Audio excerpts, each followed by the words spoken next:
The Poem of the Man God, the 3rd year of the public life. Chapter 503. The Parable of the Unscrupulous Judge. 27th of September, 1946. Jesus is once again in Jerusalem. A windy, dull Jerusalem in winter. Manasseh is still with Jesus, and Isaac also is there. They are speaking while going to the temple. Joseph and Nicodemus are with the 12, speaking to the zealot and Thomas more than to the others. They then part, and when passing before Jesus, they greet him without stopping. They do not want to enhance their friendship with the Master.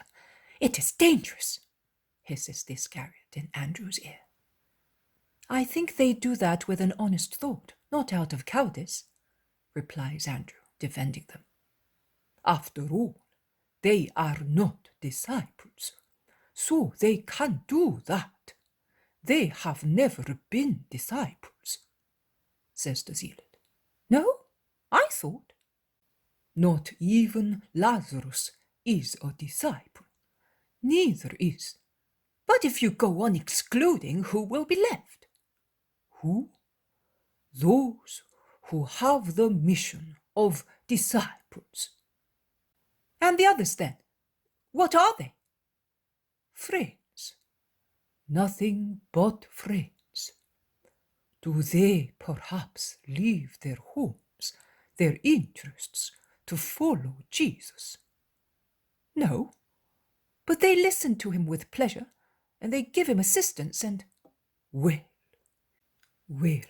if that's the case, also the Gentiles do it. You know that near Niki's house we met people who had provided for him, and those women are certainly not disciples. Don't get excited. I was saying so just for the sake of speaking. Are you so anxious that your friends should not appear to be disciples? I think that you should want the opposite. I am not getting excited, and I do not want anything. Neither do I want you to harm them, saying that they are his disciples. How can I say that to anybody? I'm always with you. Simon Zealot casts such a severe glance at him that Judas's giggle dies on his lips, and he deems it wise to change subject by asking, What were they wanting today, to speak to you thus?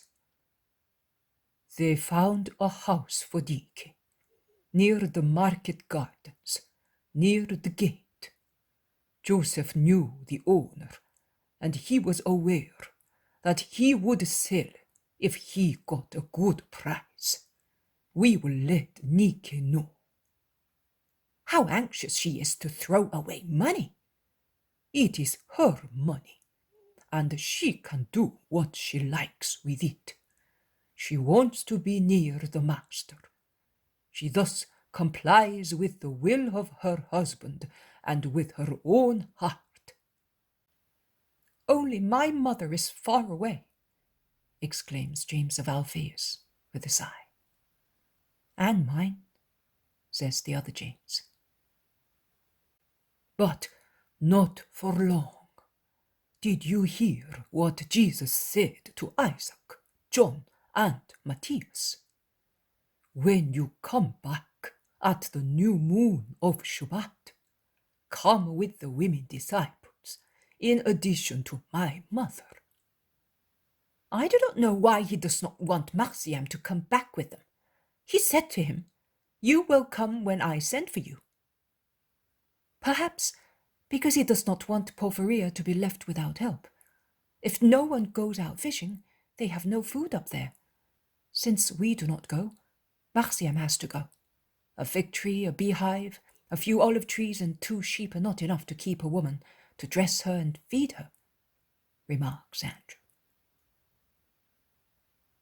Jesus, leaning against the enclosure wall of the temple, watches them coming. Peter, Manasseh, and Judas of Alphaeus are with him. Some poor people get up from the slab placed on the road going towards the temple. the one coming from Zion towards Moriah, not that coming from Ophel to the temple. And they go moaning towards Jesus, begging for alms. None of them ask to be cured. Jesus tells Judas to give them some coins. He then goes into the temple. There are not many people. After the large multitudes at festivals, there are no more pilgrims. Only those who are compelled to come to Jerusalem on matters of grave interest, or those who live in the town, go up to the temple. Thus the courts and porches, although not deserted, are much less crowded, and they look larger and more sacred, as they are not so noisy. Also, money changers and vendors of doves and other animals are less numerous. And the leaning against the walls on the sunny side, although the sun is so faint that it pierces its way through the grey clouds with difficulty. After praying in the court of Israel, Jesus retraces his steps and leans against a column, watching and being watched. He sees a man and a woman who must be coming back from the court of Israel, and although they are not weeping, their countenances are more dejected than if they were shedding tears. The man is trying to console the woman, but one can see that he's deeply grieved too. Jesus moves away from the column and goes towards them. "What is ailing you?" he asks them compassionately. The man looks at him, quite amazed at his concern. Perhaps he also thinks that he is indelicate. But Jesus looks at him so kindly that he is disarmed. But before expressing the reason for his grief, he asks, "How come a rabbi takes an interest in the sorrow of a simple believer?" "Because the rabbi is your brother, man. Your brother in the Lord, and he loves you as is prescribed by the commandment." "Your brother? I am a poor tiller of the Sharon plain near Dora. You are a rabbi." "Rabbis have sorrows like everybody else. I know what sorrow is like, and I would like to comfort you." The woman lifts her veil a little to look at Jesus, and she whispers to her husband, "Tell him he may be able to help us." "Rabbi, we had a daughter." "We have a daughter. We still have her. We married her with decorum to a young man, recommended to us as a good husband by a common friend. They have been married 6 years and have had 2 children, 2 only, because later their love passed off, so much so that her husband now wants to divorce her. Our daughter weeps and is wasting away with grief. That is why we said that we still have her. She will die broken-hearted before long. We have tried everything to persuade her husband, and we have prayed the Most High so much, but neither of them has listened to us. We came here on pilgrimage just for that, and we have been here for a full month. We have come to the temple every day, I to my place, my wife to hers. This morning a servant of my daughter brought us the news that her husband was gone to Caesarea to send her a writ of divorce from there, and that is the answer that our prayers have received." "Don't say that, James," implores the wife in a whisper, and she adds with a sigh, "The rabbi will curse us if we were blasphemous, and God will punish us. It is our sorrow. It comes from God, and if he has struck us, it means that we deserve it." "No, woman, I will not curse you, and God will not punish you. I tell you, as I tell you that it is not God who gives you this sorrow, but man. And God allows it to test you and your daughter's husband. Do not lose your faith, and the Lord will hear you." "It is late. Our daughter has been repudiated and dishonored by now, and she will die," says the old man. "It is never too late for the Most High. In a moment, and because of a persistent prayer, he can change the course of events. Between the cup and the lips, there is still time for death to thrust its dagger in, and thus prevent him, who was taking the cup to his lips, from drinking of it. And that, through the intervention of God, I am telling you, go back to your places of prayer and persist today, tomorrow, and the day after tomorrow. And if you can have faith, you will see the miracle. Rabbi, you want to comfort us, but just now, it is impossible, as you know, to make void the writ once it has been handed to the repudiated woman, says the man, insisting. I tell you to have faith. It is true it cannot be made void, but do you know whether your daughter has received it? There is not a great distance from Dora to Caesarea. While the servant was coming here, Jacob has certainly got back home and driven out Mary.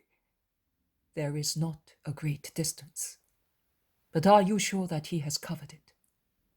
Can a will superior to man's not have stopped a man, if Joshua, with the help of God, stopped the sun? Is your insistent, confident prayer made for a good purpose, not a holy will, opposed to the evil will of man? And will God not help you in stopping the foolish man on his way, since you were asking for a good thing of him, who is your Father? Has he not perhaps already helped you? And even if the man should still persist in going on, would he succeed? If you persisted in asking the Father for something that is just. I tell you, go and pray today, tomorrow, and the day after tomorrow, and you will see the miracle. Oh, let us go, James. The rabbi knows. If he tells us to go and pray, it means that he knows that it is the right thing. Have faith, my spouse. I feel a great peace, a strong hope rise in me where I had so much sorrow before. May God reward you, Rabbi, since you are good, and may he listen to you. Pray for us too. Come, James, come. And she succeeds in convincing her husband, who follows her after greeting Jesus with the usual Hebrew salutation. Peace be with you. To which Jesus replies with the same formula. Why did you not tell them who you are? They would have prayed with more peace, says the apostles, and Philip adds, I will go and tell them. But Jesus holds him back, saying, I do not want that. He would in fact have prayed with peace, but with less value and less merit. As it is, their faith is perfect and will be rewarded. Really? Do you expect me to lie, deceiving two unhappy people? He looks at the people who have gathered near him, about 100 of them, and he says, Listen to this parable that will explain to you the value of a constant prayer. You know what Deuteronomy says, speaking of judges and magistrates. They should be just and merciful, listening with impartiality to those who have recourse to them, always judging as if the case that they have to judge were a personal case of their own, without taking into account gifts or threats, without being partial to guilty friends, and severe with those who are at variance with the judge's friends. But if the words of the law are just, men are not as just, neither do they obey the law. Thus we see that human justice is often imperfect, because rare are the judges who know how to keep free from corruption, and are merciful and patient, both with the rich and the poor, with widows and orphans, as with those who are not so. In a town there was a judge who was very unworthy of his office, that he had obtained through powerful relatives. He was most unfair in judging, as he was always inclined to say that the rich and mighty ones, or those recommended by rich and powerful people, or those who bribed him with rich gifts, were right. He did not fear God, and he derided the complaints of poor and weak people, because they were lonely and without strong supporters. When he did not want to listen to a man who had such evident reasons to prevail over some rich person, that he could in no way decide against him, he had him driven away from his presence, threatening to put him in prison. And most people suffered his violence, withdrawing as if they had been defeated, and resigned to defeat even before the case was debated. But in that town there was also a widow with many children, and she was entitled to receive a large sum of money from a mighty man for works done by her dead husband for the rich man. Urged by need and motherly love, she had tried to obtain from the rich man the sum of money which would enable her to feed her children and clothe them in the oncoming winter. But when all her requests and entreaties to the rich man became vain, she applied to the judge. The judge was a friend of the rich man, who had said to him, "If you admit that I am right, 1/3 of the amount will be yours." So he turned a deaf ear to the words of the widow, who begged him, saying, "Do me justice against my opponent. You know that I am in need. Everybody can tell you that I am entitled to that amount." He did not listen to her, and had her expelled by his assistants.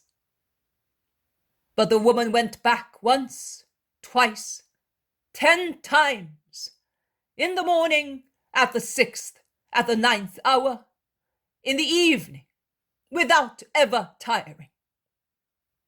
And she would follow him in the streets, shouting, "Do me justice.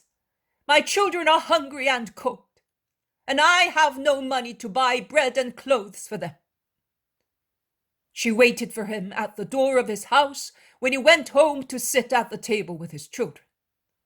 And the cries of the widow, "Do me justice against my opponent, because my children and I are cold and hungry," could be heard even inside the house, in the dining room, in the bedroom, during the night, as insistent as the cry of a hoopoe. "Do me justice, if you do not want God to strike you. Do me justice. Remember that widows and orphans are sacred to God, and woe to those who oppress them. Do me justice if you do not want to suffer one day what we are suffering now. The cold, the hunger we are suffering. You will find them in the next life if you do not do me justice. You mean man." The judge feared neither God nor his neighbor, but he was tired of being continuously molested, of seeing that he had become the laughingstock of the whole town, because of the widow's persecution, and that many people blamed him.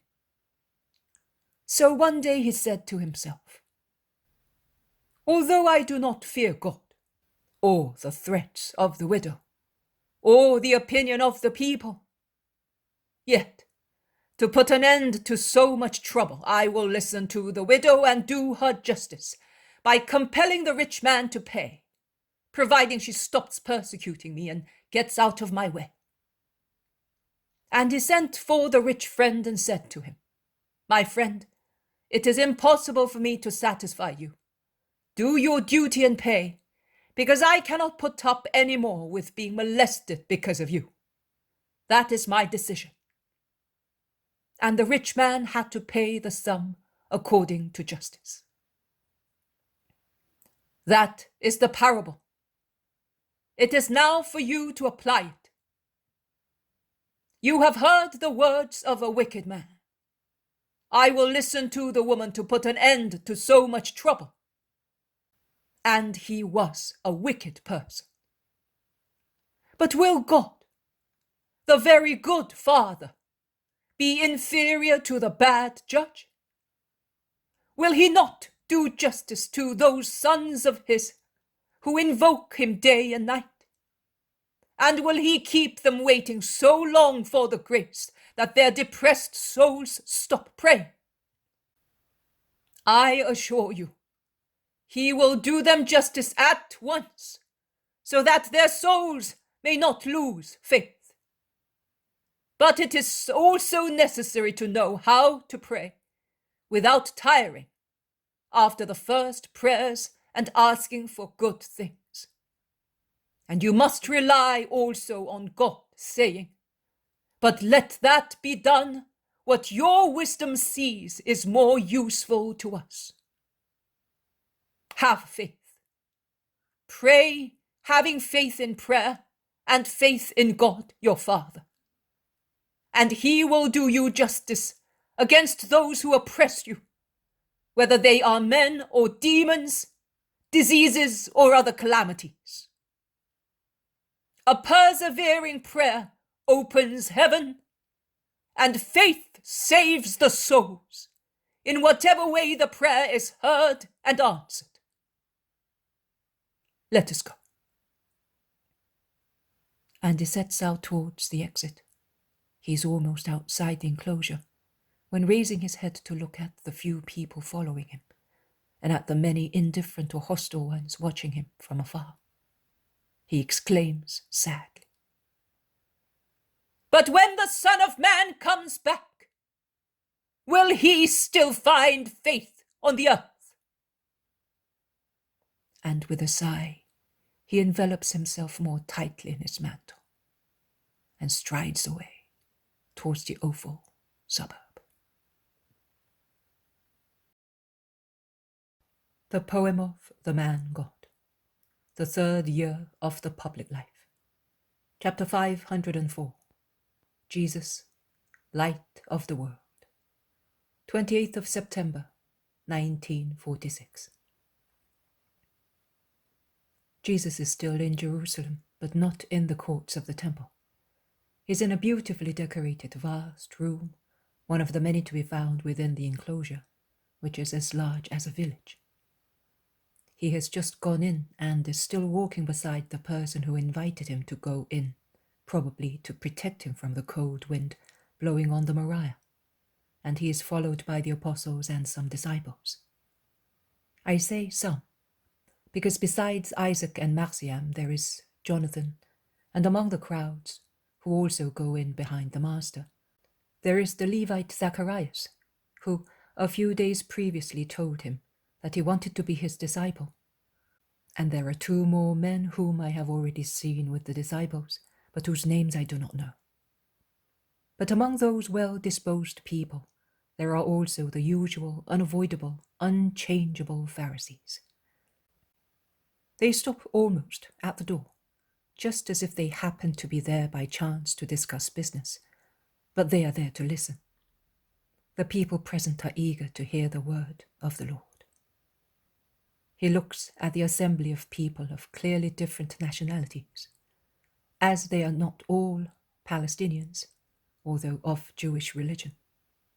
He looks at all the people gathered, many of whom will perhaps return tomorrow to the regions from which they came, and will relate his word there, saying, "We have heard the man who is said to be our Messiah." And he does not speak to them of the law, as they are already acquainted with it, as he often does when he realizes that his listeners are not familiar with it, or their faith is shaken. But he speaks of himself, that they may know him. He says,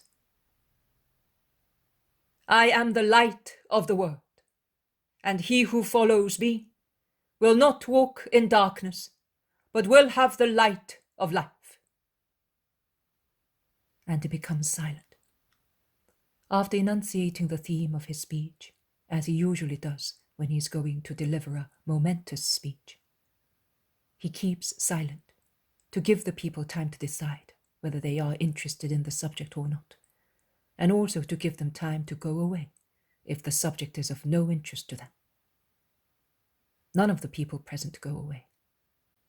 On the contrary, the Pharisees who were near the door, intent on a forced, affected conversation, and who have become silent and have turned towards the interior of the synagogue at Jesus' first word, go in, elbowing their way with their unfailing arrogance. When all the whispering is over, Jesus repeats the aforesaid sentence in even louder voice, and he goes on to say, I am the light of the world, because I am the Son of the Father, who is the Father of the light. A son is always like the father who begot him, and is of the same nature. Likewise, I am like, and I have the same nature as he who begot me. God, the Most High, the perfect and infinite Spirit, is light of love, light of wisdom, light of power, light of goodness, light of beauty. He is the Father of the lights, and he who lives of him and in him can see, because he is in the light, as it is God's desire that men should see. And he gave man intelligence and feelings, that he might see the light that is God himself, and understand and love it. And he gave man eyes, that he may see the most beautiful of all things created, the perfection of elements, through which creation is visible, and which is one of the first actions of God Creator, and bears the most visible sign of him who created it. Light, the incorporeal, bright, beatific, consoling, necessary light, as is necessary the Father of all, God eternal and most high.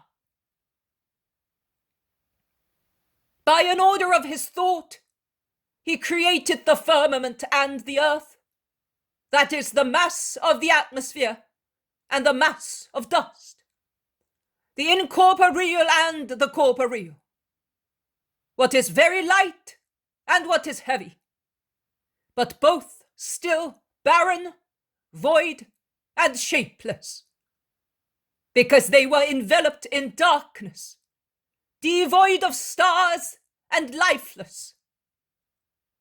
But to give the earth and the firmament their true features, to make of them two beautiful things, useful and suitable for the continuation of his creative work, the Spirit of God, that hovered over the waters and was one thing with the Creator, who was creating with the Inspirer, who urged to create, in order to be able to love not only himself in the Father and in the Son, but also an infinite number of creatures, named stars, planets, waters, seas, forests, plants, flowers, animals that fly, wriggle, creep, run, jump, climb,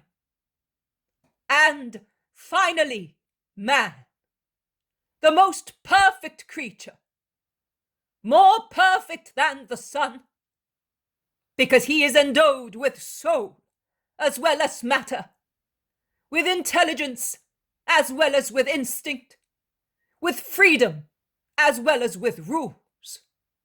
Man similar to God because of his spirit, similar to animals because of his body, the demigod who becomes God by the grace of God and his own will. The human being who can transform himself into an angel if he wishes so. The beloved being of sensible creation, for whom, although he knew that he would be a sinner even before time existed, he prepared the Savior, the victim in the being, loved beyond measure, in the Son, in the Word, for whom everything was made.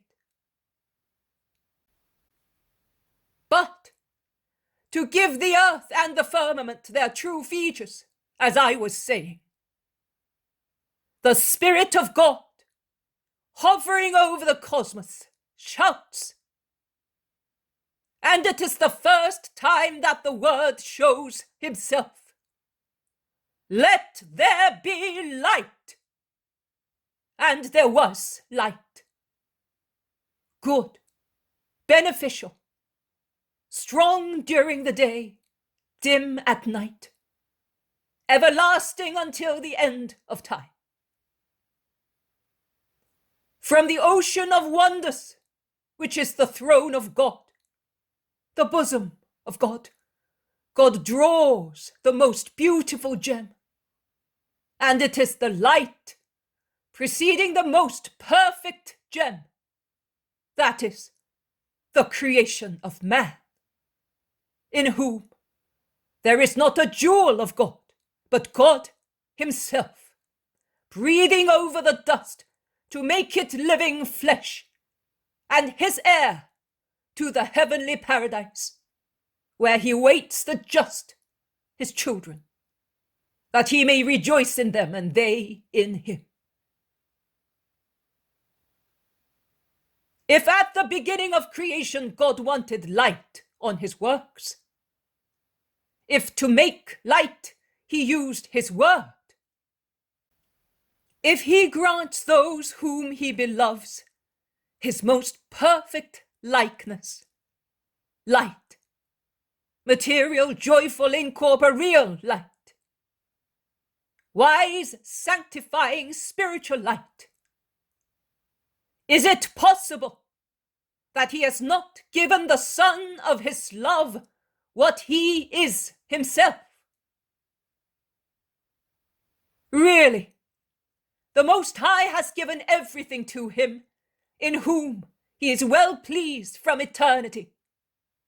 And he wanted the light to be the first and the most powerful of everything, so that without waiting to ascend to heaven, men might know the wonder of the Trinity that makes the blissful heavenly choruses sing because of the harmonious joy they admire, and that angels enjoy contemplating the light that is God, the light that fills paradise, making all its inhabitants blissful. I am the light of the world. He who follows me will not walk in darkness, but will have the light of life. As light on the shapeless earth made life possible for plants and animals, so my light makes eternal life possible for spirits. I, being the light that I am, create life in you, and I preserve it, I increase it, I recreate you in it, I transform you, I take you to the abode of God, along the ways of love, of wisdom, of sanctification. He who has the light possesses God, because the light is one thing with charity, and he who has charity has God. He who has the light possesses the life, because God is there where his beloved Son is welcomed.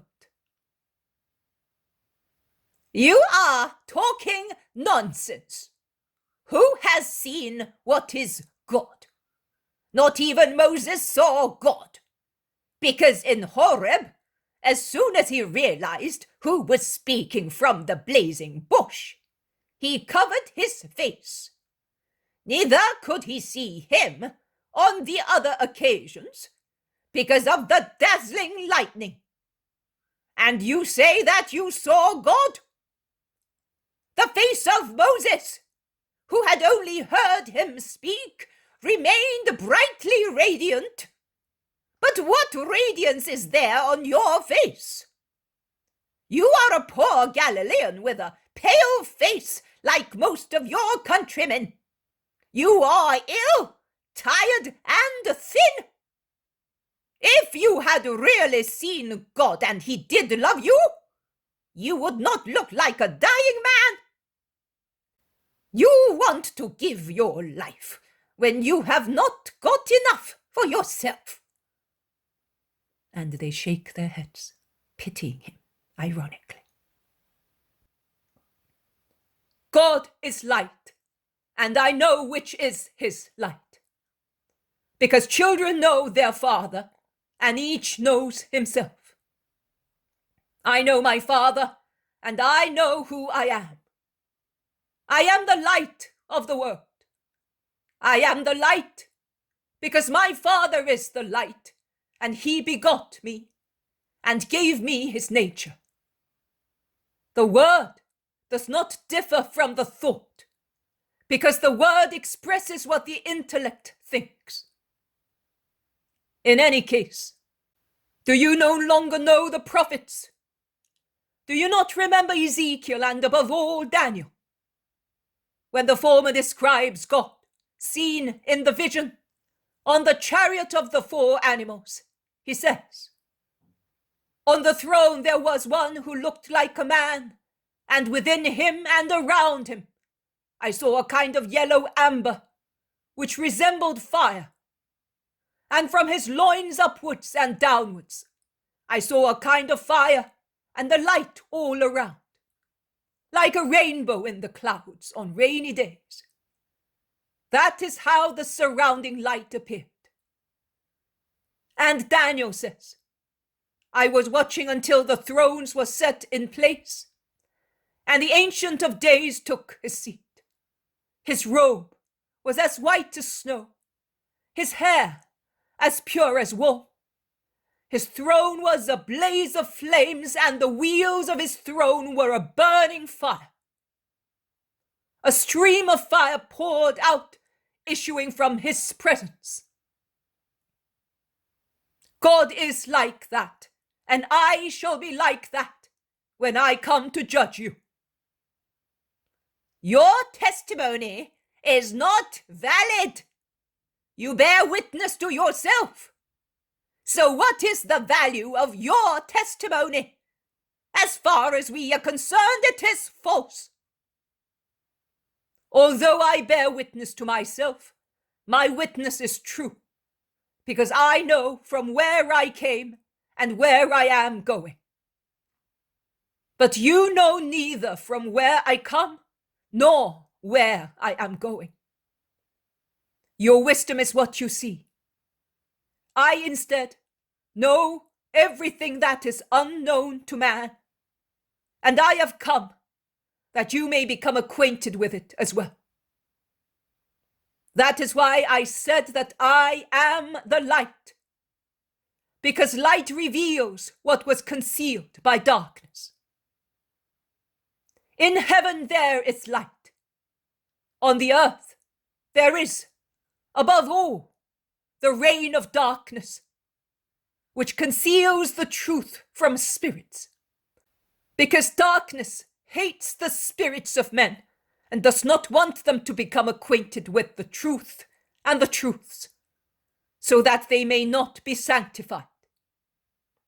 And that is why I came, that you may have light and consequently life. But you do not want to receive me. You want to judge what you do not know, and you cannot judge it because it is so much higher up than you are, and cannot be understood by anyone who does not contemplate it with the eyes of the Spirit, of a humble spirit, nourished with faith. Instead, you judge according to the flesh, so your judgment cannot be true. I, instead, do not judge anybody, if I can abstain from judging. I look at you mercifully, and I pray for you, that you may open out to light. But when I have to judge, then my judgment is true, because I am not alone, but I am with the Father who sent me, and from his glory he can see the interior of hearts. And as he sees yours, he can see mine. And if he saw an unjust judgment in my heart, for my sake and for the honor of his justice, he would inform me. But the Father and I judge in one way only, and so we are in two, and I am not alone in judging and bearing witness. In your law, it is written that the testimony of two witnesses giving the same evidence is to be accepted as true and valid. So I bear witness to my nature, and the Father who sent me testifies the same thing. So what I say is true. We cannot hear the voice of the Most High. You say that he is your father? He spoke of me at the Jordan. All right. But you were not the only one at the Jordan. There was also John. He might have spoken of him. He was a great prophet. You are condemning yourselves with your own lips. Tell me, who speaks through the lips of the prophets? The Spirit of God. And was John a prophet according to you? One of the greatest, if not the greatest. Well then, why did you not believe his words? And why do you not believe them? He pointed me out as the Lamb of God, who had come to cancel the sins of the world. When he was asked whether he was the Christ, he replied, I am not the Christ. I am one who precedes him. And behind me there is he who actually precedes me, because he existed before me. And I did not know him. But he who took me from the womb of my mother and invested me with my mission in the desert and sent me to baptize said to me, he upon whom you will see the Spirit descend, he is the one who will baptize with the Holy Spirit and fire. Do you not remember? And yet many among you were present. So why do you not believe the prophet who pointed me out after hearing the words of heaven? Have I to tell my Father this, that his people no longer believes in the prophets? And where is your father? Joseph the carpenter has been sleeping for years in his sepulchre. You no longer have a father. You know neither my father nor me. But if you wanted to know me, you would know also my true father. You are possessed and a liar. You are a blasphemer, as you insist in maintaining that the Most High is your Father. You deserve to be stoned according to the law. The Pharisees and the others of the temple shout threateningly, while the people look at them grimly, anxious as they are to defend the Christ. Jesus looks at them without saying anything further, and he then leaves the room by a little side door opening onto a porch. The poem of The Man God, the third year of the public life. Chapter 505. Jesus speaks in the temple to the incredulous Judeans. 30th of September, 1946. Jesus goes back into the temple with his apostles and disciples. And some of the apostles, and not only the apostles, point out to him that it is not wise to go in. But he replies, "By what right could they refuse to let me go in?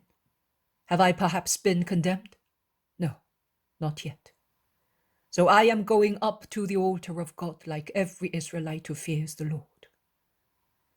"But you intend to speak. And is this not the place where rabbis usually gather to speak? To speak and teach outside is an exceptional case, such as the rest taken by a rabbi or a personal necessity. But this is the place where everyone loves to teach disciples.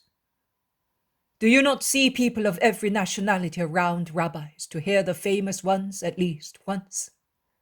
So that, when they go back to their native countries, they may say, 'We heard a master, a philosopher speak according to the fashion of Israel.' A master for those who already are or intend to be Jews. A philosopher for the true and proper Gentiles. Neither do the rabbis disdain being listened to by the latter, as they hope to make proselytes. Without such hope, which would be holy if it were humble, they would not remain in the court of the Gentiles, but they would demand to speak in that of Israel, and if it were possible in the very sanctuary, because, according to the opinion they hold of themselves, they are so holy that God only is holier. And I, the Master, will speak where teachers speak. But be not afraid. It is not their hour as yet. When their hour comes, I will tell you, that you may fortify your hearts." "You will not tell us," says the Iscariot. "Why not?" "Because you will not know. No sign will tell you. There is no sign. I have been with you for almost 3 years, and I have always seen you threatened and persecuted. Nay, you were alone then. Now you have the support of the crowds who love you, and of whom the Pharisees are afraid. So you are in a stronger position. How do you expect to know when the hour has come?" "By what I see in the hearts of men." Judas remains dumbfounded for a moment. Then he says, "And you will not mention it also because you spare us, because you doubt our courage."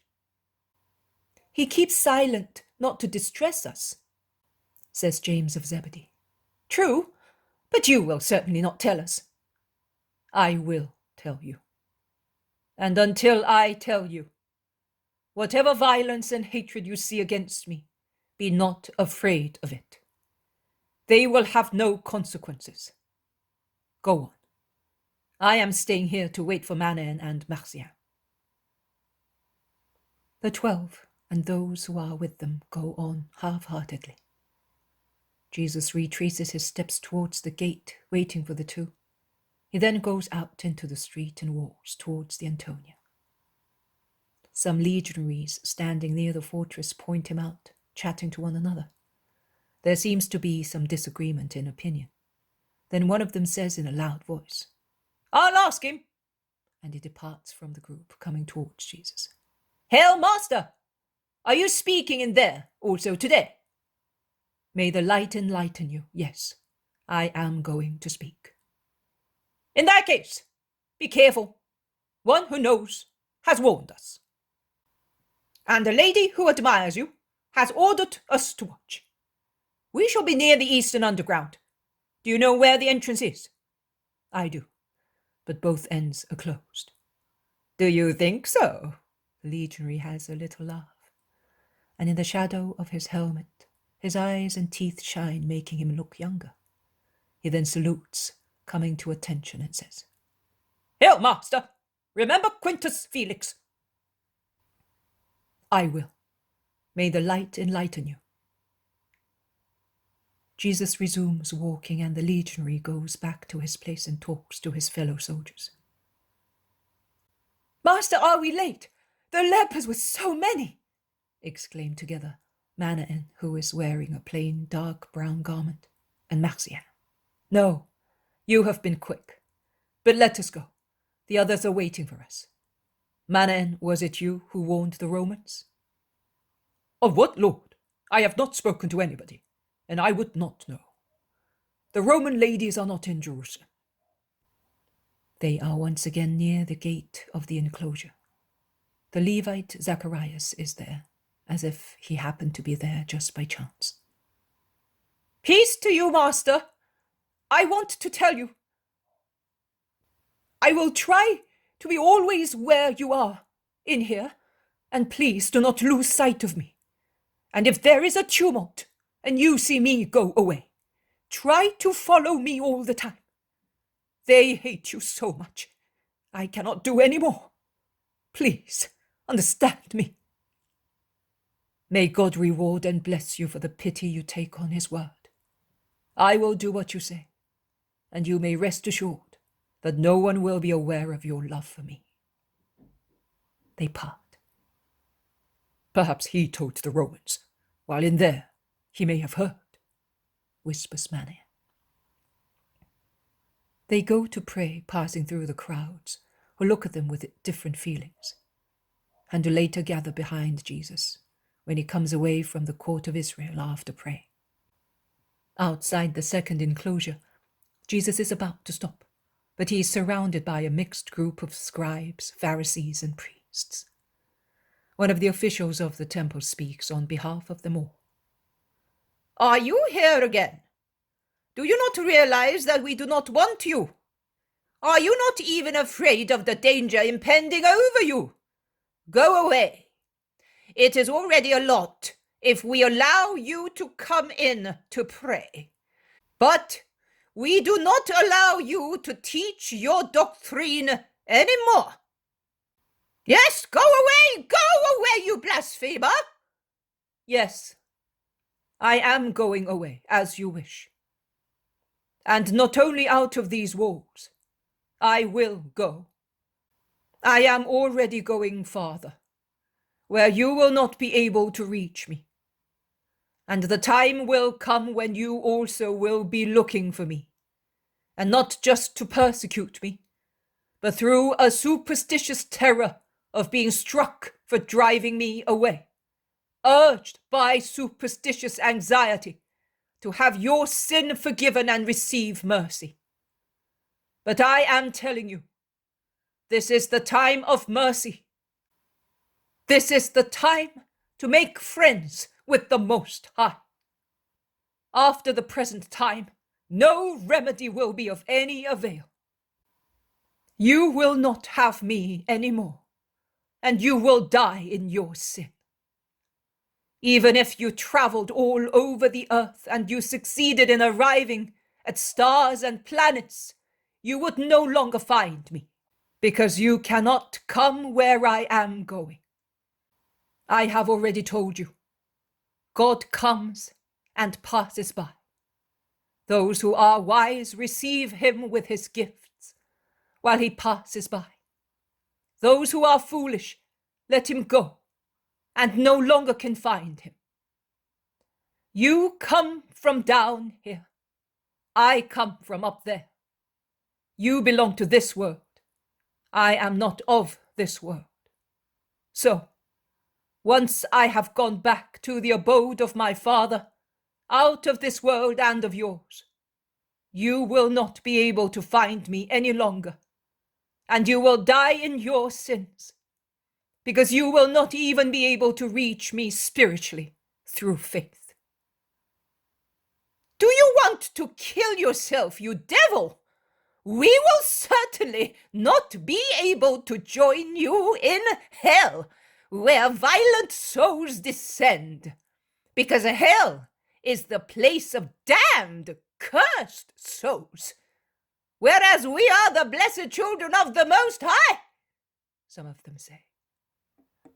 And others say approvingly, He certainly wants to kill himself, because he says that we cannot go where he goes. He realizes that he has been found out and has failed the test, and he is going to kill himself without waiting to be killed like the other Galilean, who was a false Christ. And the others say benevolently, And if he really were the Christ and should go back to him who sent him, where, in heaven? Abraham is not there, so how can you expect him to go there? The Messiah is to come first. But Elijah was taken up to heaven in a chariot of fire. On a chariot, yes, but to heaven, who can assure that? and the dispute continues, while Pharisees, scribes, officials, priests, Judeans obsequious to priests, scribes, and Pharisees, pursue the Christ through the vast porches, as a pack of hounds chases roused game. But some people, that is the good ones among the hostile group, those urged by real honest intentions, elbow their way through the crowd until they reach Jesus and ask him the anxious question, which has been heard being asked so often with love or with hatred. Who are you? Tell us, so that we may know how to behave. Tell us the truth in the name of the Most High. I am the truth itself, and I never tell lies. I am what I have always declared to be since the first day I spoke to the crowds, in every place in Palestine. What I said I am, here, several times, near the Holy of Holies, of whose thunderbolts I am not afraid, because I speak the truth. I have still many things to say and to judge during my day, and with regard to this people. And although my evening seems to be close at hand, I know that I shall tell them, and I shall judge everybody, because that is what I have been promised by him who sent me and is truthful. He spoke to me in an eternal embrace of love, telling me all his thought, so that I could repeat it by means of my word to the world. And I shall not be able to be silent, neither will anybody be able to silence me until I announce to the world what I heard from my Father. Are you still blaspheming? And are you continuing to call yourself the Son of God? But who do you expect to believe you? Who will ever be able to see the Son of God in you? Shout his enemies, shaking their fists at his face, deranged as they are by hatred. The apostles, disciples, and well-meaning people drive them back, forming a protective barrier around the Master. Zacharias the Levite steals slowly close to Jesus, Manasseh, and Alphaeus' two sons with stealthy movements in order not to attract the attention of the evil ones. They are now at the end of the court of the Gentiles, as progress is slow owing to the hindering opposition, and Jesus stops at his usual place, at the last column of the eastern side. He stops. They cannot eject a true Israelite from the place where even pagans are allowed to stay, unless they wish to rouse the masses, which they craftily avoid doing. And he resumes speaking, replying to his offenders and everybody else.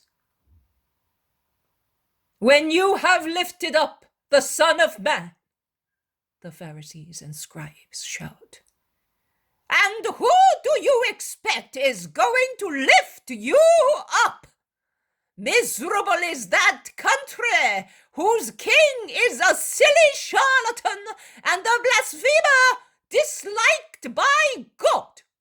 None of us will lift you up. You may be sure of that. And the little intelligence that you are still left with has made you realize that in time, when you were put to the test, you know that we shall never be able to make you our king. I know. You will not raise me to a throne, and yet you will lift me up. And while lifting me up, you will think that you are lowering me. And just when you think that you have lowered me, I shall be raised. Not only over Palestine, not only over the people of Israel, spread all over the world, but over the whole world, even over pagan countries, even over those countries of which the learned people of the world are still unaware. And I shall be raised, not only for the lifetime of a man, but for the whole life of the earth, and the shadow of my throne will spread more and more over the earth until it covers it completely. Then only I will come back and you will see me. Oh, you shall see me. Listen to his speech of a madman. We shall raise him by lowering him, and we shall lower him by raising him. He is mad. And the shadow of his throne all over the earth, greater than Cyrus, greater than Alexander, greater than Caesar. And what about Caesar? Do you think he will allow you to take the Roman Empire? And he is going to last on his throne until the end of the world.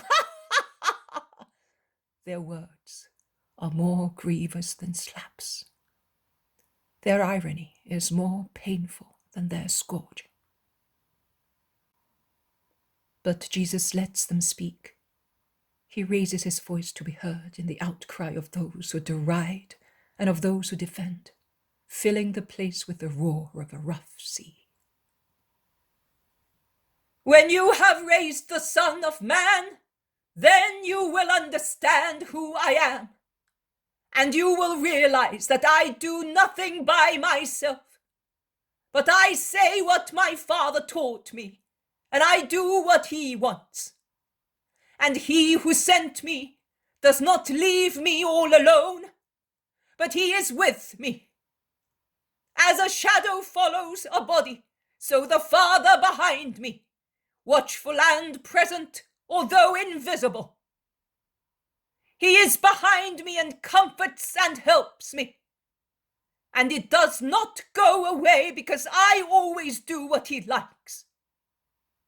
God, instead, goes away when his children do not obey his laws and his inspirations. He then goes away and leaves them all alone. That is why many people in Israel commit sin.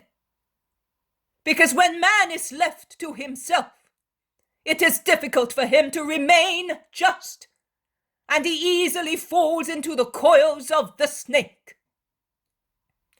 I solemnly tell you that because of your sin in resisting the light and mercy of God, he leaves you and will no longer dwell in this place or in your hearts. And what Jeremiah grieved over in his prophecies and lamentations will be fulfilled. Meditate on those prophetical words. Tremble and return to your senses with good minds. Do not listen to the threats, but to the kindness of the Father who warns his children while they are still granted the possibility to make amends and save themselves. Listen to God in his words and deeds. And if you do not want to believe my words, because old Israel is suffocating you, believe at least in old Israel. Her prophets proclaim the dangers and misfortunes of the holy city and of all our fatherland, if she does not convert to the Lord her God and does not follow the Savior. The hand of God weighed heavily on this people in the past, but the past and present are nothing as compared to the dreadful future which is awaiting it for not accepting the messenger sent by God. What is awaiting Israel, who repudiates the Christ, cannot be compared with the past in severity and duration. I am telling you, straining my eyes into future ages. Like a tree uprooted and thrown into a stormy river, the Hebraic race will be struck by divine anathema. It will stubbornly try to stop on the banks, here or there. And vigorous as it is, it will sprout and take root. But when it thinks it has settled, the violence of the flood will get hold of it again, tearing it away and breaking its roots and shoots. And it will be carried farther away to suffer, to strike roots again, and then be torn off and scattered once more. And nothing will be able to give it rest, because the flood pursuing it will be the wrath of God and the contempt of peoples. Only by throwing itself into a sea of living, sanctifying blood, it could find peace. But it will shun that blood, because although its voice will be an inviting one, it will sound like the voice of Abel's blood calling it, the Cain of the heavenly Abel. A further widespread whispering runs through the large enclosure like the noise of the sea. But the harsh voices of Pharisees, scribes, and of the Jews subjected to them are not part of the whispering. Jesus avails himself of the opportunity to try to go away. But some people who are far from him approach him and say, "Master, listen to us. We are not all like them." And they point at his enemies. "But we find it difficult to follow you, also because your voice is all by itself against hundreds of voices which state the opposite of what you say. And what they say is just what we have heard from our fathers since our childhood. But your words induce us to believe in you. But how can we believe fully and have life? We feel as if we were tied by the thoughts of the past. If you settle in my word, as if you were being born again now, your faith will be complete, and you will become my disciples. But you must divest yourselves of the past and accept my doctrine. It does not delete the past completely. On the contrary, it keeps and instills new life into what is holy and supernatural in the past. And it removes the superfluous human additions, as it puts the perfection of my doctrine where now are human doctrines, which are always imperfect. If you come to me, you will know the truth, and the truth will make you free." "Master, is it true what we said to you, that we feel as if we were tied by the past? But that tie is neither imprisonment nor slavery. We are Abraham's posterity in spiritual matters, because, if we are not mistaken, Abraham's posterity means spiritual posterity, as opposed to Hagar's, which is a posterity of slaves. So how can you say that we shall become free?"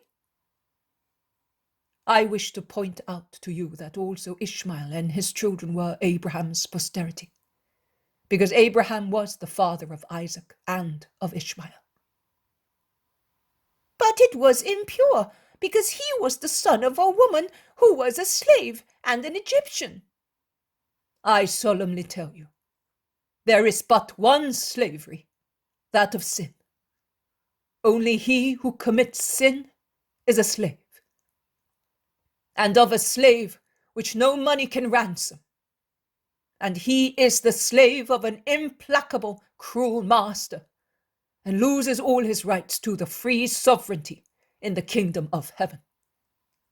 A slave, a man who has become slave through war or misfortunes, may also become the property of a good master. But his welfare is always precarious, because his master can sell him to another cruel master. He is merchandise, nothing else. Sometimes he is used as money to settle a debt, and he is not even entitled to complain. A servant, instead, lives in the house of his master until he is dismissed. But the son remains in the house of his father for good, and the father does not think of expelling him. He can go out only of his own free will, and that is the difference between slavery and servitude, and between servitude and filiation. Slavery puts man in chains. Servitude puts him at the service of a master. Filiation puts him forever and with equal rights of life in the house of the Father. Slavery destroys man. Servitude subjects him. Filiation makes man free and happy, as he knows and trusts in the charity of his Father. To accept my doctrine is to come to God with me, the firstborn of many beloved children. I will break your chains, if you only come to me to have them broken, and you will really be happy and co-heirs with me to the kingdom of heaven. I know that you are Abraham's posterity, but those among you who seek my death no longer honor Abraham, but Satan, and serve him as faithful servants. Why? Because they reject my word, which cannot get to the hearts of many of you. God does not compel man to believe or to accept me, but he sent me that I may show you his will. And I tell you what I saw and heard near my Father, and I do what he wants. But those among you who persecute me do what they learned from their father and what he suggests. Like a paroxysm which revives after a remission of a disease, the wrath of Judeans, Pharisees, and scribes is roused violently again, although it seemed to have abated. They penetrate like a wedge into the compact circle of people pressing Jesus, and they try to approach him. The crowd sways like opposed billows, as opposed are the feelings of their hearts. The Judeans, livid with rage and hatred, shout, Abraham is our father. We have no other father. God is the father of men. Abraham himself is a son of the universal Father. But many repudiate the true Father for one who is not a father and has been chosen as such by them because he seems more powerful and willing to satisfy their immoderate desires. Children, do the works that they see their fathers do. If you are sons of Abraham, why do you not do the works that Abraham did? Do you not know them? Shall I enumerate them with regard to their nature and symbol?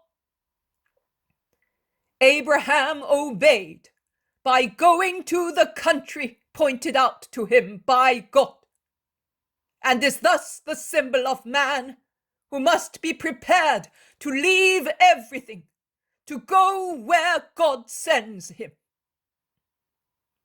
Abraham was obliging with his brother's son, whom he allowed to choose the religion he preferred, thus symbolizing respect for freedom of action and the charitable mind we must have for our neighbor.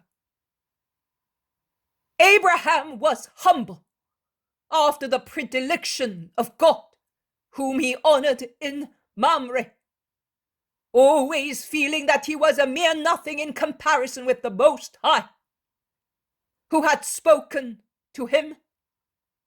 A symbol of the place of reverential love man must always keep towards his God. Abraham believed and obeyed God, also in the most difficult matters to believe and painful to accomplish. And he did not become selfish in order to be safe, but he prayed for the people of Sodom. Abraham did not come to terms with the Lord by requesting a reward for his manifold obedience. On the contrary, in order to honor him till the very end, to the extreme limits, he sanctified his beloved son to him. He did not sacrifice him. He did sacrifice his beloved son, because it is true that his heart had already sacrificed him during the journey, with his will to obey, which was arrested by the angel when his heart of a father was already breaking, as he was on the point of rending the heart of his son. He was going to kill his son in order to honor God. You are killing the Son of God to honor Satan. So, do you do the works of him whom you call your father? No, you do not. You are trying to kill me, because I tell you the truth as I heard it from God.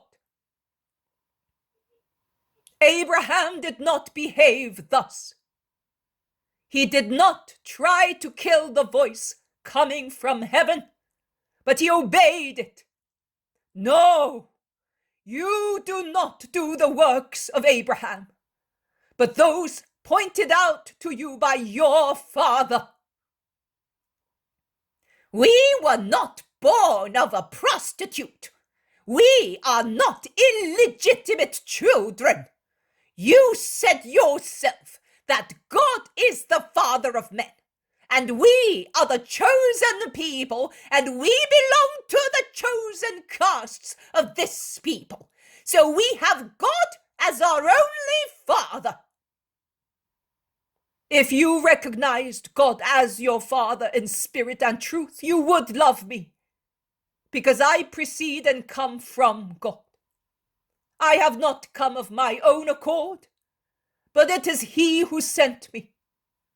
So, if you really knew the Father, you would know also me, his Son, and your brother and Savior. Is it possible for brothers not to know one another? Can the children of one only Father not recognize the language spoken in the house of the only Father? Why then do you not understand my language, and you cannot bear my words? Because I come from God and you do not. You left the paternal house, and you have forgotten the face and the language of him who lives in it. You have spontaneously gone to other regions, to other abodes, where one who is not God reigns, and where another language is spoken. And he who reigns there compels those who want to go in to become his children and obey him. And you have done that and still do it. You abjure and disown God, the Father, to choose another father for yourselves. And that father is Satan. You have the demon as father, and you want to accomplish what he suggests to you. And the wishes of the demon are for sin and violence, and you accept them. From the beginning he was a homicide, and he did not persevere in the truth, because having rebelled against the truth, he cannot have in himself any love for the truth. When he speaks as he is, that is, as a liar and a gloomy being, because he really is a liar and has procreated and given birth to falsehood after being fecundated with pride and nourished with rebellion. All concupiscence is in his bosom, and he spits it and inoculates it to poison creatures. He is the gloomy, sneering, creeping, cursed reptile, the disgrace and horror. His deeds have tormented man for ages, and their signs and fruits are clear to the intellects of men. And yet you listen to him, although he lies and destroys. Whereas if I speak and say what is true and good, you do not believe me, and you say that I am a sinner. But among the many people who have approached me with hatred or with love, who can say that he saw me commit sin? Who can say so truthfully? Where are the proofs to convince me and those who believe in me that I am a sinner? Which of the 10 commandments have I infringed? Who can swear before the altar of God that he saw me violate the law and customs, the precepts, traditions, and prayers? Who amongst all men can make me blush, having convinced me of sin with definite proofs? No one can do that. No one amongst men. No one amongst angels. God shouts in the hearts of men.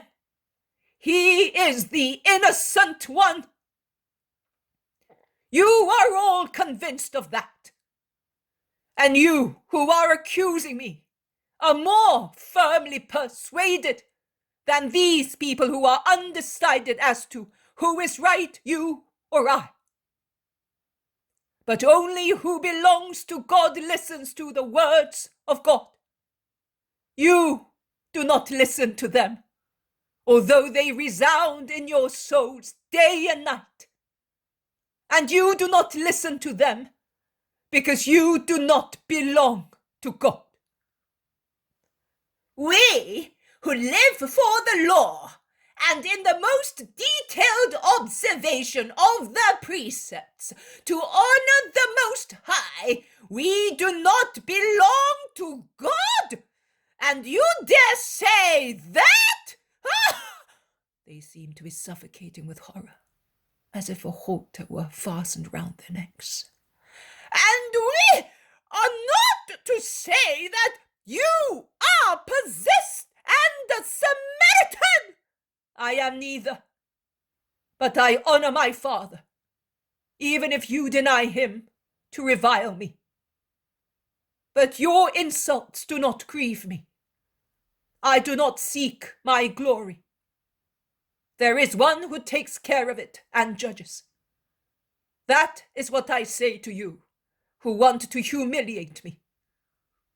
But to those of goodwill, I say that he who accepts my word, or has already accepted it, and knows how to keep it, will never die. Now we can see very clearly that the demon possessing you is speaking through your lips. You said that yourself. He speaks like a liar. What you said is a lie. Therefore, it is a word of the demon. Abraham died and the prophets died, and you say that those who keep your word will never die. So you will not die. I shall die only as man, to rise again in the time of grace. But I shall not die as the word. The word is life and never dies. and he who receives the word has life in himself and never dies, but rises in God, because I will resuscitate him. Blasphemer, madman, demon, are you greater than Abraham and the prophets who died? Who do you think you are? The beginning, who am speaking to you. There is absolute pandemonium. And while it goes on, the Levite Zacharias pushes Jesus imperceptibly towards a corner in the court, helped by the sons of Alphaeus and by other people, who perhaps assist him without even knowing what they are doing. When Jesus is against the wall and is protected by his most faithful ones, standing in front of him, and the tumult calms down a little, he says, in his voice which is so incisive, beautiful and calm, also in the most troubled moments, If I glorify myself, my glory is of no value. Anyone can say of oneself what one wishes, but he who glorifies me is my Father, who you say is your God, although he is so little yours that you do not know him, and you have never known him, neither do you want to know him through me, as I speak to you of him because I know him. And if I should say that I do not know him, to appease your hatred against me, I would be a liar like you, who say that you know him. I know that I must not lie for any reason whatsoever. The Son of Man must not lie, even if by telling the truth he will bring about his death. Because if the Son of Man should lie, he would no longer be the Son of Truth, and the truth would reject him from itself. I know God, both as God and as man. And as God and as man, I keep his words and comply with them. Israel, think it over. It is here that the promise is fulfilled. It is accomplished in me. Recognize me for what I am. Abraham, your father, longed to see my day. He saw it prophetically through a grace of God, and he rejoiced. And you who really live it, be quiet. You are not yet 50 years old, and you are telling us that Abraham has seen you, and you have seen him?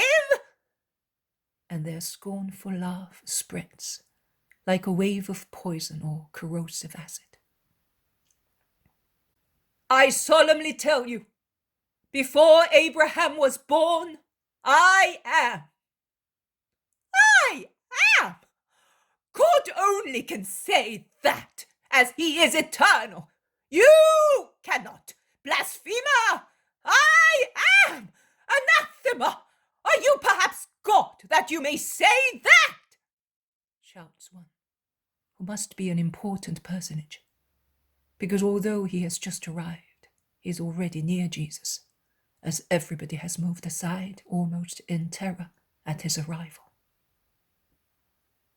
It is you who say it, replies Jesus in a thundering voice. Everything becomes a weapon in the hands of those who hate.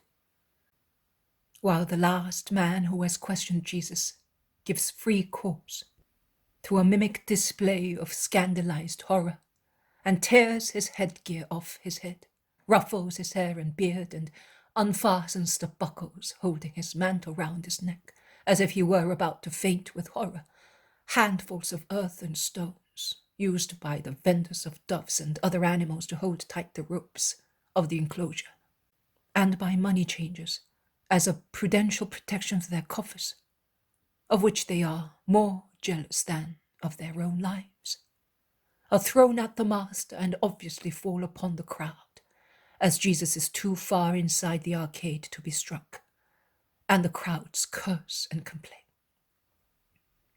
Zacharias the Levite gives Jesus a mighty push, the only means to make him reach a little low door hidden in the walls of the court and already set to be opened, and pushes him inside with the two sons of Alphaeus, John, Manasseh, and Thomas. The others are left outside in the tumult. Its noise arrives, weakened in the underground passage, among the mighty stone walls, the correct architectural names of which I do not know. The stones are embedded, I would say. That is, there are large stones and smaller ones, and on top of the smaller ones there are large ones and vice versa. I do not know whether I have made myself clear. They are dark and mighty, coarsely chiseled, hardly visible in the dim light coming from the narrow loopholes placed high up at regular intervals to admit air and light, so that the place may not be completely murky. It is a narrow tunnel, the purpose of which I do not know, but I am under the impression that it runs right round the court.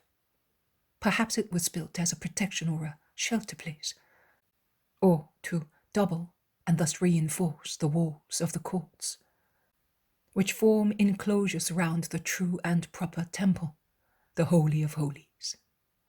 In brief, I do not know. I am saying what I see. There is a smell of dampness, that kind of dampness that one cannot say whether it is cold or not, as in certain wine cellars. "And what are we going to do here?" asks Thomas. "Be quiet.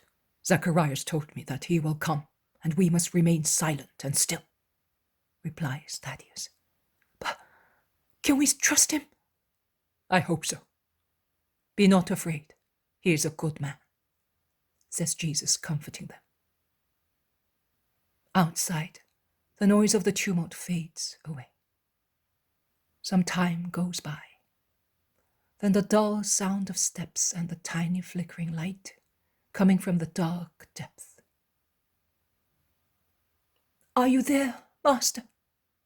asks a voice that wants to be heard but is afraid of being heard. "Yes, Zacharias, I am here." "Praised be Jehovah! Have I kept you waiting? I had to wait for the others to rush to the other exits. Come, Master, your apostles. I have been able to tell Simon to go all together towards Bethsaida and wait there. We go down here. There is not much light, but it's a safe way. It takes us down to the cisterns, and we come out near the Kidron, an old way, not always used for a good purpose, but this time it is, and that sanctifies it." They continue to go down in the deep shade, broken only by the flickering light of the lamp, until a different gleam is seen down at the bottom, and beyond it, some green appears in the distance. A railing, so heavy and thick that it looks like a door, is at the end of the tunnel. "Master, I have saved you. You can go. But listen to me. Do not come back for some time. I could not serve you every time without being noticed. And forget, all of you must forget this passage and me who brought you here," says Zacharias, working some devices of the heavy railing, which he opens just enough to let them go out. And he repeats, "Forget all about this, for my sake. Be not afraid. None of us will speak. And may God be with you for your charity." Jesus raises his hand and lays it on the bowed head of the young man. He goes out, followed by his cousins and the others. He finds himself in a small, wild, open space, covered with bramble, so small that it can hardly contain them all, facing the Mount of Olives. A very steep path runs down among the bramble towards the torrent. "Let us go. We will climb up again to the height of the gate of the sheep, and I will go to Joseph's with my brothers. whilst you will go to Bethsaida to get the others and will then join me. We will go to Nob tomorrow evening after sunset.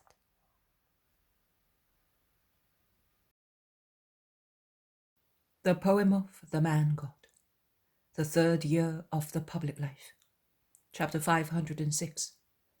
In Joseph's house at Sephoris, little Marshal named Manasseh, 7th of October, 1946.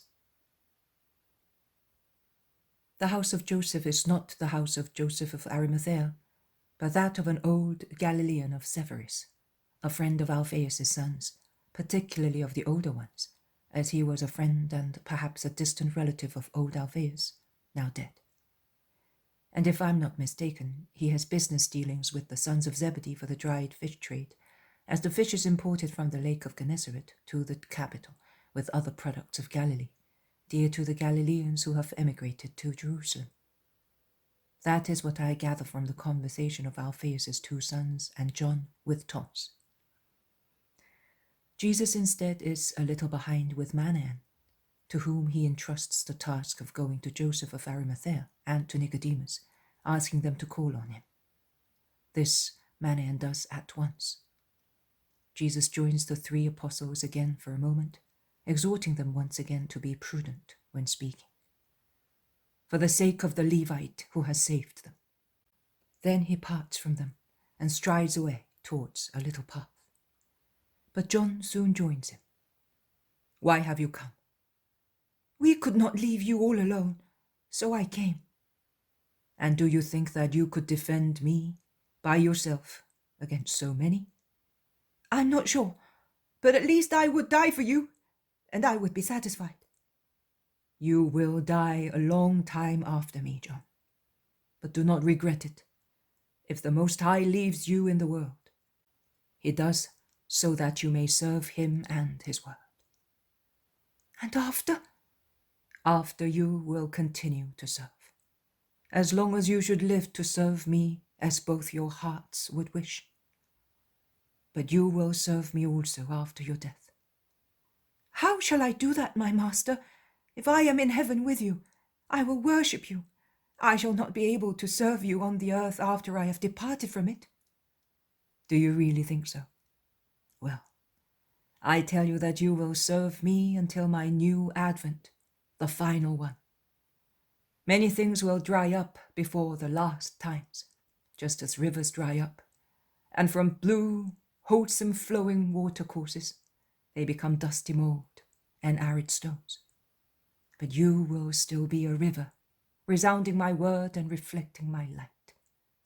You will be the supreme light left to remind people of Christ, because you will be a completely spiritual light, and in the last times there will be a struggle of darkness against light, of the flesh against the spirit. Those who persevere in faith will find strength, hope, and comfort in what you have left after you, and which will still be you, and above all, will still be me. Because you and I love each other, and where you are, I am, and where I am, you are. I promised Peter that my church, which will have my stone as its head and foundation, will not be demolished by the repeated and fiercer sorts of hell. But now I tell you that what will still be, I, and that you will leave as light for those seeking the light, will not be destroyed, notwithstanding that hell will try to annihilate it in every way, nay, even more. Also those who believe in me in an imperfect manner, because although they accept me, they will not accept my Peter, will always turn to your lighthouse like boats, without pilots and without compass, which steer in their storms towards a light, because light means also salvation. But what shall I leave, my lord? I am poor, ignorant. I have but love. There you are. You will leave love. And the love for your Jesus will be word.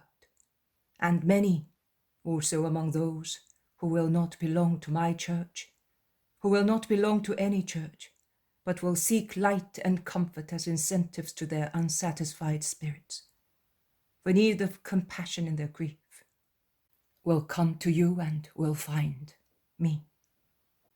I wish the first to find you were these cruel Judeans, these Pharisees and scribes, but I am not of so much use.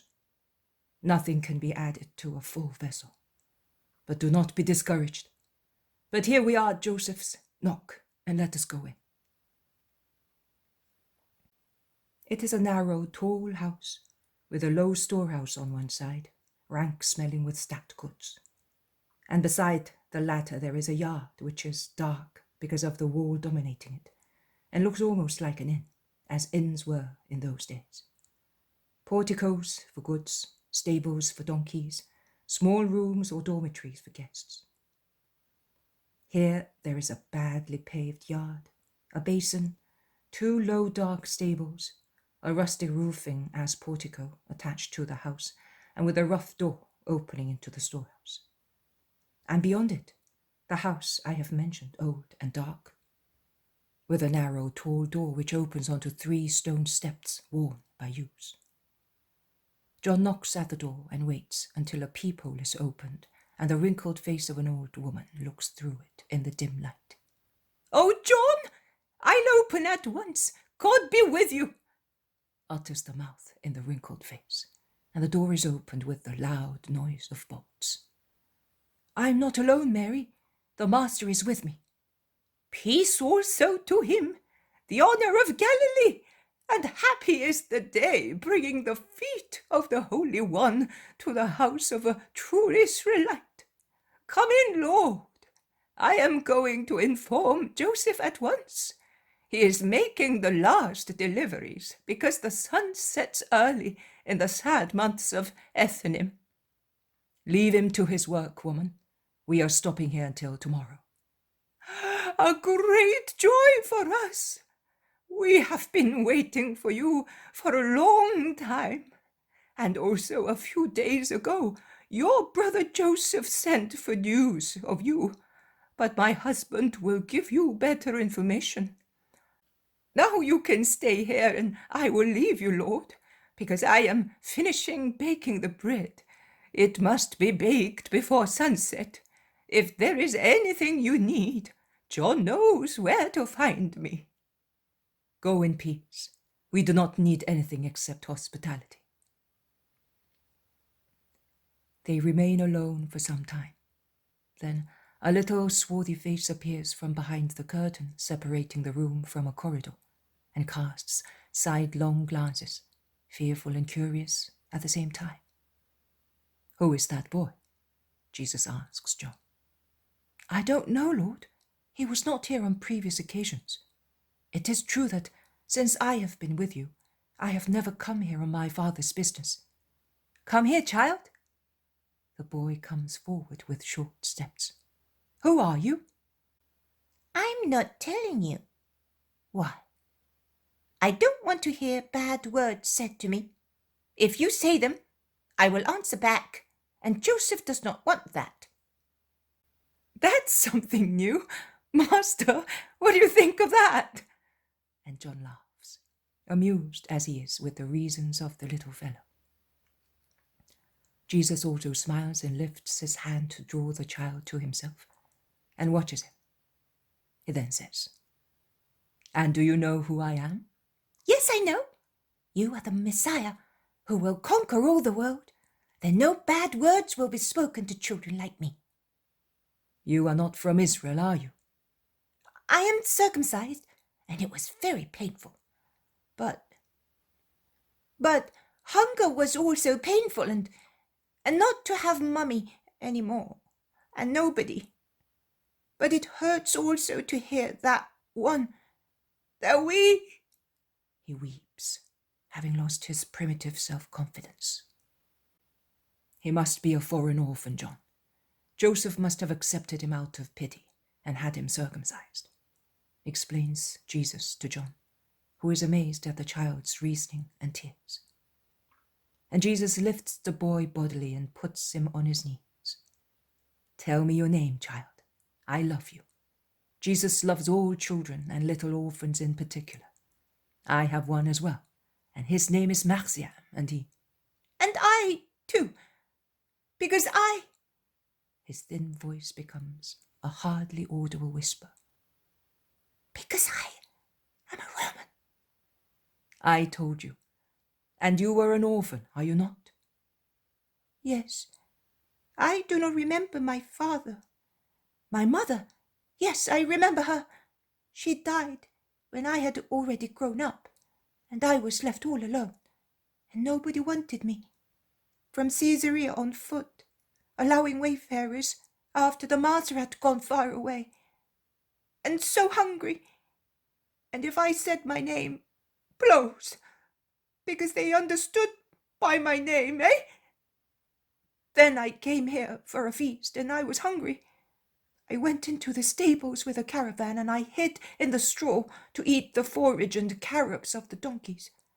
And the donkey bit me, and I screamed, and they rushed in and wanted to hit me. But Joseph said, "No, he has done it, and he says that we must do what he does. And I am taking the boy and will make him an Israelite." And he took me and looked after me with Mary, and he gave me another name, because mine. But my mother called me Marshall.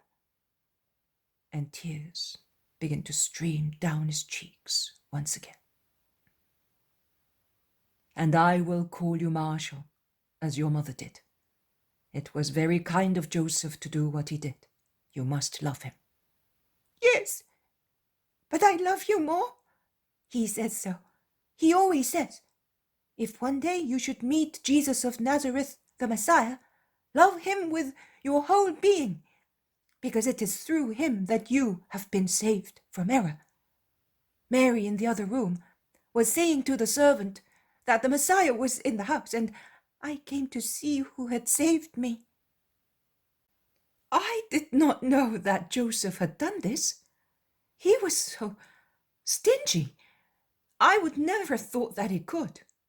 Poor Joseph, stingy and disgusted with his sons. They had no respect for his grey hair. I know. But see, perhaps this child instills new life into him, and he forgets. God rewards him thus for what he did for the boy. What is your name now? An ugly name. I like only the beginning of it, because it is like mine. Manasseh is my name. But Mary, who understands, calls me man. And the boy repeats it with such a desolate expression that Jesus and John cannot help smiling. And Jesus, to comfort him, explains. Manasseh is a name with a kind meaning for us. It means, the Lord has made me forget all my suffering. Joseph gave it to you, meaning that you will make him forget all his grief, and you will do so, my child, to be grateful to him. You yourself, with your new name, say that the Lord has loved you so much that he has given you a new father, a new mother, and a home. Is it not so? Yes, when it is explained thus, yes. But Joseph says that I must forget also my house. I don't want to forget my mother. Jesus looks at John, and John looks at the master, and above the dark head of the boy, they exchange meaningful glances. Your mother is not to be forgotten. Joseph did not make himself clear. Or, more likely, you have misunderstood him. He certainly meant that you must forget all the grief of the past, the sorrow of your house, because now you have this one and you must be happy. Ah, that's all right. And Mary's good to me and makes me happy. Even now she's baking cakes. I will go and see whether they are ready, and I will bring some to you as well. And he slides down from Jesus' knees and runs out of the room. The noise of his bare feet fades away in the long corridor. There is always this hard tendency, even in the best among us. They pretend what is impossible. The children of God's people are more severe than God himself. Poor child. Can one expect a child to forget his mother because he is now circumcised? I will tell Joseph. I did not really know that he had done this. My father, like many Galileans, comes here at festivals, and he has not spoken to me about this, as if he knew nothing about it. But I hear Joseph's voice. Jesus stands up, and so does John, ready to greet with due respect the landlord, who is coming in, and in turn bows repeatedly and ends by kneeling at Jesus' feet. Stand up, Joseph, I have come, as you see. Forgive me if I kept you waiting. Friday is always a busy day. Hail, John! Have you news of Zebedee? Not since the tabernacles, when I saw him. Well, I can tell you that he is well, and so is Salome. Fresh news this morning's, with the last delivery of fish. And I can also tell you, Master, that your relatives are all well at Nazareth. The man who came will depart the day after the Sabbath, if you wish to send word. Are you alone? No, the others will be here shortly. Very well. There is room for everybody. This is a faithful house. I am sorry that Mary has been busy baking the bread and I with sales. We left you all alone. We failed to honor and keep you company as befits a guest, and a great guest. A son of God like you, Joseph. Those who follow the law of God are all equal. No, you are you. I am not a fool like these Judeans. You are the Messiah. That is by the will of God. But by my will and duty I am a son of the law like you. Those who slander you cannot say and do what you are saying now, and you always do.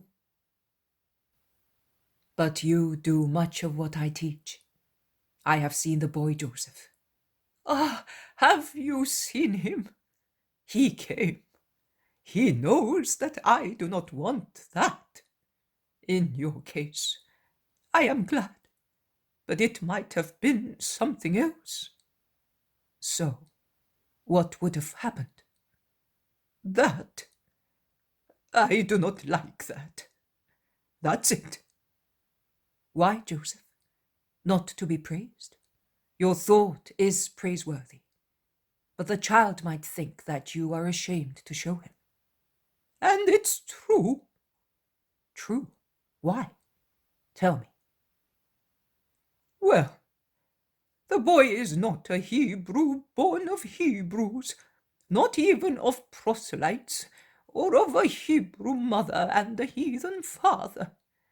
He is the son of 2 Romans, a freed couple who lived in the house of a Roman at Caesarea-on-Sea. He kept the child while he remained there. But when he went away, he left the boy who remained alone. The Hebrews obviously would not accept him. The Romans, you know what the Romans are like. And those Romans of Caesarea above all. The boy, begging. Yes, I know. He arrived here, and you accepted him. God has marked your deed in heaven. And I had him circumcised. And I changed his name. His name, pagan, idolatrous. But I do not want him to mix with people and remember his past. Why, Joseph? Jesus asks kindly, and he continues. The boy suffers for that. He remembers his mother. It is understandable. But it is also understandable. that I should not wish to be criticized for accepting an innocent. Nothing else, Joseph. Why are you afraid of the opinion of men, when a higher judgment, the divine one, confirms that your action is a holy one? Why are you ashamed? Out of respect for public opinion, or for fear of retaliation, of a good deed? Why do you want to set for the boy an example of duplicity, such as arising from changing his name and cancelling his past, out of fear of being prejudiced? Why do you want to instill into the child contempt for his father and mother? See, Joseph, you have accomplished a praiseworthy deed, but you are covering it with dust, with such imperfect ideas. You imitated one of my actions. You received my words, which is good. But why do you not make my imitation perfect by completing it candidly and saying, yes, the boy was a Roman, and I did not feel disgust at him, because he is the son of the Creator like you. I only wanted him to be in our law, and I had him circumcised. Really, the true circumcision is about to come, and a new incision will be made in men's hearts, from which the suffocating ring of treble concupiscence will be removed. Thus, even if the child had remained innocent until that time. But I do not wish to reproach you for that. You, a Hebrew, did the right thing in making him a Hebrew. But leave him his name. Oh, in the future, how many people named Marshall and Caius and Felix and Cornelius and Claudius and so forth will belong to the Christ and to heaven? That is possible also for the boy, who knows nothing about Hebrews and Gentiles, and who will become of age when the new and true law will be established with the new temple and new priests, and not as you think. And he will be examined by God and found worthy of his new temple. Leave him with the name given to him by his mother. It is still a motherly caress to him. I understand what you meant by calling him Manasseh, but let him be Marshall. And to those who ask you about him, you may say, yes, he is Marshall, almost like the disciple of the Christ, the boy to whom Mary gave that name. Be brave in goodness, Joseph, and you will be great, so great. Master, as you wish. I do not want to upset you. And do you think that I did the right thing also as a man? Yes, you did. Your sorrow has made you good. So everything you have done is well done, and this deed is a good one. Some knocks at the main door interrupt the conversation. The poem of the man God, the third year of the public life. Chapter 507. The old priest Matan, or Natan. 8th of October, 1946. When Peter enters the house, he has the same depressed gesture as he had at the Jordan after wading the Beth-Horon. As if he were exhausted, he throws himself onto the first seat he finds and holds his head in his hands. The others are not so dejected, but they are all more or less upset, pale looking. I would say bewildered. The sons of Alphaeus, James of Zebedee and Andrew hardly reply to the greetings of Joseph of Sepphoris and of his wife, who arrives with an old maidservant and some new bread, still warm, and various foodstuffs.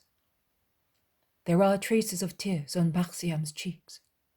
Isaac rushes towards Jesus, takes his hand, and caressing it, he whispers, "It is always like the night of the slaughter, and you are safe once again. Oh, my Lord! For how long? For how long will you be able to save yourself?" His words make the others talkative, and they all begin to speak, although confusedly, telling of the ill treatments, threats, and fear they suffered. There is another knock at the door. Alas, have they followed us? I said that it was wise to come few at a time, says the Iscariot. Yes, it would have been better. They are shadowing us all the time. But now, says Bartholomew. Joseph himself, although somewhat reluctantly, goes to look at the peephole, while his wife says, From the terrace you can descend to the stables, and thence into the rear kitchen garden. I will show you. But while she sets out, her husband exclaims, Joseph the elder! What an honor! And he opens the door, letting in Joseph of Arimathea. Peace to you, master. I was there, and I saw. Manasseh met me while I was coming out of the temple, disgusted to death, as I was not able to intervene, to do anything, in order to be more useful to you. And, oh, you are here as well, Judas of Kerioth. You could do it, since you are the friend of so many. Do you not feel it is your duty, as you are his apostle? You are a disciple. No, if I were, I would follow him like many others. I am a friend of his. It's the same thing. No, Lazarus also is his friend. But you are not going to tell me that he is a disciple. He is, in his soul. All those who are not demons are disciples of his word, because they realize that it is the word of wisdom.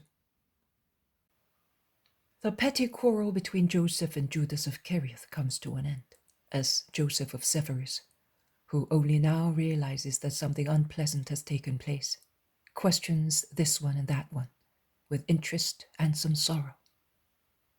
Joseph of Alphaeus must be told. He must be told, and I will entrust. What do you want of me, Joseph? He asks, addressing the elder, who has touched his shoulder as if he wanted to ask him something.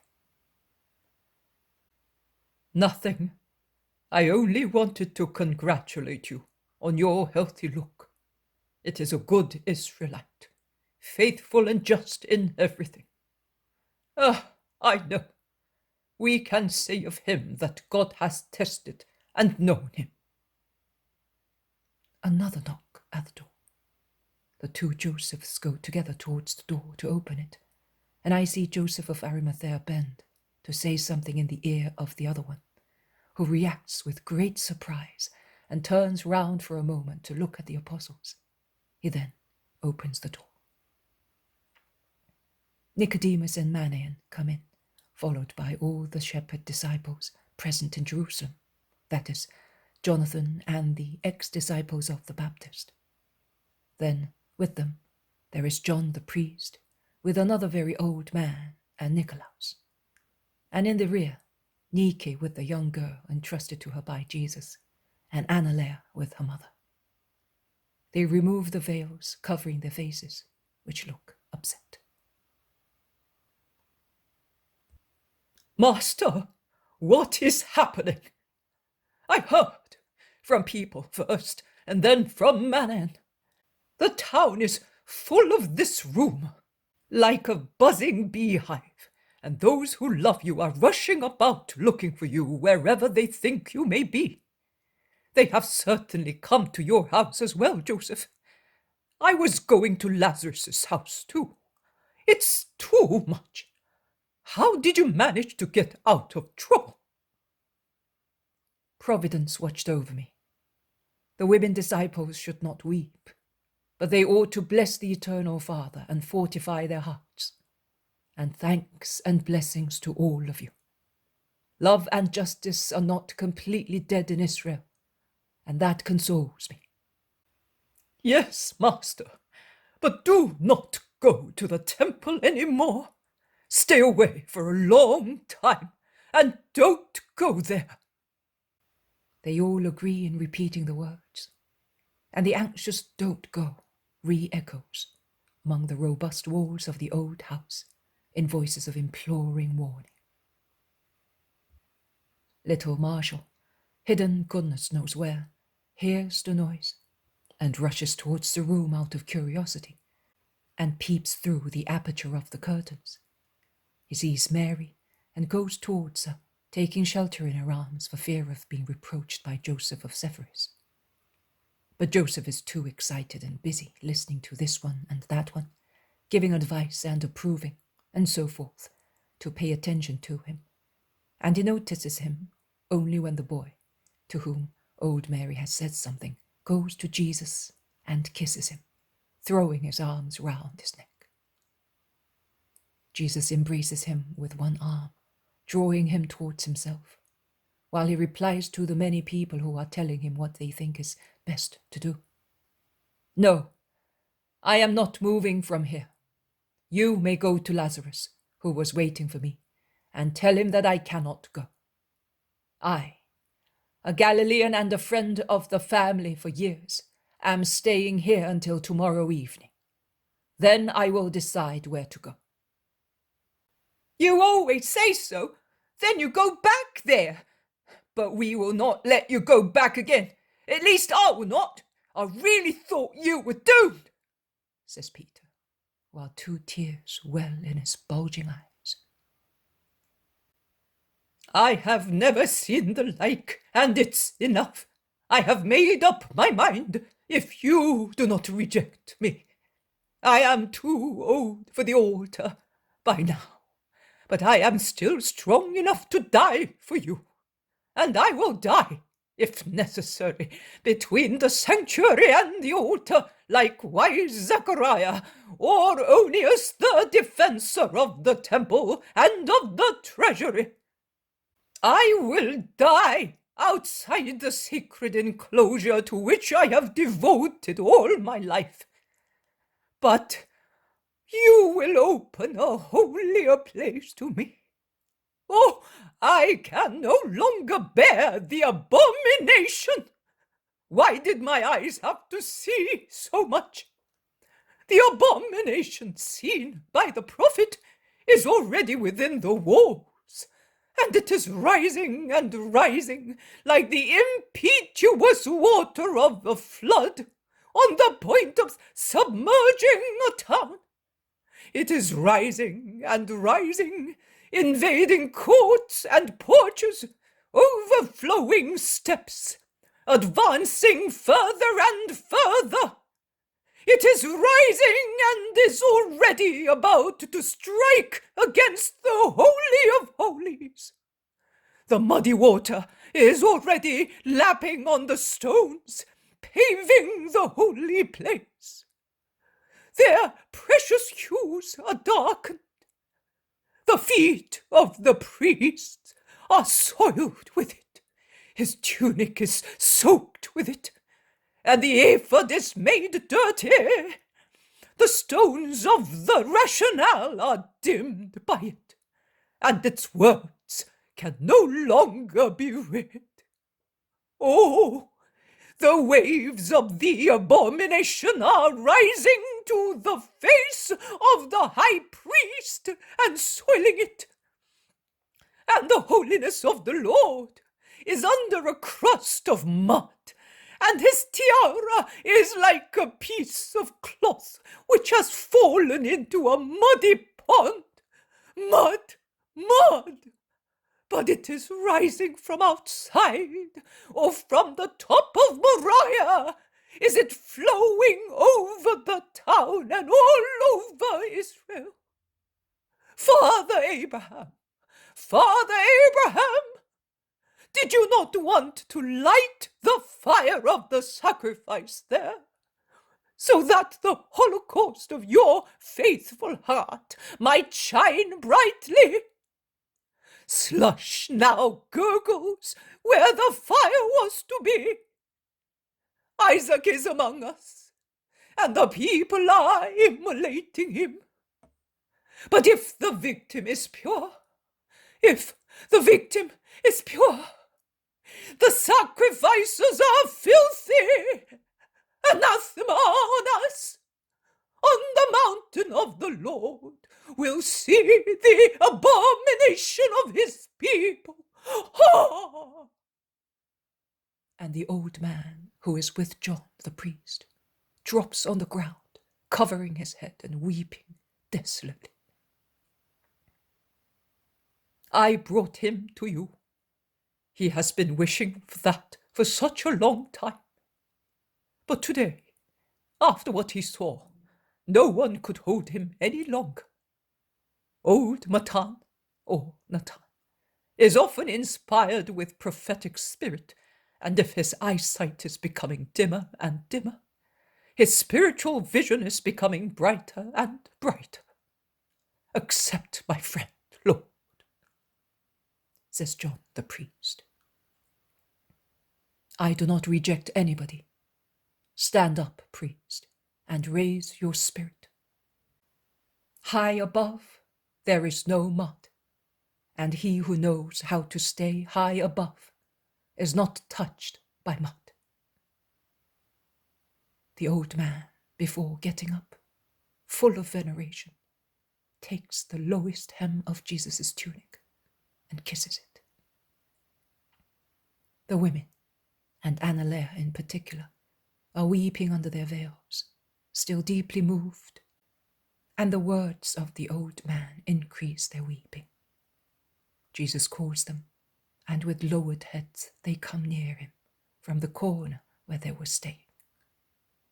If Nike and Annalea's mother are successful in controlling their tears, concealing them almost completely, the young woman disciple is sobbing loudly, heedless of those who are watching her with different feelings. Forgive her, Master. She owes her life to you and she loves you. It is impossible for her to believe that they can harm you. And then she has been left so lonely and so sad after, says her mother. Oh, it is not that. No, it is not that. Lord, Master, my Saviour, I... Annalea is unable to speak, partly because of her sobbing, partly out of shame or something else. She was afraid of reprisals because she is a disciple. That is certainly the reason. Many are going away because of that, says the Iscariot. Oh no, even less so, man. You do not understand anything. Oh, you lend your thoughts to other people. But you know, Lord, why I am weeping? I was afraid that you were dead and that you had forgotten the promise, she says, ending with a sigh, after uttering the first words vigorously, rebelling against Judas's insinuation. Jesus replies to her, I never forget. Be not afraid. Go home in peace, awaiting the hour of my triumph and of your peace. Go. The sun is about to set. Withdraw, women, and may peace be with you. Lord, I am not happy to leave you, says Nike. Obedience is love. True, Master, but why can I not follow you like Eliza?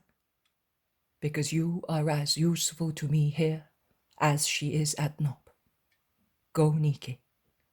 Let some men escort the women, so that no one may importune them. Manasseh and Jonathan are ready to obey, but Jesus stops Jonathan, asking him, So, are you going back to Galilee? Yes, Master, the day after the Sabbath. My master is sending me. Have you room in the wagon? I am by myself, Master. Then you will take Marciam and Isaac with you. You, Isaac, know what you have to do, and you too, Marciam. Yes, Master, reply the two. Isaac with his mild smile, Marciam with a tremor of tears in his voice and on his lips. Jesus caresses him, and Marcia, forgetting all reservedness, throws himself on his chest, saying, "Leave you, now that everybody is persecuting you. Oh, my master, I shall never see you again. You have been all my good. I found everything in you. Why are you sending me away? Let me die with you. Oh, what importance is life to me if I do not have you?" I say to you what I said to Nike. Obedience is love. I will go. Bless me, Jesus.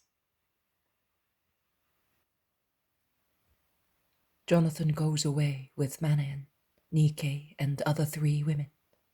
Also the other disciples go away in small groups. Only when the room, previously overcrowded, is almost empty, the absence of Judas of Kerioth is noticed, and many are surprised, because he was there shortly before, and he has not been given any order. "He must have gone to do some shopping for us," says Jesus, to prevent comments, and he continues to speak to Joseph of Arimathea and Nicodemus, the only ones left besides the 11 apostles and Marcia, who is close to Jesus, anxious to enjoy his company during these last hours. Jesus is thus between Marcia, an adolescent, and Marshall, a boy, both swarthy, lean, equally unhappy in their youth, and equally accepted by 2 good Israelites in Jesus' name. Joseph of Sepphoris and his wife have prudently withdrawn to leave the master free. Nicodemus asks, "But who is this boy?" "He is Marshall, a boy that Joseph has taken as son." "I did not know." "No one, or almost no one, knows." "He is a very humble man. Anybody else would have made his gesture known," remarks Joseph. "Do you think so?" "Go, Marshall. Take Marciam to see the house," says Jesus. And when the 2 have gone, he resumes speaking. "You are mistaken, Joseph. How difficult it is to judge according to justice." "But Lord, to take in an orphan, because he is certainly an orphan, and not boast about it, is surely humility." "The boy, his name tells you, is not from Israel." "Ah, now I see. He does the right thing then in keeping him hidden." "But he has been circumcised." "It does not matter, you know. Also John of Endor was. But he was a cause of reproach for you. Joseph, a Galilean in addition, might have trouble, despite the circumcision. There are so many orphans in Israel as well, certainly with that name and its features. How Israel-minded you all are, even the best. Even in doing good deeds, you do not understand, and you are not able to be perfect. Do you not yet understand that one only is the Father of heaven, and that each creature is his child? Do you not yet understand that man can have only one reward and only one punishment, and that it is really a reward or a punishment? Why become slaves to the fear of men? But that is the fruit of the corruption of the divine law, which has been altered and oppressed to such an extent by petty human laws as to dull and obscure even the thought of the just people who practice it. In the Mosaic law, therefore, divine, in the pre-Mosaic law, merely moral or risen through celestial inspiration, is it perhaps stated that those who did not belong to Israel could not become part of it? Do we not read in Genesis, when they are 8 days old, all your male children must be circumcised, no matter whether they be born within the household or bought from a foreigner, not one of your descendants? That was stated. Any further addition is your own. I told Joseph, and I am telling you, the ancient circumcision will soon no longer have much importance. A new and truer one will replace it, and on a nobler part. But while the first one lasts, and you, out of loyalty to the Lord, apply it to males born of you or adopted by you, do not be ashamed of having done it also on the flesh of other races. The flesh belongs to the sepulchre, the soul to God. The flesh is circumcised because it is not possible to circumcise what is spiritual.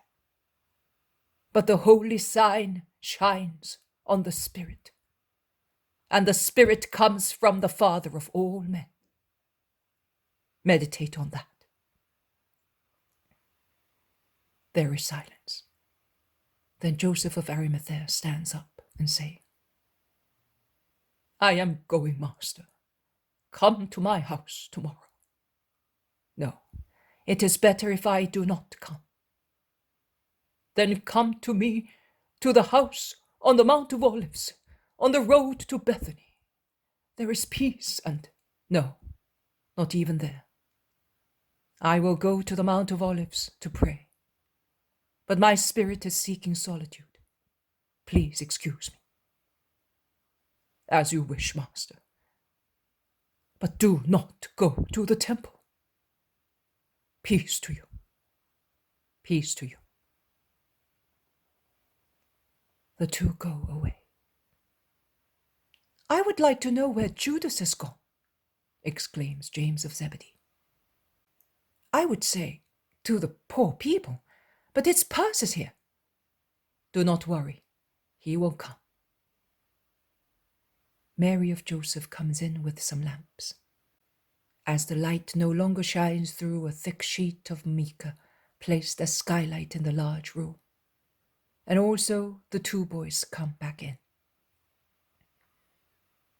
I am glad to leave you with one whose name is almost like mine.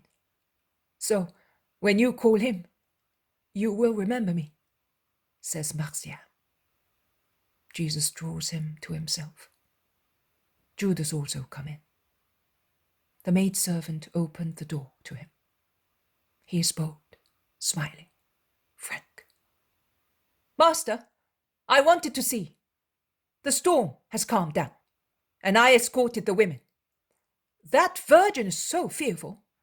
I did not say anything to you because you would have stopped me, and I wanted to see whether there was any danger for you. But no one thinks any more about it. The streets are empty on Sabbaths. Very well. Let us stay in peace here now and tomorrow.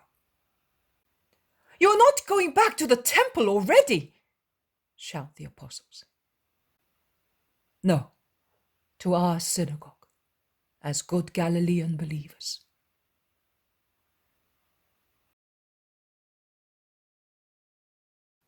The poem of the man God, the third year of the public life. Chapter 508. The cure of the man born blind. 10th of October, 1946. Jesus goes out with his apostles and Joseph of Sepphoris, turning his steps towards the synagogue. The clear, limpid day makes people glad, like a promise of springtime after windy, cloudy winter days. Thus, many people of Jerusalem are in the streets, some going to synagogues, some coming back from them or from other places, some with their families, wishing to leave the town and enjoy the sunshine in the country. From Herod's gate, which is visible from the house of Joseph of Sephoris, one can see people go out to enjoy themselves. Beyond the walls, in the open, a plunge into the green vegetation, into the free open space, away from the narrow streets between high buildings. I think that the rural strip which ran around Jerusalem was purposely wanted by the citizens, who wanted to conciliate the walking limitations of the Sabbath with their wish for air and sunshine, to be enjoyed in the open and not only on roofed terraces of houses. But Jesus is not going towards Herod's gate. On the contrary, he turns his back to it, bending his steps towards the town centre. But he has only taken a few steps in the wider street, into which opens the little street where Joseph of Sephoris' house is, when Judas of Kerioth draws his attention to a young man who is proceeding towards them, feeling his way by touching the wall with a stick, raising up his face deprived of eyes, in the gait typical of blind people. His garments are poor, although clean, and he must be well known to many people in Jerusalem, because more than one point him out, and some go towards him, saying, "Man, you have lost your way today. You have already passed the Moriah streets, and you are in Bethsaida." "I am not begging for alms today," replies the blind man with a smile. And still smiling, he proceeds towards the northern part of the town. "Master, look at him. His eyelids are sealed. Nay, I would say that he has no eyelids at all. His forehead is joined to his cheeks without any cavity, and no eyeballs appear to be underneath. The poor fellow was born like that, and he will die like that without seeing even once the light of the sun or the face of a man. Now tell me, master, he has certainly sinned to be punished so severely, but if he was born blind, as he definitely was, can he have sinned before being born? Perhaps his parents committed sin, and God punished them by allowing him to be born thus." Also the other apostles and Isaac and Marciam press round the master to hear his reply. And 2 well-to-do men of Jerusalem, who were a little behind the blind man, quicken their paces, hastening towards Jesus, as if they were attracted by the height of the master, who towers above the crowd. There is also Joseph of Arimathea, who remains at a distance, and leaning against a main door, raised on 2 steps, he looks around, watching all the faces. Jesus replies, and his words are clearly heard in the silence which has been created. "Neither he nor his parents have sinned more than any man sins. And perhaps they have sinned less, because poverty often refrains from sin. But he was born thus, so that once again the power and works of God may be revealed through him. I am the light which has come to the world, so that those of the world who have forgotten God, or have lost his spiritual image, may see and remember him. And those who seek God, or already belong to him, may be confirmed in their faith and love. The Father sent me that I may complete the knowledge of God in Israel and in the world, in the time still granted to Israel. I, therefore, must accomplish the work of him who sent me, testifying that I can do what he can, because I am one with him. And the world may know and see that the Son is not different to the Father, and may believe in me for what I am. Later the night will come when it will no longer be possible to work, and it will be dark. And those who have not engraved in themselves my sign and their faith in me will no longer be able to do so in the darkness, confusion, sorrow, desolation, and ruin, which will overwhelm these places and astonish spirits with the orgasm of anguish. But as long as I am in the world, I am light and witness, word, way, and life, wisdom, power, and mercy. So go Meet the man born blind and bring him here to me." "Will you go, Andrew? I want to stay here and see what the master does," replies Judas, pointing at the master, who has bent down on the dusty road, has spat on the ground, and with his finger is mixing the dust with the spittle, forming a pellet of mud. While Andrew, who is always obliging, goes to get the blind man who is about to turn into the narrow street where the house of Joseph of Sepphoris is, Jesus spreads the mud on both forefingers and remains thus, with his hands raised, as priests hold them at Holy Mass, at the Gospel or at the Epistle. Judas withdraws from his place, saying to Matthew and Peter, "Since you are not very tall, come here and you will see better." And he stands at the back, almost concealed by the sons of Alphaeus and by Bartholomew, who are tall. Andrew comes back, holding by the hand the blind man who is anxiously repeating, "I don't want money. Let me go. I know where the man named Jesus is, and I am going to ask." "This is Jesus. He is here, in front of you," says Andrew, stopping in front of the master. Jesus, contrary to his usual habit, does not ask the man anything. He at once spreads the little mud, which he has on his forefinger, on the closed eyelids, and says, "And now, go as quickly as you can to the pool of Siloam, and do not stop to speak to anybody." The blind man, his face soiled with mud, remains perplexed for a moment, and moves his lips to speak. He then closes them and obeys. His first steps are slow, as if he were pensive or disappointed. Then he quickens his pace, grazing the wall with his stick, walking faster and faster, as far as it is possible for a blind man, as if he felt being guided. The 2 men of Jerusalem laugh sarcastically, shaking their heads and go away. Joseph of Arimathea, and this amazes me, follows them without even a word of greeting to the master, retracing his steps, that is, going towards the temple, whilst he was coming from that direction.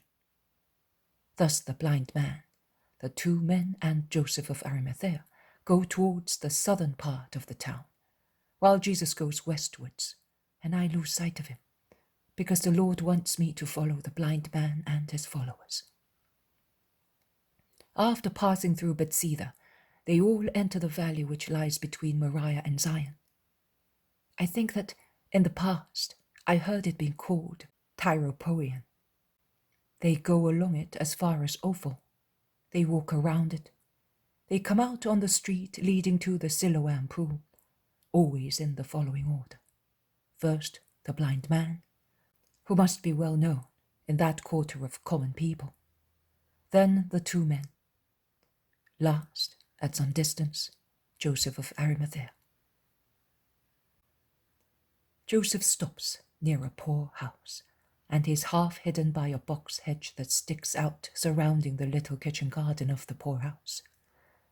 The 2 men instead go near the pool and watch the blind man, who cautiously approaches the large pool, and feeling the damp wall, puts one hand into the cistern and withdraws it, dripping water, and washes his eyes once, twice, 3 times. At the 3rd time he drops his stick and presses his face with the other hand, uttering a cry which sounds like a painful one. He then removes his hands slowly, and his previous painful cry changes into a shout of joy. "Oh, Most High, I can see!" And he throws himself on the ground, overwhelmed with emotion, his hands shielding his eyes and pressing his temples, anxious to see but troubled by the light. And he repeats, "I can see! I can see! So this is the earth, and this is the light. This is the grass which I knew only through its coolness. He stands up and stoops, like one carrying a weight, his weight of joy.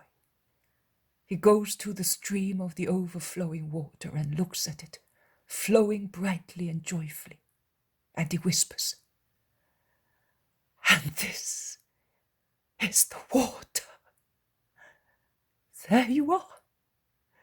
That's how I felt it with my fingers." He dips his hand into it. It is cold and cannot be held, but I did not know you. Ah, beautiful, beautiful. How beautiful everything is. He looks up and sees a tree. He approaches it, touches it, stretches out a hand, draws a little branch to himself, looks at it and laughs, laughs. He screens his eyes with his hand to look at the sky, at the sun, and 2 tears stream down from his virgin eyelids, open to contemplate the world.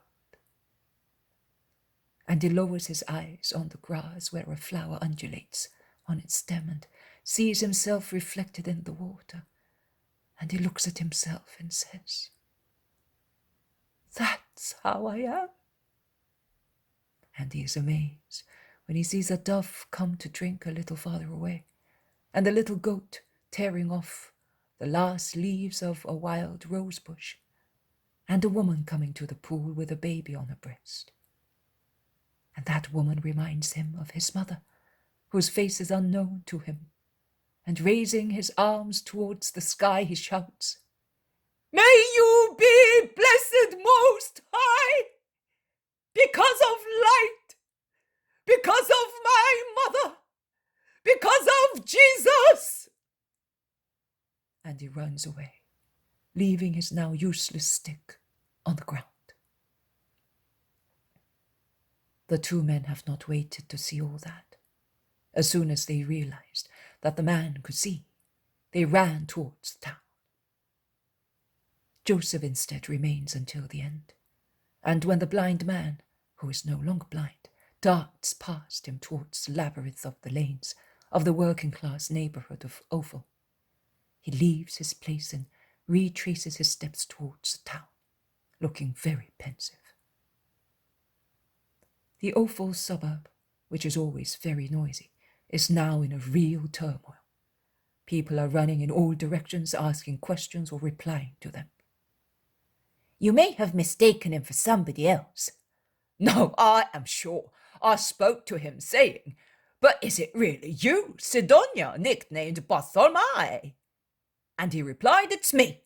I wanted to ask him how it happened, but he ran away." "Where is he now?" "He's certainly with his mother." "Who has seen him?"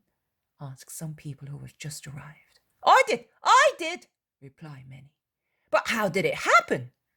"I saw him running without his stick, with 2 eyes in his face, and I said, 'Look, Bartholomew would be like that if—'" "I tell you that I am still trembling. He came in shouting, 'Mother, I see you!' A great joy for his parents. He will now be able to help his father and earn his food." "That poor woman! She was so overwhelmed with joy that she was not feeling well. Oh, there is one thing. I have gone to ask for some salt and—" "Let us go and hear the man himself." Joseph of Arimathea is caught in the uproar, and I do not know whether out of curiosity or spirit of imitation, he follows the crowd and ends up in a blind alley, which would lead to the Kidron if it continued. The people crowd there, overcoming with their voices the rustling noise of the water of the torrent, swollen with the autumn rains. And Joseph arrives there, when, from another lane joining with this one, the 2 men previously mentioned come with 3 more, a scribe, a priest, and another one whom I cannot identify by his garments. They elbow their way through the crowds arrogantly, and they try to enter the house crammed with people. The house consists of a large kitchen as black as tar, with a corner cut off by a rustic wooden partition, beyond which there is a couch and a door opening into another room with a bigger bed. Through a door on the opposite wall one can see a small kitchen garden only a few square meters large. That is all. The cured blind man is speaking, leaning on a table, replying to those asking him questions, all poor people like himself, the common people of Jerusalem, of this suburb, which is perhaps the poorest in town. His mother is looking at him, standing beside him, and is weeping, drying her tears with her veil. His father, a man worn out by work, is rubbing his beard with a shaky hand. It is impossible also for the overbearing Judeans and doctors to go into the house, and the 5 are compelled to listen to the words of the cured man outside. How were they opened? That man, whose name is Jesus, dirtied my eyes with some damp earth, and he said to me, "Go and wash yourself in the pool of Siloam." I went there. I washed myself. My eyes opened, and I could see. But how did you manage to find a rabbi? You always said that you were unlucky, because you never met him, not even when he used to pass here going to Jonah at Gethsemane. And today, now that one never knows where he is.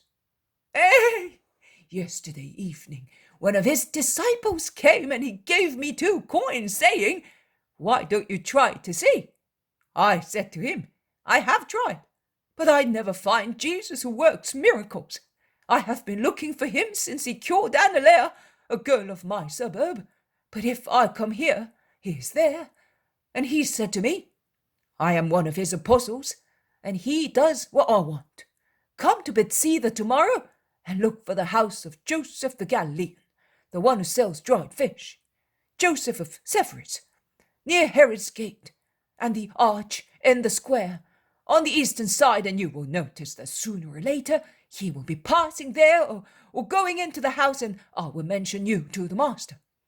I said, "But tomorrow is the Sabbath." I wanted to say that he would not do anything on the Sabbath. He replied to me, "If you want to be cured, that is the day, because afterwards we are leaving the town and you do not know whether you will ever meet him again." I said also, "I know that they are persecuting him.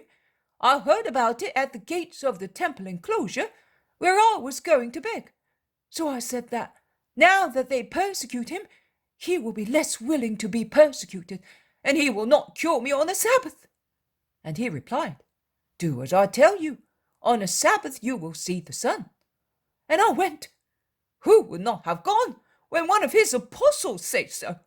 He also said to me, "I am the one to whom he listens most, and I came especially because I feel sorry for you and because I want his power to be displayed brightly after they despised him.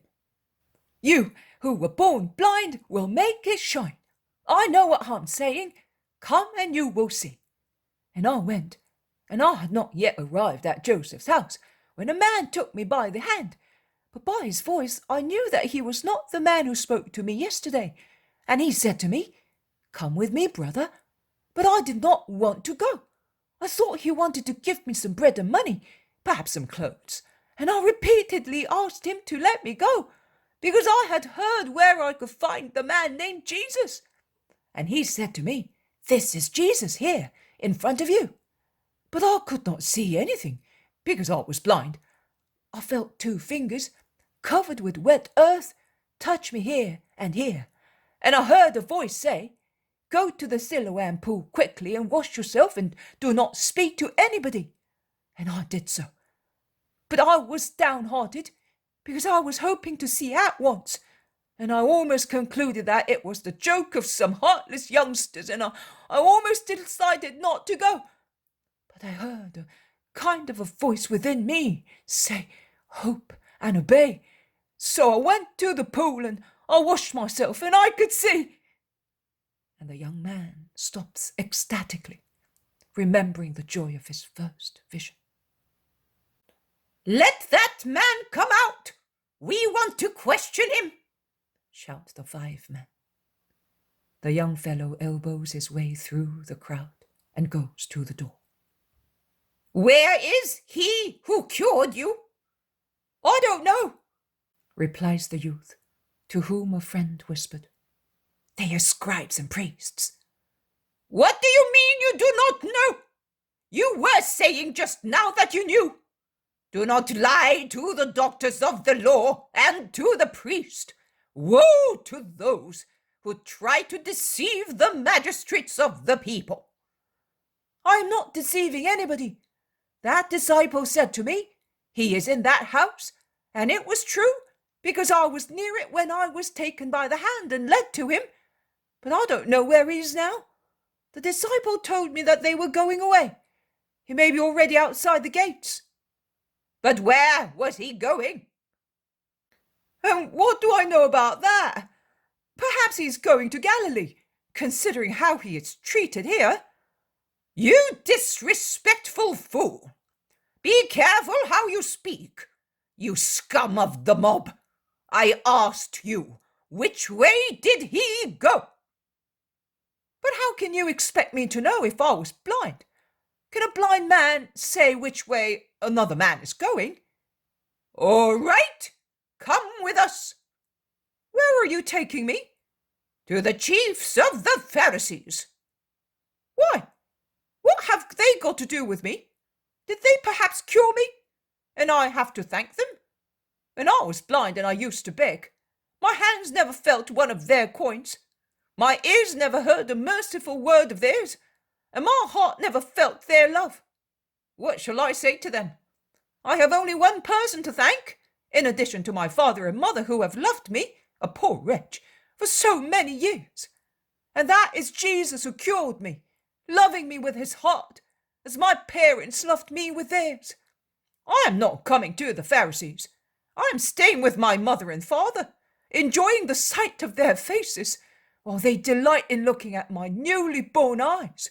So many springtimes after the one in which I was born, but I did not see the light."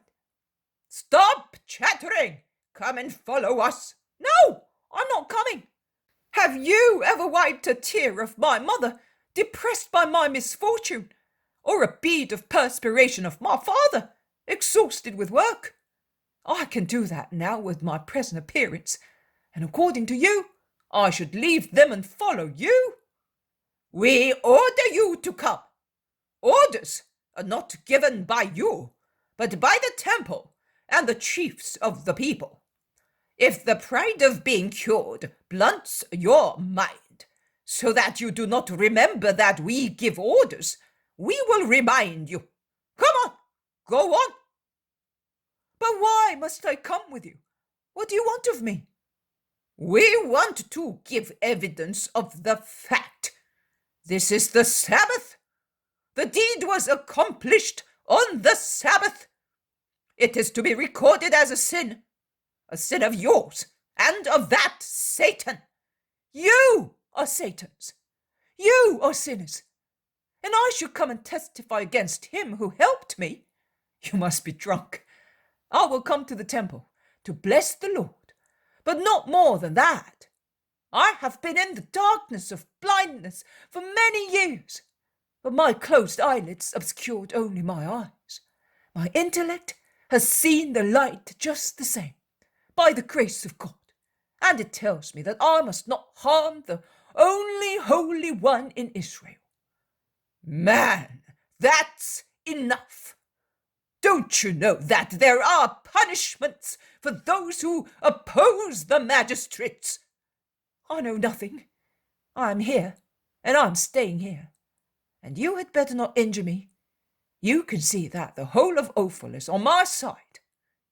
"Yes, leave him alone, jackals. He is protected by God. Don't touch him. God is with the poor. God is with us, you profiteers and hypocrites." The crowd shouts and threatens in one of those spontaneous popular demonstrations which are the outbreak of indignation of humble people against their oppressors, or the explosion of love for their protectors. And they cry out, "Woe betide you if you injure our Saviour, the friend of the poor, the 3 times holy Messiah. Woe to you! We were not afraid of the wrath of Herod or of the chiefs when we wanted. We're not afraid of yours, you old toothless hyenas, you jackals with blunt claws, you useless overbearing fellows. Rome does not want tumults and does not oppress the rabbi because he is peaceful. But Rome knows you. Go away! Away from the quarters of those whom you oppress with tithes exceeding their means, in order to have money and satisfy your hunger for pleasure and accomplish disgraceful negotiations.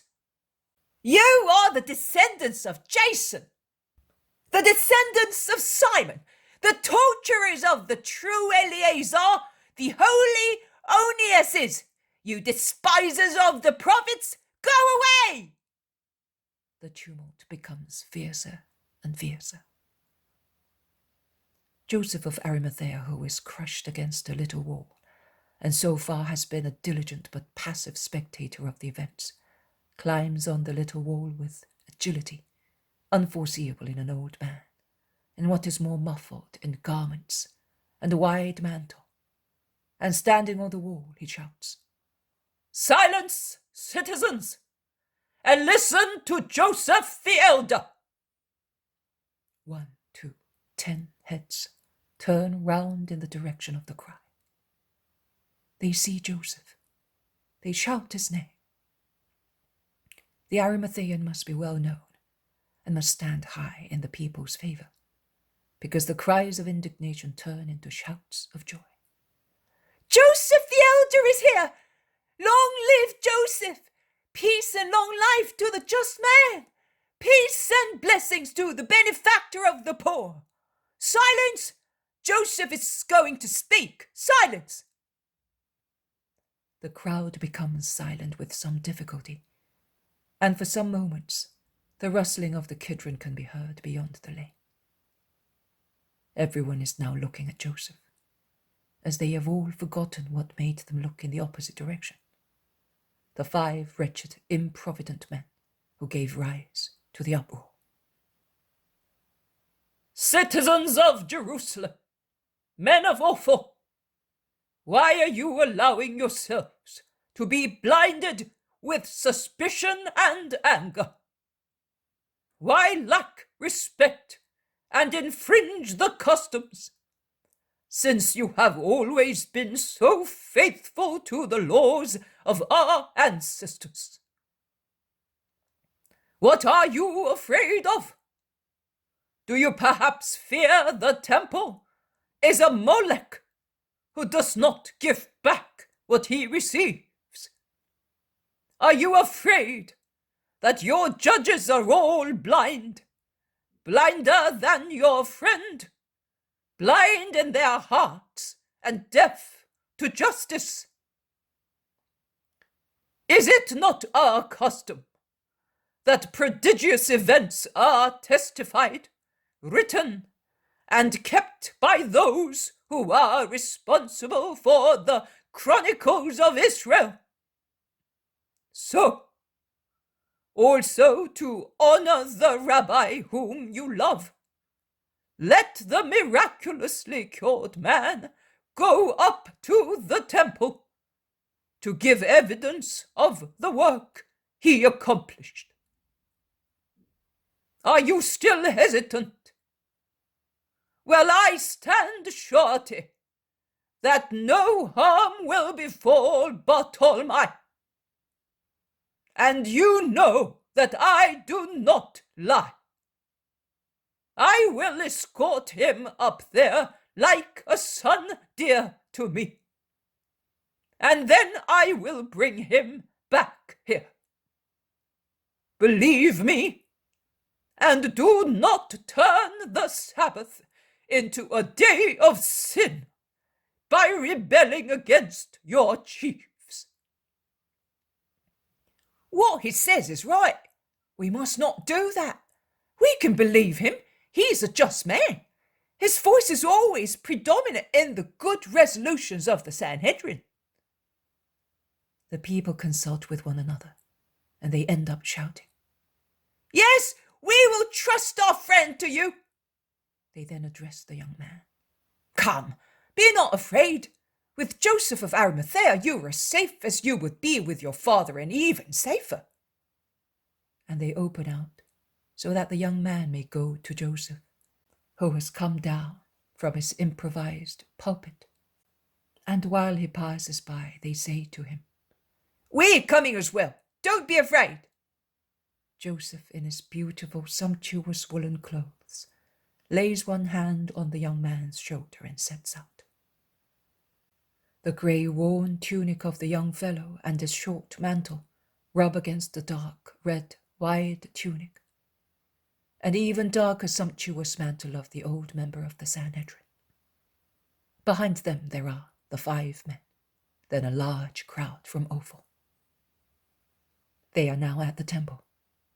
After crossing the central streets, attracting the attention of many people who point out to one another the previously blind man, saying, It's the blind fellow who used to beg, and now he has eyes. Perhaps it's one like him. No, it's certainly the same man, and they are taking him to the temple. Let's go and see. And the train becomes longer and longer until they all disappear within the walls of the temple. Joseph leads the young man into a hall, which is not the Sanhedrin, where there are many Pharisees and scribes. Joseph goes in with Bartholomew, and the 5 men follow them. The common people of Ophel are pushed back into the court. This is the man. I brought him here myself, because I was present, without being seen, at his meeting with the rabbi and at his recovery. And I can tell you that it was completely accidental, as far as the rabbi is concerned. The man, you will hear this yourselves, was led, or rather invited to go where the rabbi was, by Judas of Kerioth, who is known to you. And I heard, and these 2 who were with me also heard, because they were present, how Judas induced Jesus of Nazareth to work the miracle. I now testify here that if there is one who ought to be punished, it is neither the blind man nor the rabbi, but the man from Kerioth, who, God sees whether I am lying in saying what I think, is the only one responsible for what happened, as he provoked it with deliberate maneuver. That is my statement. What you state does not cancel the fault of the rabbi. If one of his disciples sins, the master must not commit sin. And he sinned by curing this man on a Sabbath. He accomplished a servile work. To spit on the ground is not a servile work, and to touch the eyes of another person is not a servile work either. I am touching the man as well, but I do not think that I am committing a sin. He worked a miracle on the Sabbath. That's why he sinned. To honor the Sabbath by means of a miracle is a grace of God and a sign of his bounty. It is his day. Can the Almighty not celebrate it with a miracle that makes his power shine brightly? We are not here to listen to you. You are not accused. We want to question that man. It's for you to reply. How did you get your eyesight? I have explained that, and these people heard me. The disciple of that Jesus said to me yesterday, "Come and I will have you cured." And I came, and I felt some mud being put here, and I heard a voice say to me to go to the Siloam pool and wash myself. And I did it, and now I see. But do you know who cured you? Of course I do. Jesus, I told you. But do you know exactly who Jesus is? I know nothing. I am poor and ignorant, and up to a short time ago I was blind. I know that, and I know that he cured me. And if he was able to do that, God is certainly with him. Don't blaspheme! God cannot be with those who do not keep the Sabbath, shouts some. But Joseph and the Pharisee Eleazar, John, and Joachim remark, Neither can a sinner work such prodigies. Have you been seduced as well by that possessed man? No, we are just, and we say that if God cannot be with those who work on the Sabbath, neither can man make a fellow born blind see without the help of God, says Eleazar calmly, and the others nod in assent. Are you forgetting about the demon? Shout the evil-minded enemies irritably. I cannot believe, neither you believe, that the demon may work a deed capable of making one praise the Lord, says John the Pharisee. And who is praising him? This young man, his relatives, the whole of Ophel, and I with them, and with me all those who are just and God-fearing in a holy way, replies Joseph. The evil-minded ones, now held up to ridicule, not knowing what to object, assail Sidonia, nicknamed Bartolomai. What do you say to him who opened your eyes? As far as I am concerned, he is a prophet, and he is greater than Elijah, with the son of the widow of Zarephath, because Elijah brought the soul back into the boy. But this Jesus has given me what I had never lost, because I never had it, my eyesight. And if he made my eyes in a flash with nothing except a little mud, whilst my mother had not been able to make them in 9 months with flesh and blood, he must be as great as God who made man with mud. Go away! Go away, you blasphemer! Liar! Corrupted! And they eject him as if he were possessed. The man is lying. It cannot be true. Everybody knows that a person born blind cannot be cured. It must be one like Bartolomai, and the Nazarene has prepared him, or Bartolomai has never been blind. Upon hearing such an astonishing statement, Joseph of Arimathea bursts out. It is known since the days of Cain that hatred blinds people, but that it makes them fools was not yet known. Do you think it credible that a man may reach maturity, pretending that he is blind, just to wait for a probable and very remote clamorous event? Or that Bartolomai's parents do not recognize their son, or that they lend themselves to this deception? Money can do everything, and they are poor. The Nazarene is poorer than they are. You are lying. Sums worthy a satrap pass through his hands. But don't stay there for a moment. That money is for the poor. It is used for a good purpose, not for falsehood.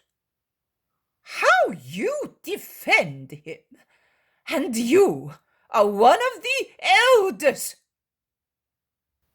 Joseph is right.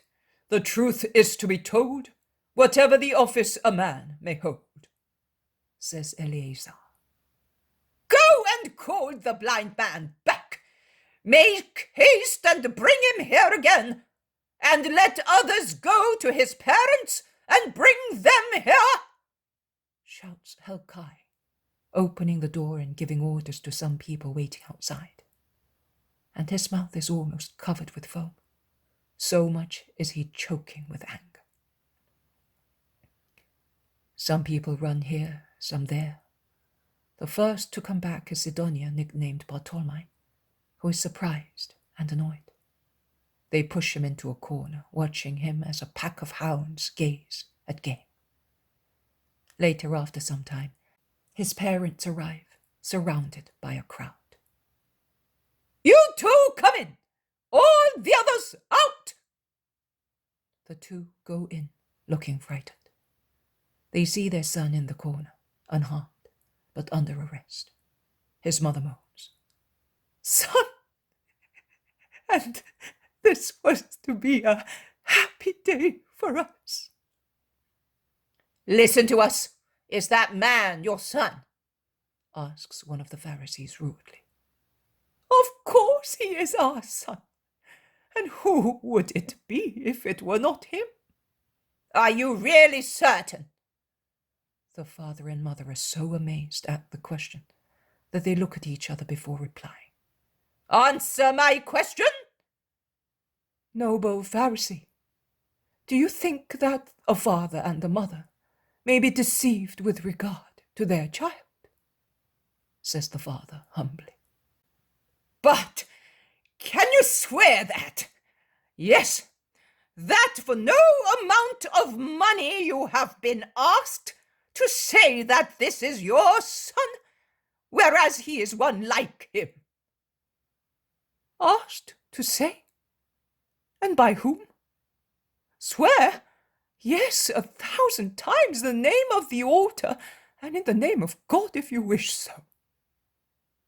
His assertion is so resolute that it would discourage the most pig-headed person. But the Pharisees are not disheartened. They ask, "But was your son not born blind?" "Yes, he was. His eyelids were closed, and there was nothing under them." "How come he can now see? He has eyes, and his eyelids are open. You are not going to tell me that eyes grow just like that, like flowers at springtime? And that eyelids open just like the calyx of a flower?" says another Pharisee, laughing sarcastically. "We know that this man has really been our son for almost 30 years, and that he was born blind. But we do not know how he can now see, or who opened his eyes. In any case, ask him. He's not an idiot or a little boy. He is well on in age. Ask him and he will tell you." "You are lying. In your house, he said how he was cured and by whom. Why do you say that you do not know?" shouts one of the two men who had always followed the blind man. "We were so dumbfounded with amazement that we did not listen to him," the two reply apologetically. The Pharisees turn to Sidonia, nicknamed Bartolomei, saying, "Come here and give glory to God if you can. Don't you know that he who touched your eyes is a sinner? Don't you know? Well, you had better know. We are telling you because we know." "Who knows? It may well be as you say. I don't know whether he is a sinner or not. I only know that previously I was blind, and now I can see, and quite clearly." "But what did he do to you? How did he open your eyes?" "I have already told you, and you did not listen to me. Now you want to hear it all over again? Why, do you want to become his disciples?" "Fool! You can be the disciple of that man. We are the disciples of Moses, and we know everything about Moses, and that God spoke to him. But of this man we know nothing, where he comes from, and who he is, and no prodigy of heaven points him out as a prophet." And that is just what is wonderful, that you do not know where he comes from, and you say that no prodigy points him out as a just man. But he opened my eyes, and none of us in Israel had ever been able to do that, not even the love of a mother and the sacrifices of my father. But there is one thing that we all know, both you and I, that is, that God does not hear sinners, but only those who fear God and do his will. In no part of the world it has ever been heard that anyone was able to open the eyes of a man born blind. But this Jesus has done that. If he did not come from God, he would not have been able to do it. "You are born a sinner through and through, and you are disfigured in your spirit as you were in your body, and even more so, and you pretend to teach us? Go away, cursed abortion, and become a demon with your seducer. Go away, all of you, foolish, sinful populace." And they eject the son, father, and mother, as if they were 3 lepers. The 3 go away quickly, followed by their friends. But when he is outside the enclosure, Sidonia turns round and says, "And you can stay where you are, and say what you like. The truth is that I see, and I praise God for it. You may be demons, not the good one who cured me." "Be quiet, son, be quiet, lest it should be detrimental to us," moans his mother. "Oh, mother, has the air in that hall poisoned your soul, as you used to teach me to praise God in my misfortune? And now you cannot thank him in our joy, and you are afraid of men. If God has loved me and you so much as to grant us the miracle, will he not be able to defend us from a handful of men?" "Our son is right, woman. Let us go to our synagogue to praise the Lord, since they have driven us out of the temple. And let us go at once, before the Sabbath is over." and hastening their paces, they disappear in the lanes in the valley.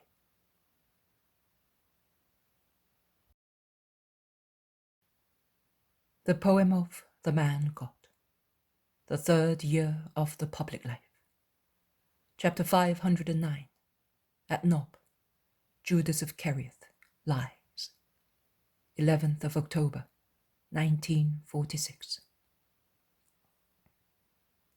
Jesus is at Nob, and he must have been there only for a short time, as he is organizing himself, dividing the 12 apostles into 3 groups of 4 persons each, to distribute them in houses.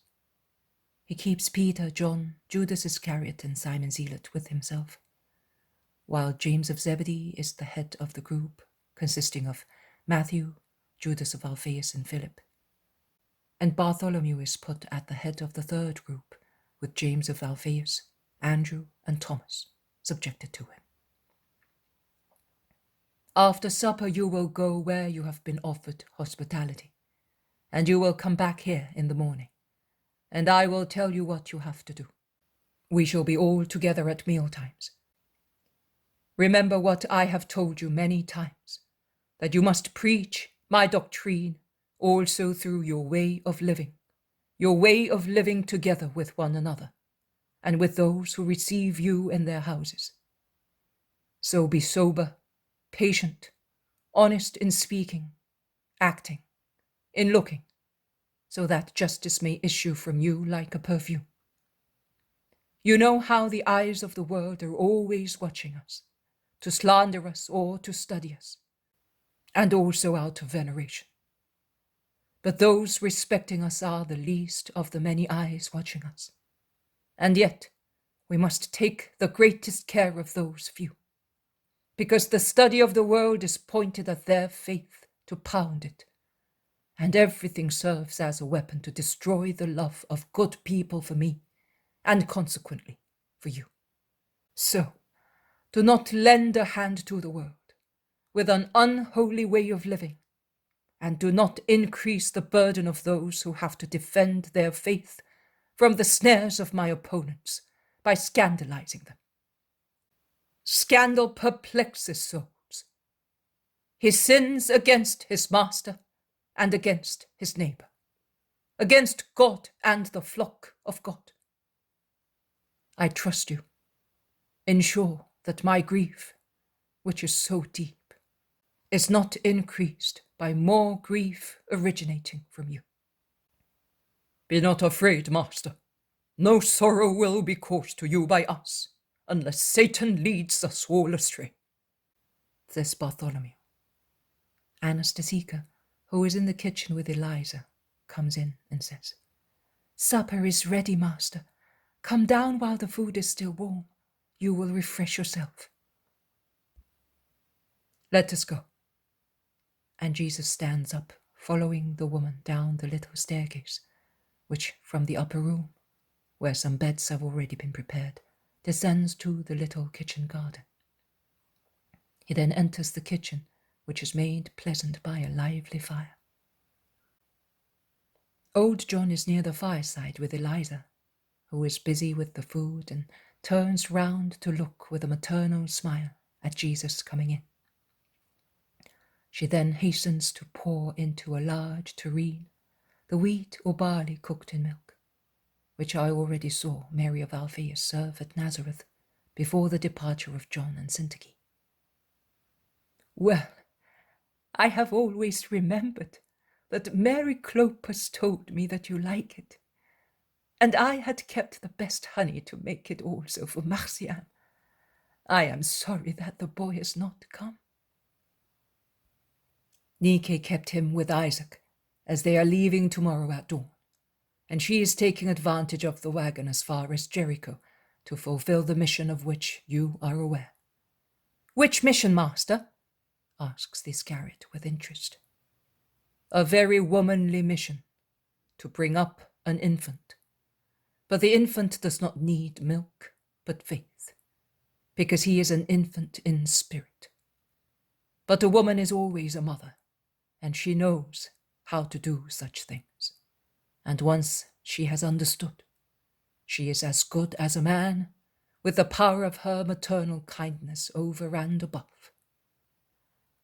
How kind you are to us, master, says Eliza, looking at Jesus so lovingly, as if she were caressing him. I am truthful, Eliza. We people of Israel, and we are not the only ones, are accustomed to look at and consider woman an inferior being. No. If she is subjected to man, which is just, if she has been struck more severely by punishment for Eve's sin, if her mission is destined to be carried out among veils and in dim light, without showy deeds or words, if everything takes place in her as if it were choked by a curtain, she is not less strong or less capable than men. Even without remembering the great women of Israel, I tell you that there is great strength in the heart of a woman. In her heart, as in the intelligence of us men. And I tell you that the situation of women is about to change with regard to customs as well as with regard to many other things. And it will be just, because a woman will obtain grace and redemption, particularly for women, as I will do for all men. A woman? And how can you expect a woman to redeem? Remarks Judas of Kerioth with a mocking laugh. I solemnly tell you that she is already redeeming. Do you know what to redeem means? Of course I do. It is to remove from sin. Yes, but to remove from sin would not help much, because the opponent is eternal, and he would begin to lay snares all over again.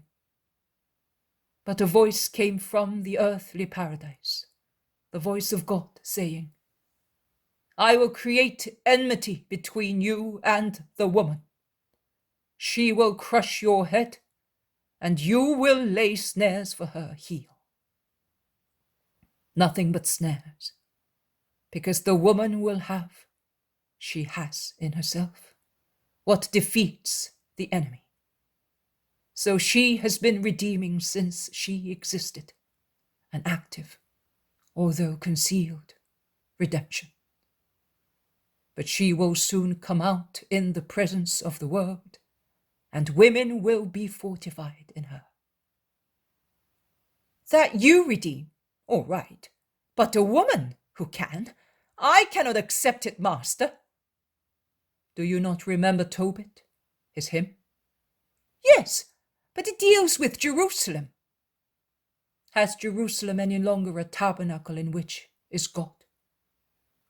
Can God from his glory be present at the sins consumed within the walls of the temple?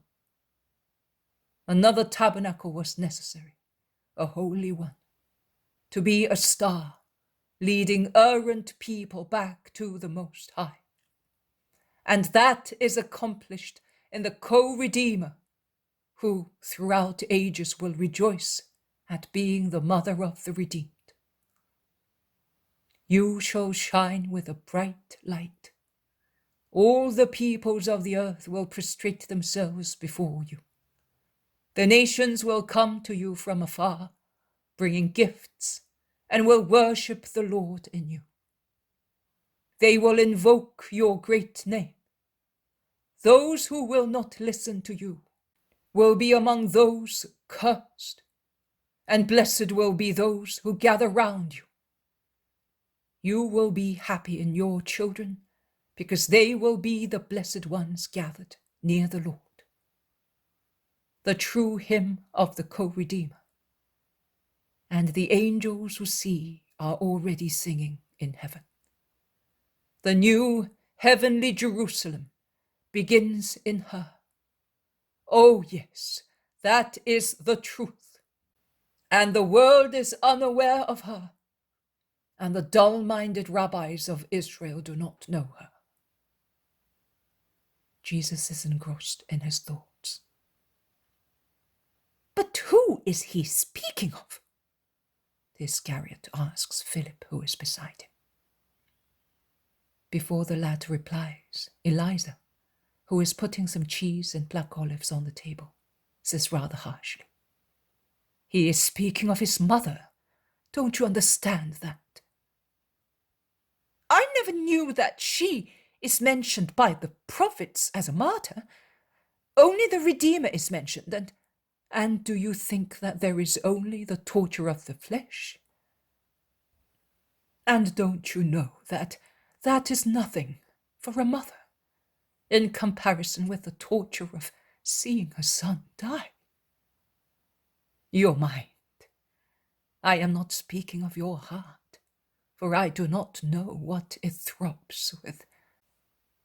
Does your mind, of which you are so proud, not tell you that a mother would suffer torture and death 10 times rather than hear her son moan?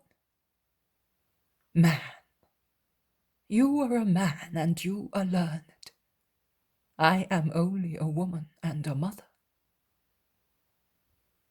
But I tell you that you are more ignorant than I am, because you do not even know the heart of your mother. Oh, you are offending me. No, I am old, and I am giving you advice. Let your heart be wise, and you will avoid tears and punishment. Do that if you can. The apostles, in particular Judas of Alphaeus, James of Zebedee, Bartholomew and the Zealot, cast sidelong glances at one another stealthily and lower their heads to conceal their derisive smiles appearing on their lips. because of the frank words of Eliza to the apostle, who thinks he is perfect. Jesus, still engrossed, does not hear anything. Eliza addresses Anastasia, saying, "Come, while they finish their meal, let us go and prepare 2 more beds, because 3 are not enough." And she is on the point of going out. "Eliza, you are certainly not giving us your beds," exclaims Peter. "That's not right.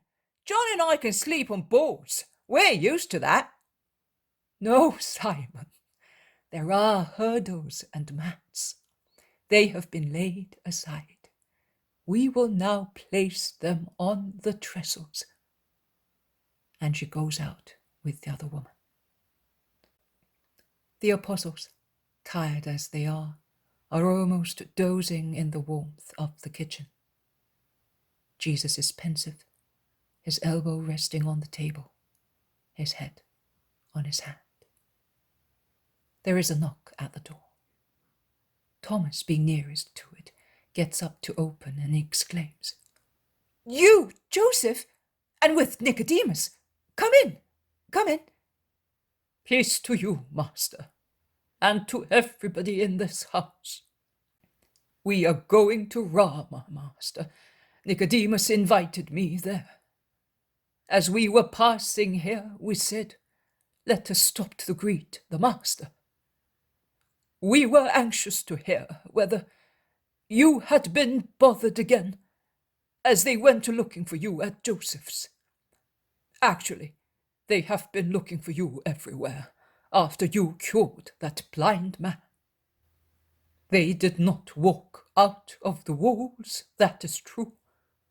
They did not move a chair to avoid infringing the Sabbath, and thus they think they are pure. But to look for you, to follow Bartholomew, oh, they went well beyond the limit." "How did they know if the Master did not do anything in the street?" asks Matthew.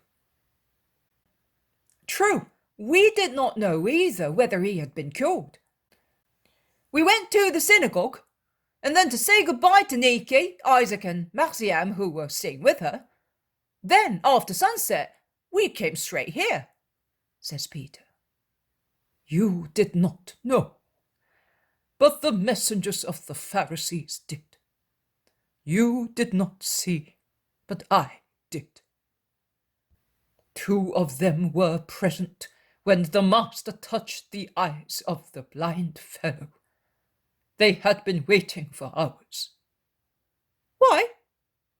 asks Judas of Kerioth with an innocent look. "Are you asking me?" "It's strange. That's why I'm asking." "It's even more strange that for some time there are always spies wherever the Master is. Vultures go where there is a prey, and wolves approach herds." And thieves where their accomplices say there is a caravan. You are right." "What are you insinuating?"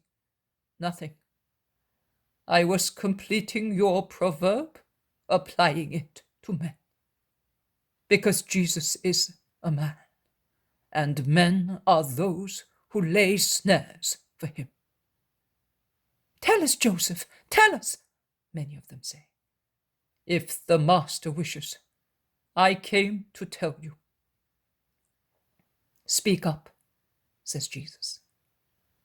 And Joseph tells in detail what he had noticed, omitting, however, one particular, that it was Judas who informed the blind man where Jesus was staying. Comments are manifold, resentful, sorrowful, according to hearts, and Judas of Kerioth is the most, apparently, afflicted and upset.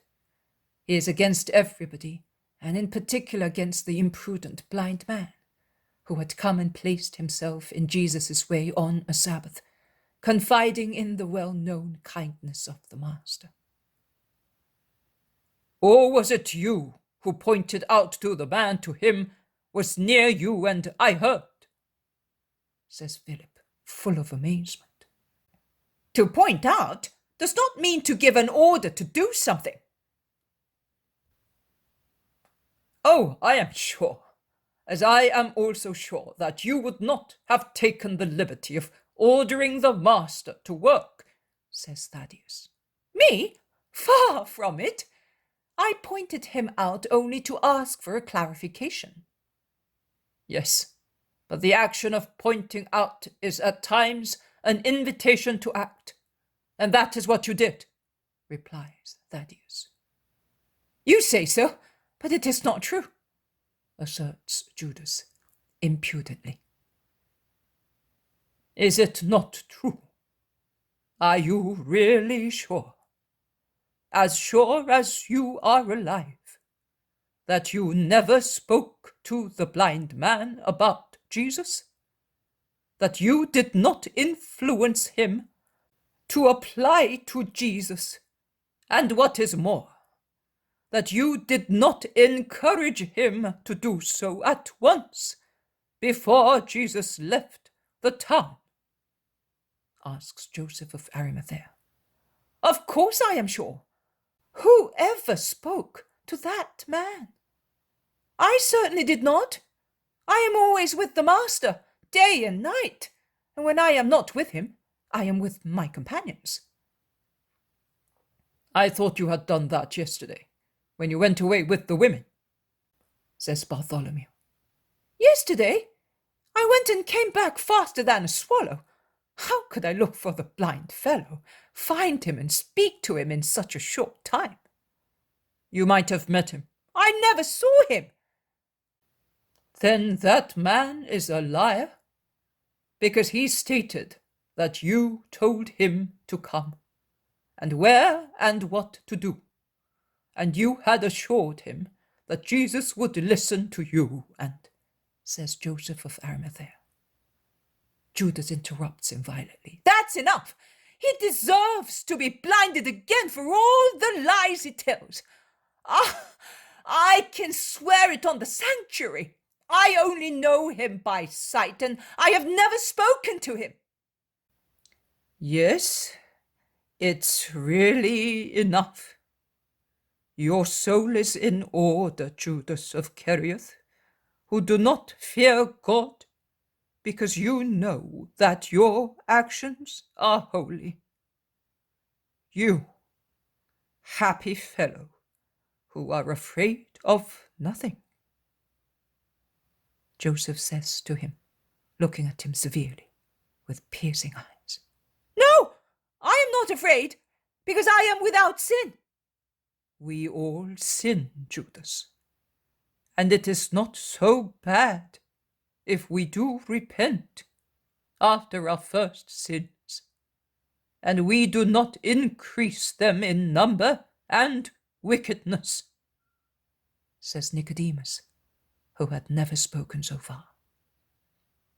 He then addresses the master, saying, It is said that Joseph of Sepphoris has been threatened with being banished from the synagogue if he gives you hospitality again, and Bartholomew has already been ejected from it. He had gone there with his father and mother, but the Pharisees were waiting for him at his synagogue. They refused to let him go in, and they cried anathema on him. That is too much. For how long, O Lord? Shout. Peace, peace. It is nothing. Bartholomew is already on the road to the kingdom. So what has he lost? He is in the light.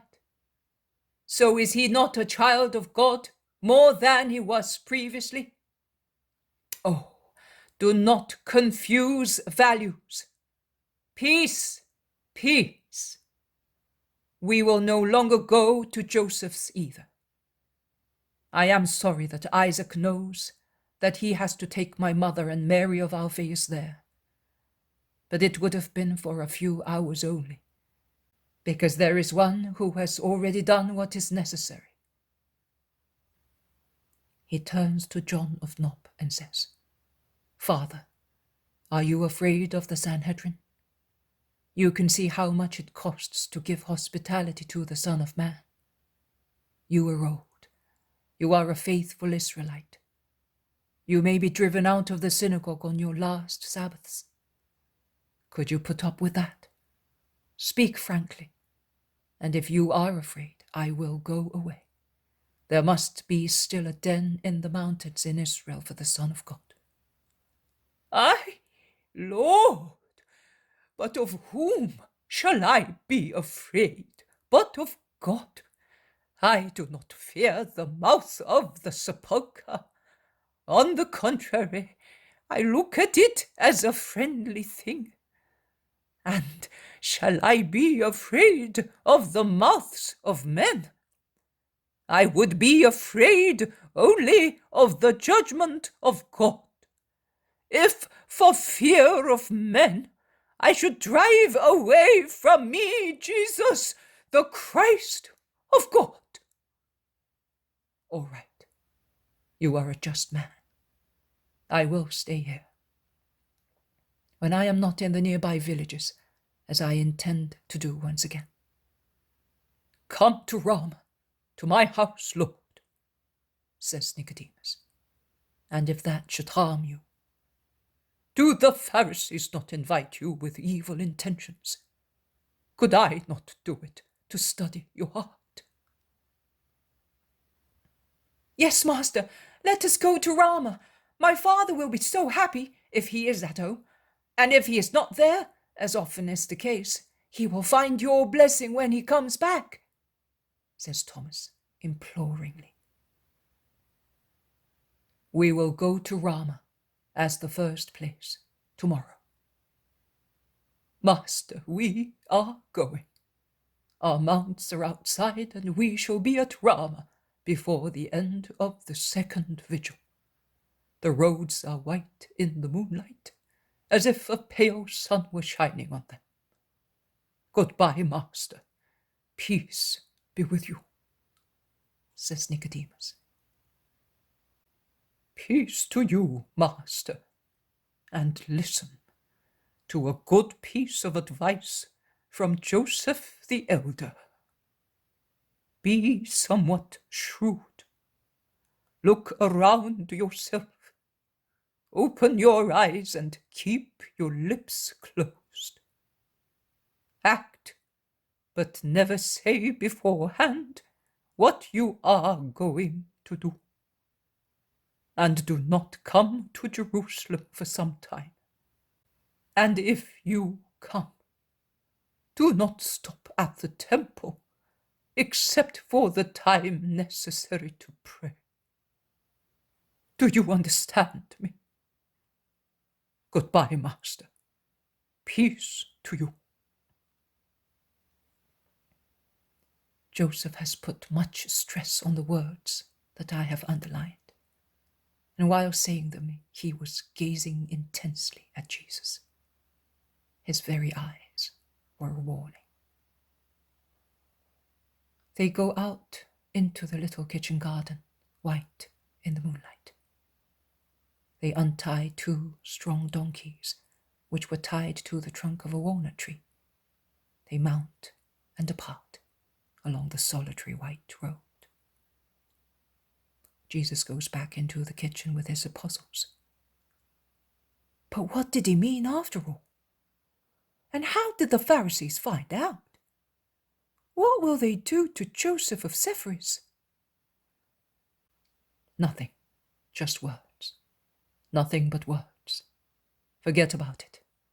It is all over and without any consequence. Let us go. Let us say our prayer and part for the night.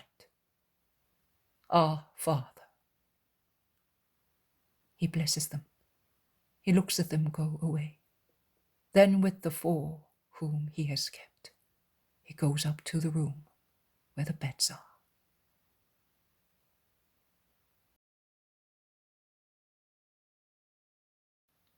The Poem of the Man God, the 3rd year of the public life, chapter 510, among the ruins of a destroyed village. 12th of October, 1946. I do not know in which place is Jesus. He is certainly in the mountains, in a place deserted after it was destroyed, either by a cataclysm or an active war. And I would say that the latter is the more likely cause, because the ruins of the houses show signs of fire in the ceilings, protected from the rain, and still visible through the tangle of bramble, ivy, and other creepers and parasitic plants which have grown everywhere. The broad, hairy leaves of a plant, whose name I do not know, although I have seen it also in Italy, cover a large ruin which looks like a steep hill. Farther back, a wall, standing upright and lonely to contemplate the rest of the collapsed houses, is invaded by caper bushes and pelletry, and a clematis, whose branches undulate in the wind like loose hair, hangs from a fretted parapet of what once was a terrace. Another house, the central part of which has collapsed, whilst the outer walls are still erect, looks like a huge flower vase, which, in place of stems, contains trees which have grown spontaneously in the hollow where rooms previously were. Another house, part of which is still erect, with the remains of the walls rising in steps, looks like an altar prepared for some rite and completely adorned in green. On the very top of the ruins, a poplar, as slender and straight as a blade, seems to be asking the sky the reason for such a disaster. And between house and house, rubble and rubble, obstinate fruit trees, now degenerate and wild, overwhelmed by other vegetation or overwhelming it, grown from fallen fruit, twisted, straight, creeping, coming out from holes in walls, from a dried well, give the impression of a bewitched forest. And birds and pigeons, coming out of crevices among the ruins, fly avidly towards neighbouring fields, once cultivated, where now there are tangles of hard vetch, dried up by the sun, and from their open pots seeds drop to the ground to spring up again at springtime, and tangles of darnels and tares. With fierce blows of their wings, the pigeons drive away the smaller birds searching for millet seed or grains of hemp, which have come up from who knows what remote seed, lasting for years and years in wasteland through spontaneous sowing. And the birds, particularly the quarrelsome sparrows, avenge themselves by tearing off the thin ears of the scrubby millet and taking them away to their nests, flying with difficulty, all twisted because of the weight and the encumbrance of the millet cob. Jesus is not only with his apostles, there is also a large group of disciples, amongst whom Cleopas and Hermas of Emmaus, the sons of the old chief of the synagogue Cleopas and Stephen. There are also some men and women, as if they had come from some village to invite Jesus to go to their town, or if they were following him after he had been with them. And Jesus, crossing the ruined site, often makes a pause to look around, and is stopped at the highest spot that commands a view over entanglements of rubble and vegetation, where life is represented only by the pigeons, which once were certainly mild and tame, whereas now they are wild and fierce. He contemplates the place with his arms folded across his breast, his head lowered, and the more he looks around, the paler and sadder he becomes.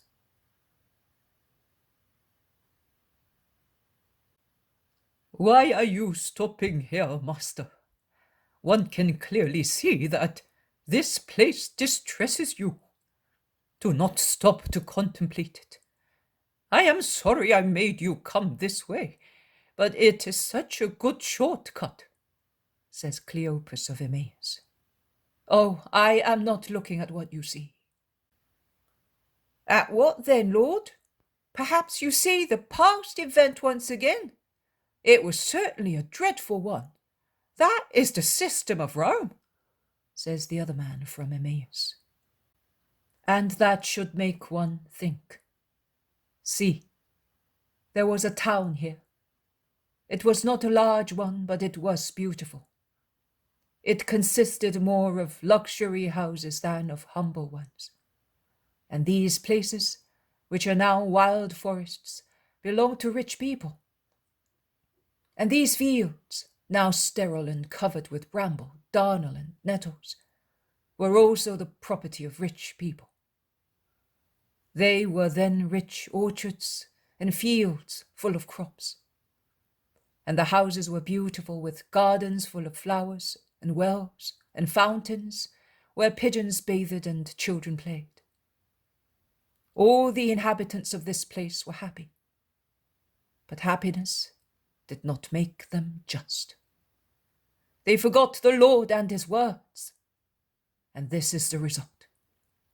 No more houses, no flowers, no fountains, no crops, no fruits. Only the pigeons are left, and they are no longer as happy as they used to be. And in place of the golden corn and the cumin, of which they were so greedy, they now fight to have a little coarse vetch of bitter darnel. And they feast when they find an ear of barley which has come up among the thorns. And as I look, I do not even see the pigeons anymore, but faces and faces, many of which are not yet born. And I see ruins and ruins, bramble and wild grapes and vetch cover the land of our fatherland. And all that happens because we did not want to accept the Lord. I can hear exhausted children weep, as they are more unhappy than these birds, for which God still provides the minimum assistance to survive.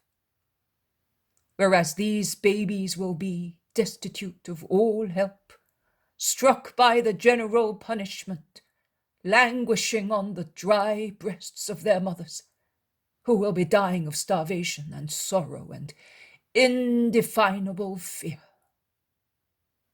And I can hear mothers wailing over their children who died of starvation on their breasts, and the cries of wives deprived of their husbands, and the laments of virgins captured for the pleasure of winners, and the lamentations of men destined to imprisonment after experiencing all dishonor in war, and of old men who lived so long as to see the prophecy of Daniel accomplished. And I hear the untiring voice of Isaiah in the breath of this wind among the ruins, in the wailing of the pigeons among the rubble. With uncouth words, in a foreign language, the Lord will speak to this people, to whom he said, "Here is my rest. Let the weary rest. This is my relief." But they would not listen. No, they would not listen. And the Lord cannot find rest among his people. The tired one who became tired, traveling all over its countryside to teach, cure, convert, and comfort, does not find rest but persecution. He does not find relief but snares and treason. The Son is one with the Father. And if the truth taught you that also a cup of water given to a man will be rewarded, because each act of mercy done to a brother is done to God himself, what will be the punishment be for those who refuse the Son of Man, even a stone off the road upon which he may rest his head? and the mountain spring which gushes through the bounty of the Creator, and the fruit forgotten on a branch because it was diseased or unripe, and the ear contended with pigeons, and have already prepared the noose to throttle the air in his throat, and thus take his life. O miserable Israel, who have lost justice and the mercy of God! Here is once again the voice of Isaiah in the evening breeze, more dreadful than the cry of the bird of death, almost as dreadful as the voice that resounded in the earthly garden to condemn the two culprits. And oh, what a terrible thing! The voice of the prophet is not joined to the promise of forgiveness as it was then. No, there is no forgiveness for the mockers of God, for those who say, "We have formed an alliance with death. We have made an agreement with hell. When the destructive whip goes by, it will not catch us, for we have set our hopes on falsehood, and we are protected by it, for it is powerful." And here is Isaiah, who repeats what he heard from the Lord.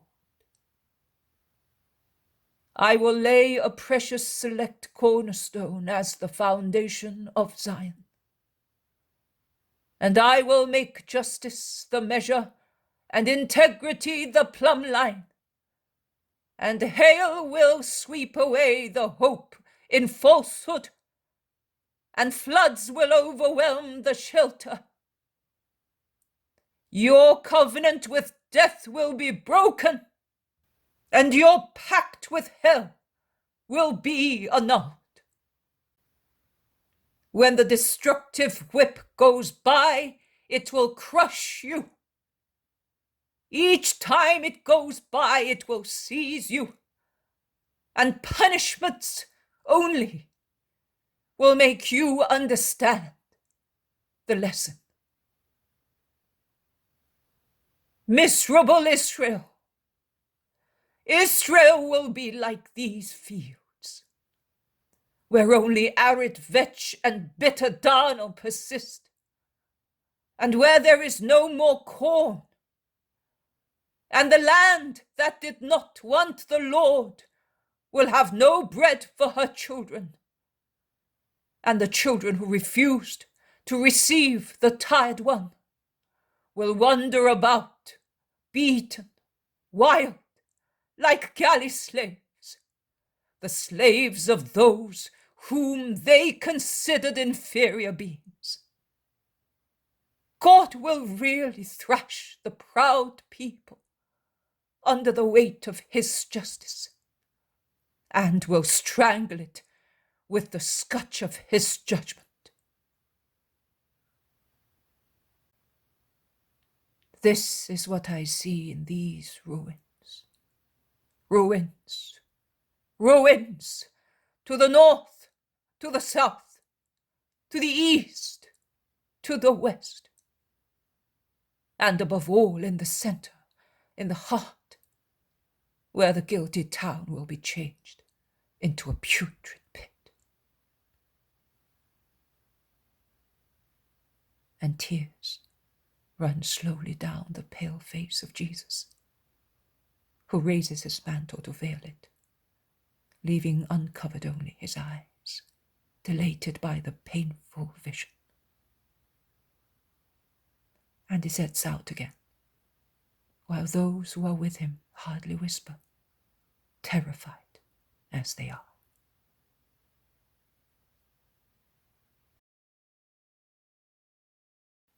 The poem of the man God, the third year of the public life. Chapter 511. At Emmaus in the mountains, parable of the rich wise man and of the poor ignorant boy. 14th of October, 1946. The square in Emmaus is crowded with people. It is really packed. And in the middle of the square there is Jesus, who is moving with difficulty. So much is he surrounded and pressed by those who are besieging him. Jesus is between the son of the chief of the synagogue and the other disciple, and around him there are, with the hypothetical intention of protecting him, the apostles and disciples. And among them many children, as they can easily creep everywhere, like little lizards in the tangle of a thick hedge. The attraction that Jesus exerted on the little ones is wonderful. Wherever he went, whether he was known or unknown, he was at once surrounded by children, happy to cling to his garments, even happier when his hand touched them lightly with a loving caress, even if at the same time he said grave things to adults. Most happy if he sat down on a seat, on a little wall or stone, or fallen trunk of a tree on the grass. In that case, as they had him at their own height, they were able to embrace him, rest their little heads on his shoulder or knees, creep under his mantle and thus find themselves in his arms, like chicks that had found the most loving and protective defense. And Jesus always defends them from the arrogance of adults, from their imperfect respect for him, as although imperfect for so many graver reasons, it pretended to be zealous by driving away the little ones from the Master. Even now, the usual sentence of Jesus can be heard in defense of his little friends. "Leave them alone. Oh, they do not disturb me. It is not children who cause trouble and grief." Jesus bends over them with a bright smile that makes him young, so that he almost looks like their older brother, a kind accomplice in some of their innocent amusements. And he whispers, "Be good and quiet, so they will not send you away, and we shall be able to be together a little longer." "And you will tell us a nice parable?" asks the boldest one. "Yes, one all for you. Then I will speak to your relatives. Listen, everybody. What is useful to the little ones is useful also to men.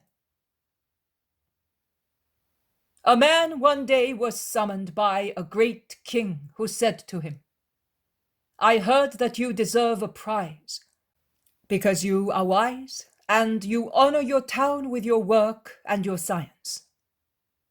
Now I will not give you this or that thing, but I will take you into the hall of my treasures, and you will choose what you like, and I will give it to you. In this way, I will also judge whether you are up to your fame.' At the same time, the king, approaching the terrace which surrounded his hall, cast a glance at the square in front of the royal palace, and saw a poorly dressed boy pass by. A child of a very poor family, perhaps an orphan and a beggar. He turned to his servant, saying, 'Go to that boy and bring him here.' The servants went and came back with the child to appear in the presence of the king.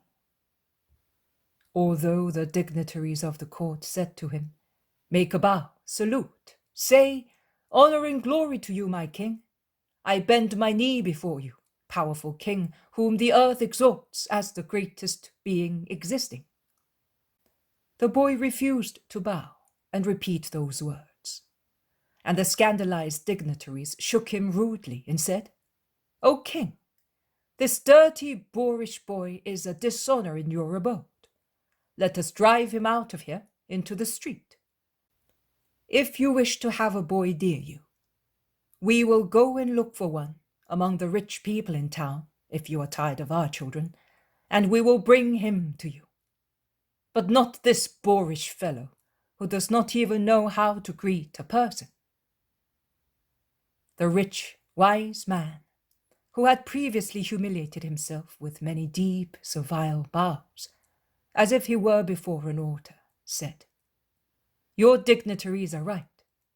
For the sake of the majesty of your crown, you must ensure that your sacred person is given the homage due to it." And while saying these words, he prostrated himself to kiss the king's foot. But the king said, "No, I want this boy. Not only that, but I want to take him as well into the hall of my treasures, so that he may choose what he wants, and I will give it to him.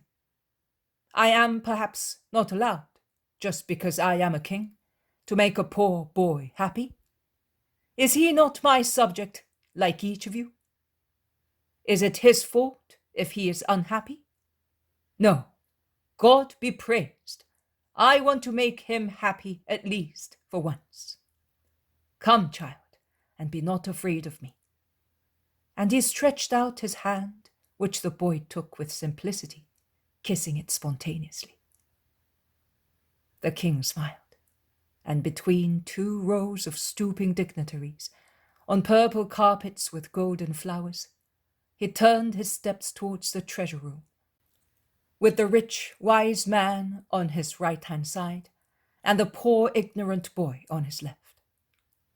And the royal mantle contrasted strikingly with the frayed garment and the bare feet of the poor boy.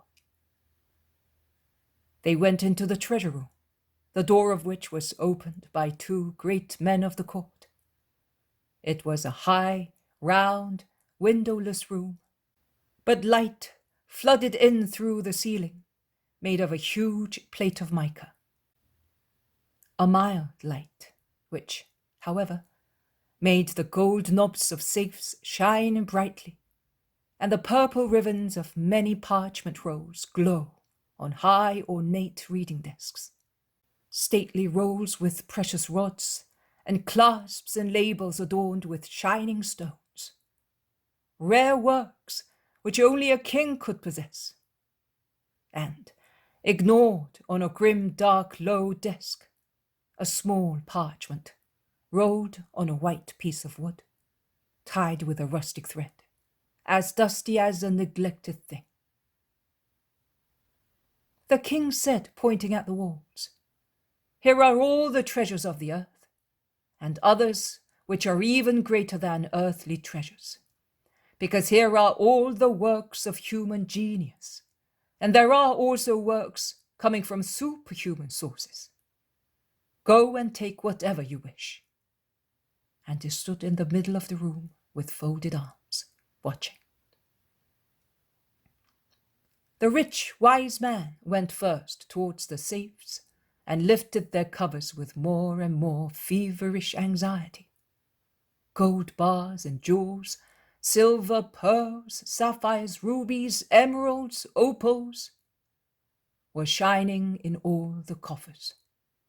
Cries of admiration were heard as each one was opened. He then went to the reading desks, and when reading the titles, his lips uttered new cries of admiration. And at last, the man, highly enthusiastic, turned to the king and said, "You have an incomparable treasure. The stones equal the value of the rolls, and the rolls of the stones. Can I really make my choice freely? I told you, as if everything belonged to you." The man threw himself with his face on the ground, saying, "I worship you, O great king." And he got up and ran first to the coffers, then to the desks, taking from both the best things he saw. The king, who had smiled the first time under his beard, seeing the excitement with which the man ran from one coffer to another, and the second time, seeing him throw himself on the ground worshipping, and the third time, seeing the cupidity, the method and preferences by which he chose gems and books, addressed the boy who was standing beside him, saying, "And are you not going to choose the beautiful stones and the valuable rolls?" The boy shook his head in denial. Why not? Because with regard to the rolls, I cannot read them, and as far as the stones are concerned, I do not know their value.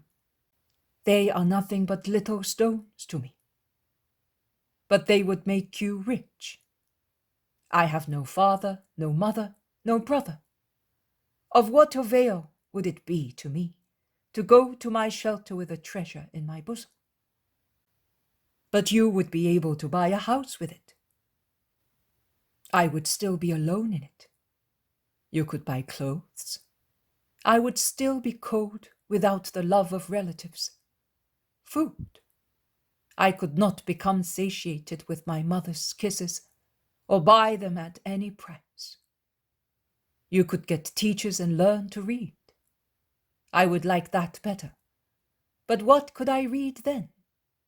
The works of poets, philosophers, wise men, ancient words, and the history of peoples. Useless things, either vain or past, not worth it. What a silly child, exclaimed the man, whose arms by now were full of rolls, and his belt and tunic round his chest were swollen with gems. The king smiled once again under his beard, and taking the boy in his arms, he carried him to the coffers, where he dipped his hand into the pearls, the rubies, the topazes, the amethysts, letting them drop like sparkling rain, tempting the boy to take some. No, king, I do not want any. I would like something else. The king took him to the desks and read stanzas of poets, episodes of heroes, descriptions of countries. Oh, it is beautiful to read, but that is not what I would like. What then? Tell me, and I will give it to you, my boy. Oh, I don't think you can, O king. Notwithstanding your power, it is not a thing of this world. Ah, you do not want works of the earth. Here, then. Here are the works which God dictated to his servants. Listen. And he read some of the inspired pages. That is much more beautiful, but to understand it properly, one must first know God's language well. Is there no book which teaches that? That can make us understand what is God?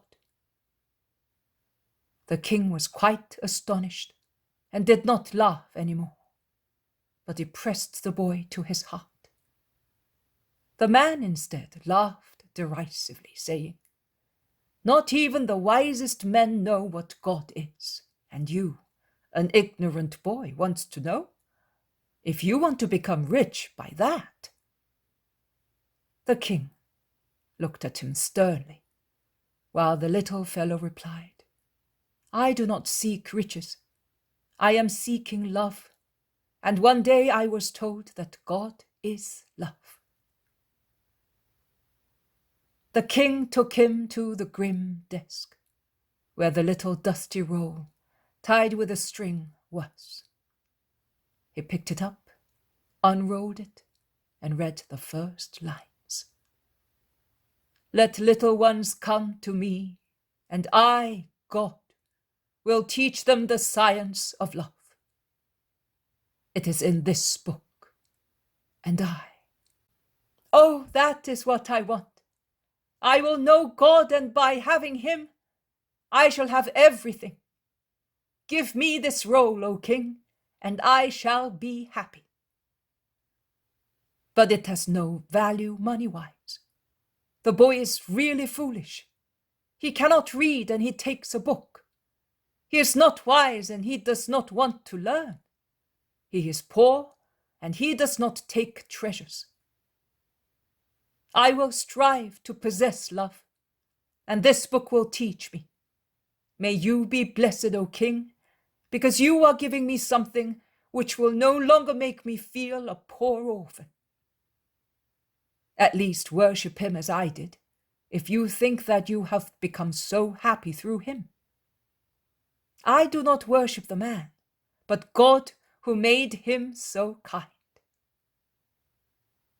This boy is the true wise person in my kingdom, O man, whereas you have usurped the reputation of being wise. Pride and avidity have intoxicated you to such an extent that you maintain that a creature should be worshipped instead of the Creator, simply because a creature was giving you stones and human works. And you have not considered that you have gems and I have had them because God created them, and that you have rare rolls containing the thought of man because God gave man an intellect. This child, who is cold and hungry, who is all alone, who has been struck by all kinds of sorrow, who would be excused and justifiable if he became intoxicated with the sight of riches. This child knows how to express just thanks to God for making my heart kind, and he seeks but the one only necessary thing, to love God, to know love in order to have true riches here and in future life. Man, I promised I would give you what you would choose. The word of a king is sacred. So, go with your stones and your robes, multicolored pebbles and straw of human thought, and live trembling with fear of thieves and moths, the former the enemies of gems, the latter of parchments, and be dazzled by the vain flashes of those chips, and be disgusted with the sickly sweet flavor of human science, which is only flavor and not nourishment. Go. This child will remain with me, and we will strive together to read the book that is love, that is God. And we shall have no vain flashes of cold gems, nor the sickly sweet flavor of straw of the works of human knowledge. But the fire of the eternal Spirit will grant us, even in this life, the ecstasy of paradise, and we shall possess wisdom, which is more fortifying than wine, more nourishing than honey. Come, child, to whom wisdom has shown her face, that you may desire her as a genuine bride. And after driving away the man, he kept the child and instructed him in divine wisdom, that he might be a just man and a king, worthy of the sacred anointment on the earth, and the citizen of the kingdom of God in the other life. That is the parable promised to the little ones and proposed to adults. Do you remember Baruch? He says, "Why, Israel, why are you in the country of your enemies, growing older and older in an alien land, sharing defilement with the dead, reckoned with those who go to Sheol?" And he replies, "Because you have forsaken the fountain of wisdom. Had you walked in the way of God, you would have lived in peace forever. Listen, you who too often complain of being in exile, although you are in our fatherland, since our fatherland is no longer ours, but of our rulers. You complain of that, and you do not know that in comparison with what is awaiting you in the future, it is like a drop of vinegar mixed with water, compared with the inebriating drink given to condemned men, and which, as you know, is more bitter than any other drink. the people of God is suffering because it forsook wisdom. How can you possess prudence, strength, intelligence? How can you even know where they are, and consequently know minor things, if you no longer drink at the fountains of wisdom? His kingdom is not of this earth, but God's mercy grants its source. It is in God. It is God himself. And God opens his bosom that it may descend upon you. Well, does Israel, who has or had, and still thinks she has, with the foolish pride of prodigal people, who squandered their money and think that they are still rich, and in such belief exact homage, whereas they receive nothing but pity or derision? Does Israel, who has or had riches, conquests, honors, possess the only treasure? No, she does not. And she loses also the others, because he who loses wisdom loses also the capability of being great. And he who does not know wisdom falls from one error into another. And Israel knows many things, even too many, but she no longer knows wisdom. Baruch correctly says, the young men of this people have seen the day. They peopled the earth, but they have not known the way of wisdom or her paths, and their children have not received her, and she has gone far from them. Far from them. They have not received her. Prophetical words. I am wisdom speaking to you. And 3/4 of the people in Israel do not receive me. And wisdom goes away, and will go farther away, leaving them alone. And then, what will those do who now consider themselves giants, and therefore capable of forcing the Lord to assist them and serve them? Are they giants useful to God in establishing his kingdom? No, they are not. I with Baruch say so. To establish the true kingdom of God, God will not choose those proud giants, and he will let them perish in their own folly, outside the paths of wisdom. Because to ascend to heaven with one's spirit and understand the lessons of wisdom, one must have a humble, obedient, and above all, an entirely loving spirit. Because wisdom speaks her own language. That is, she speaks the language of love. Because she is love. To become acquainted with her paths, it is necessary to have limpid, humble eyes, free from the treble concupiscence. To possess wisdom, one must buy her with living money, virtues.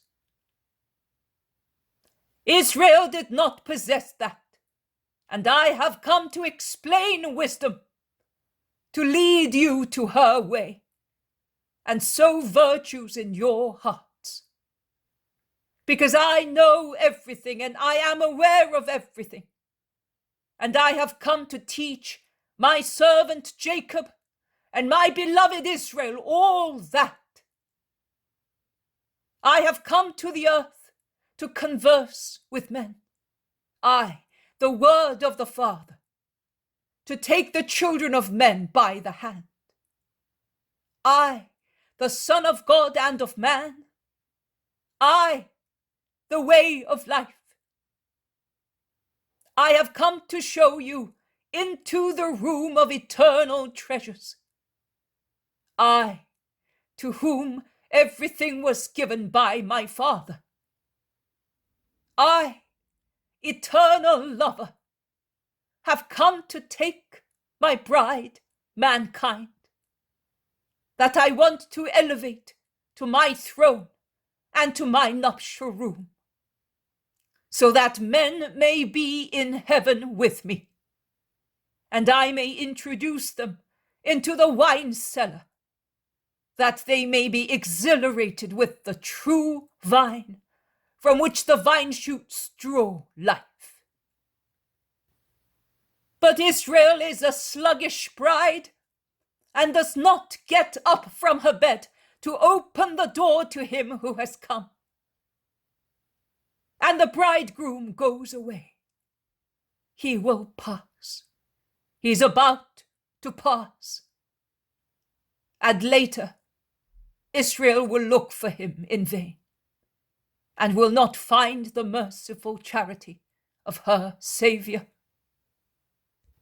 But the war wagons of the rulers, and she will be crushed, and pride and life will be squeezed out of her, after she wanted to crush also the merciful will of God. O Israel, Israel, who are losing true life for the sake of keeping a false dream of power. O Israel, who think that you are saving yourself and want to save yourself with different means than those of wisdom, and you are getting lost by selling yourself to falsehood and crime. Shipwrecked Israel, who will not clutch at the solid rope thrown to rescue you, whereas you cling to the wreckage of your shattered past, and the storm carries you away to the open sea, a frightful, lightless sea, O Israel. What is the good of saving your life or presuming to save it for 1 hour, 1 year, for 10, 20, 30 years, at the cost of a crime, and then perish forever? What is life, glory, power? A bubble of dirty water on the surface of a pond, used by laundrymen.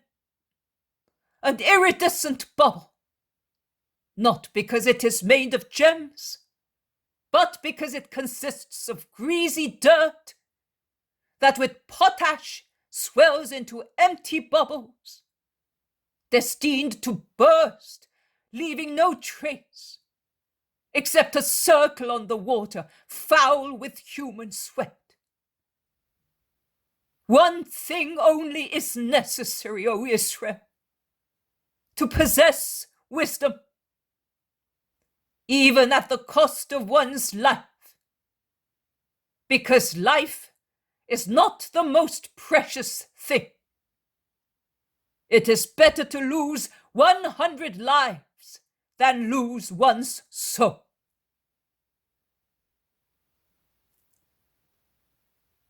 Jesus has finished in an admiring silence, and it tries to push through the crowd and go.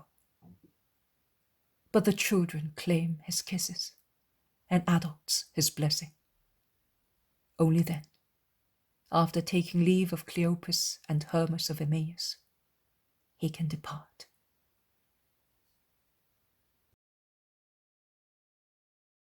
The poem of The Man God, the 3rd year of the public life. Chapter 512.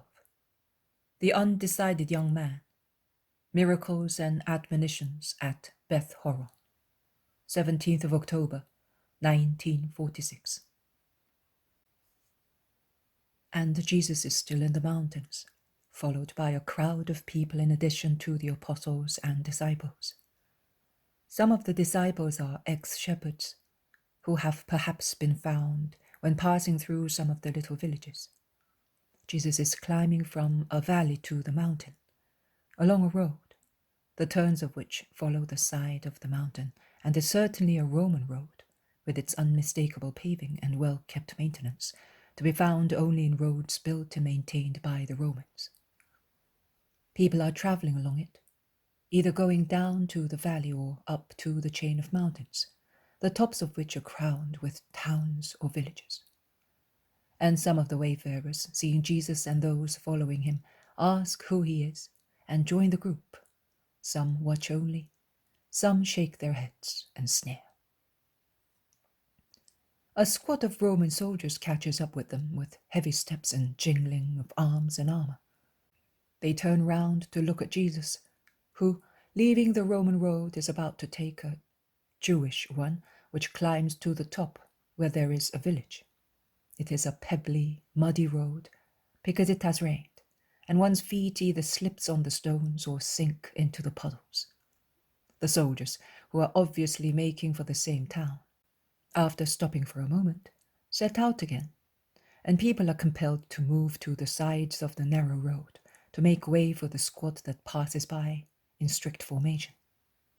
Some insults are hissed in the air, but discipline prevents the soldiers in route column from giving sharp answers.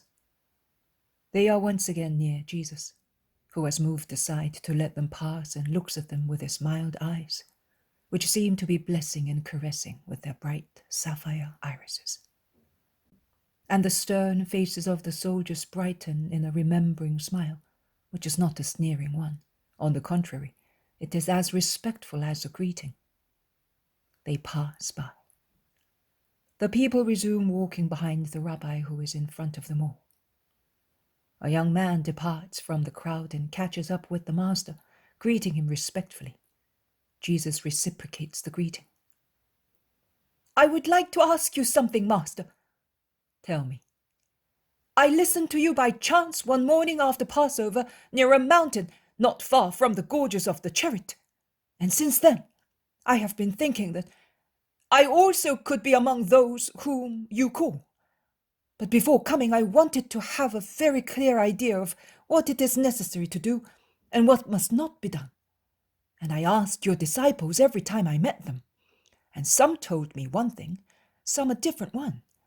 And I was uncertain, almost frightened, because they all agreed on one thing, some more, some less strictly, and that was the obligation to be perfect.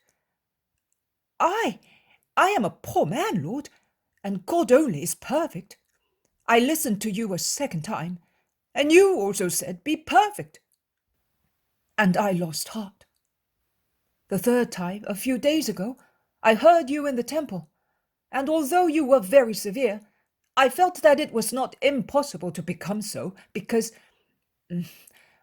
I do not know why or how to explain it to myself and to you, but I felt that if it was something impossible, or it was so dangerous to wish to become so, as if one wanted to become a god, since you want to save us, you would not suggest it to us. Because presumption is a sin. To want to be a god is the sin of Lucifer, but perhaps there is a way to be perfect, to become so without committing sin, and it is by following your doctrine, which is certainly a doctrine of salvation. Am I right?" "Yes, you are." "So?" "So I continued to ask this one and that one, and when I heard that you were at Ramah, I came here, and since then, with my father's permission, I have been following you, and now I am more anxious to come." "Come, then. What are you afraid of?" "I don't know. I don't know myself. I ask and ask, and every time, while it seems easy to me and I make up my mind to come when I hear you, afterwards, thinking it over, and what is even worse, when I ask this one and that one, it seems too difficult to me." "I will tell you how that happens. It is a snare of the demon to prevent you from coming. He frightens you with phantasms. He confounds you. He makes you ask those who are in need of light, as you are. Why did you not come to me direct? Because I was not afraid, but our priests and rabbis, so difficult and proud, and I did not dare to approach you, but yesterday at Emmaus, I think that I understood that I must not be afraid. And now I am here to ask you what I would like to know.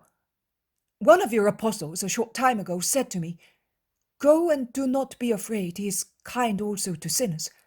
And another one said, "Make him happy by confiding in him. Those who confide in him find him kinder than a mother." And another one said, "I do not know whether I am mistaken, but I tell you that he will say to you that perfection is to love." That is what your apostles said, at least some of them, who are kinder than the disciples, but not all of them, because among your disciples there are some who sound like the echo of your voice, but they are too few. And among the apostles there are some who frighten a poor man like me. One said to me with a smile, which was not a kind one, "You want to become perfect. We, his apostles, are not, and you want to be so? It's impossible." If the others had not spoken to me, I would have run away completely discouraged. But I am trying for the last time, and if you also tell me that it is impossible. Son, and is it possible that I came to propose impossible things to men?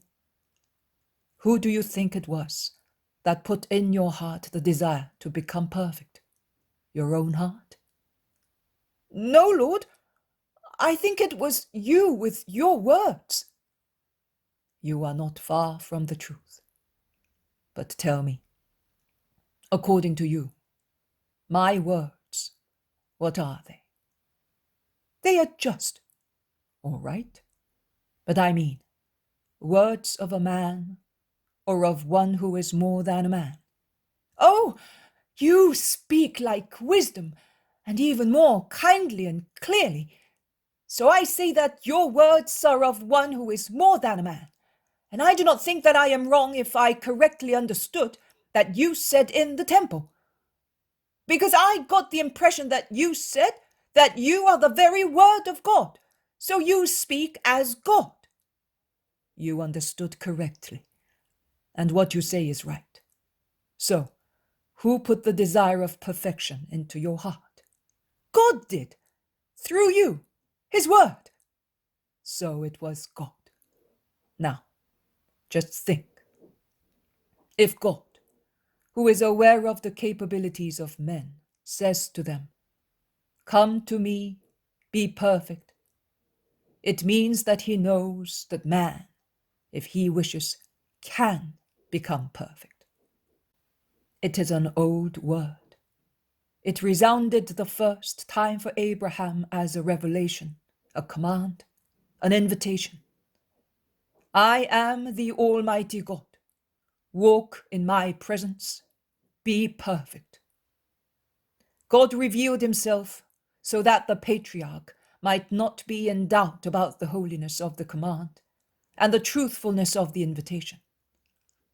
He ordered him to walk in his presence, because he who walks in his lifetime, convinced of doing so in the eyes of God, will not accomplish evil deeds. Consequently, he puts himself in condition of being able to become perfect according to God's invitation. That's true. It's really true. If God said so, it means that it can be done.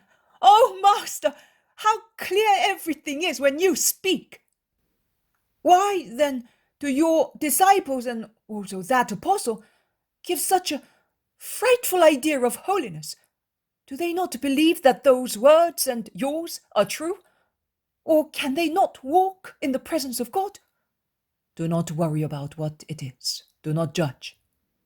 See, son, at times their very anxiety to be perfect and their humility make them be afraid that they can never become so. So, Are the desire for perfection and humility obstacles to becoming perfect? No, son. The desire and humility are not obstacles. On the contrary, one must strive to have them in a very deep but orderly way. They are orderly when they do not imply heedless haste, unfounded dejection, doubts, and lack of confidence, such as believing that because of his imperfection, man cannot become perfect. All virtues are necessary, as well as the desire to achieve justice. Yes, also those whom I questioned told me that. They told me that it was necessary to become virtuous. But some said that one virtue was necessary, some another, and they all maintained the absolute necessity of having that one, which they said was indispensable to be saints. And that frightened me, because how can one have all the virtues in a perfect form? How can one grow them all together like a bunch of different flowers? It takes time, and life is so short. Master, tell me which is the essential virtue. It is love. If you love, you will be holy, because all virtues and all good deeds come from the love for the Most High and for our neighbor. Do they? It is easier thus. So holiness is love. If I have love, I have everything. Holiness is made of that. Of that and of the other virtues. Because to be holy is not only to be humble, or only prudent, or only chaste, and so forth, but to be virtuous. See, son, when a rich man wishes to offer a dinner, does he order only one dish? Also, when one wants to present somebody with a bunch of flowers, does one take only one flower? One does not. Because even if he put piles of the same dish on the table, his guests would criticize him as an incapable host, concerned only with showing his means, but not his refinement as a gentleman who is anxious to satisfy the different tastes of his guests, and wants each of them not only to satisfy his appetite with this or that dish, but to enjoy them. The same applies to him who offers a bunch of flowers. One flower only, no matter how big it is, does not make a bunch, but many flowers do. And thus, the different colors and scents gratify one's eyes and smell, and make one praise the Lord. Holiness, which we must consider as a bunch of flowers offered to the Lord, is to comprise all virtues. Humility will prevail in one spirit, strength in another, continence in another, patience in another, the spirit of sacrifice or penance in another. All virtues born in the shade of the regal, most scented tree of love, whose flowers will always prevail in the bunch, but all the virtues make up holiness. And which is to be cultivated more carefully? Love, I told you. Then? There is no method, son. If you love the Lord, he will grant you his gifts.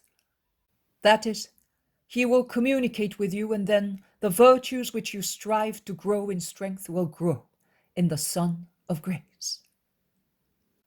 In other words, in a loving soul, it is God who acts mostly? Yes, son. It is God who acts mostly, letting man put, as his own contribution, his free will to tend to perfection, his efforts to reject temptations in order to remain faithful to his purpose, his struggles against the flesh, the world, the demon when they assail him. And the reason for that is that he wants his son to have merit in his holiness. Oh, I see. Then it is quite right to say that man is made to be as perfect as God wants. Thank you, Master. It is now clear to me, and I will act accordingly. And you, Lord, please pray for me. I will keep you in my heart. Go and be assured that God will not leave you without help. The young man parts from Jesus, looking satisfied. They are by now near the village. Bartholomew with Stephen joins Jesus to tell him that while he was speaking to the young man, a citizen of Beth-Horon, a relative of Helkai the Pharisee, came begging them to take him at once to his dying wife.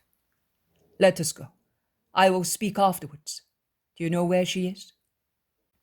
He left a servant with us. He is in the rear with the others. Make him come here and let us quicken our paces. The servant arrives, a strong old man looking dismayed. He greets and looks stealthily at Jesus, who smiles at him, asking, "What is your mistress dying of?" "Oh, she was expecting, but the child died in her womb, and her blood became infected. She's raving as if she were mad and is going to die. They opened her veins to make her temperature drop, but the blood is completely poisoned and she will die. They put her in the cistern to abate her fierce heat. It drops while she's in the ice-cold water. Then it becomes stronger than previously, and she coughs, and she will die." "No wonder, with such treatment," grumbles Matthew between his teeth. "How long has she been ill?" The servant is about to reply when the leader of the Roman squad runs down the hill towards them and stops in front of Jesus. "Hail!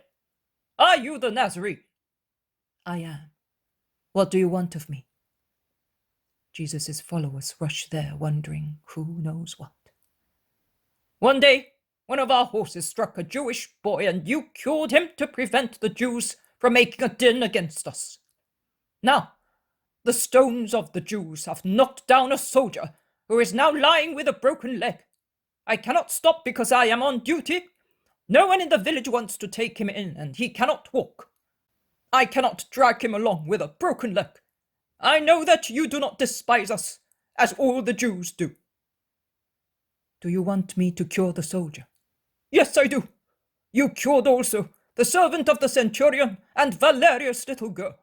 You saved Alexander from the wrath of your fellow citizens. These things are known both in high and in low quarters." "Let us go to the soldier." "And what about my mistress?" asks the discontented servant. "Later." And Jesus follows the non-commissioned officer, who devours the way with his brawny legs, free from hampering clothes. But even striding thus ahead of everybody, he manages to speak some words to him who is the first to follow him, that is, to Jesus, and he says, "Some time ago I was with Alexander. He used to speak of you. Chance has put you close to me just now." "Chance? Why not say God, the true God?" The soldier is silent for a moment. Then in a low voice, so that Jesus only can hear, he says, "The true God would be the Hebrew one, but he does not make himself loved. If he is like the Hebrews, they do not take pity even on a wounded man." The true God is the God of the Hebrews, as well as of the Romans, the Greeks, the Arabs, the Parthians, the Scythians, the Iberians, the Gauls, the Celts, the Libyans, the Hyperboreans. There is but one God, but many do not know him. Others have a wrong knowledge of him. If they knew him well, they would all be like brothers to one another, and there would be no abuse of power, no hatred, no slander, no revenge, no lust, no thefts, no homicides, no adulteries, and no falsehood. I know the true God, and I have come to make him known. They say we must be all ears in order to report to the centurion, who in turn have to report to the proconsul. They say that you are God. Is that true?" The soldier is very worried in saying so. He looks at Jesus from under the shade of his helmet. and he almost looks frightened. I am. By Jove! So it is true that the gods descend to converse with men. After travelling all over the world following the banners, I have come here, an old man, to find a god. The God. The only one, not a God, says Jesus, correcting him. But the soldier is stupefied at the idea of preceding a God. He does not speak anymore.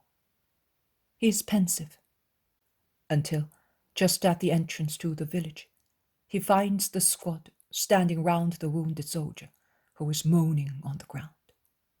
Here he is, says the non-commissioned officer briefly. Jesus makes his way through the crowd, approaching him.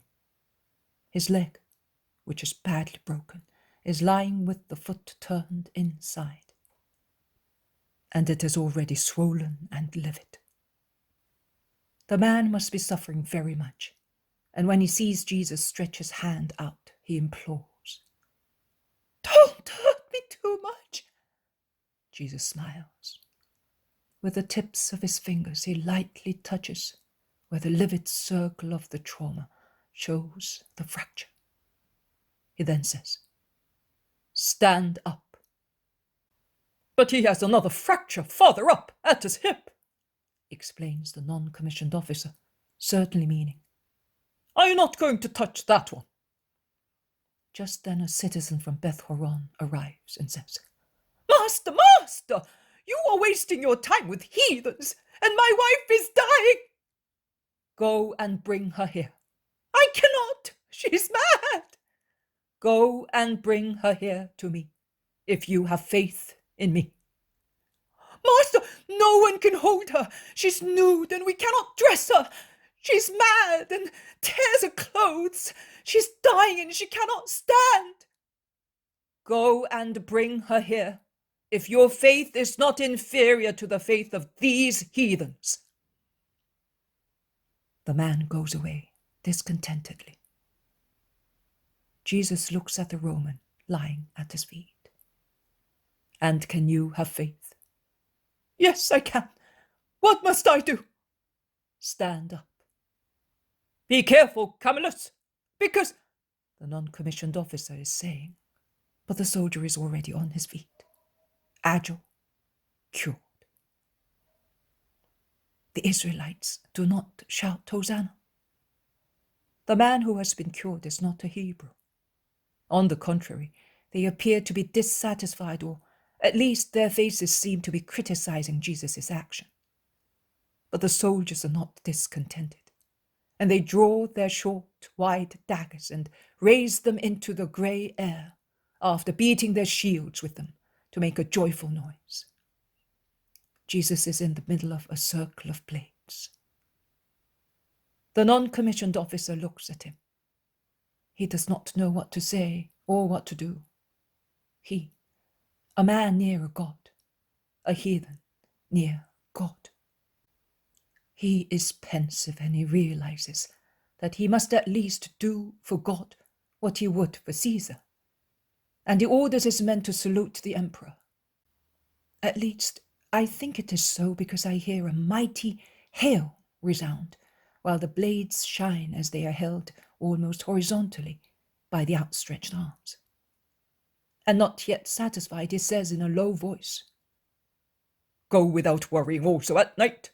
The roads are all watched against highwaymen. You will be safe. He stops. He does not know what to say. Jesus smiles at him, saying, "Thank you. Go and be good. Be human also to highwaymen. Be faithful to your service without being cruel. They are poor wretches, and they will have to give account of their deeds to God."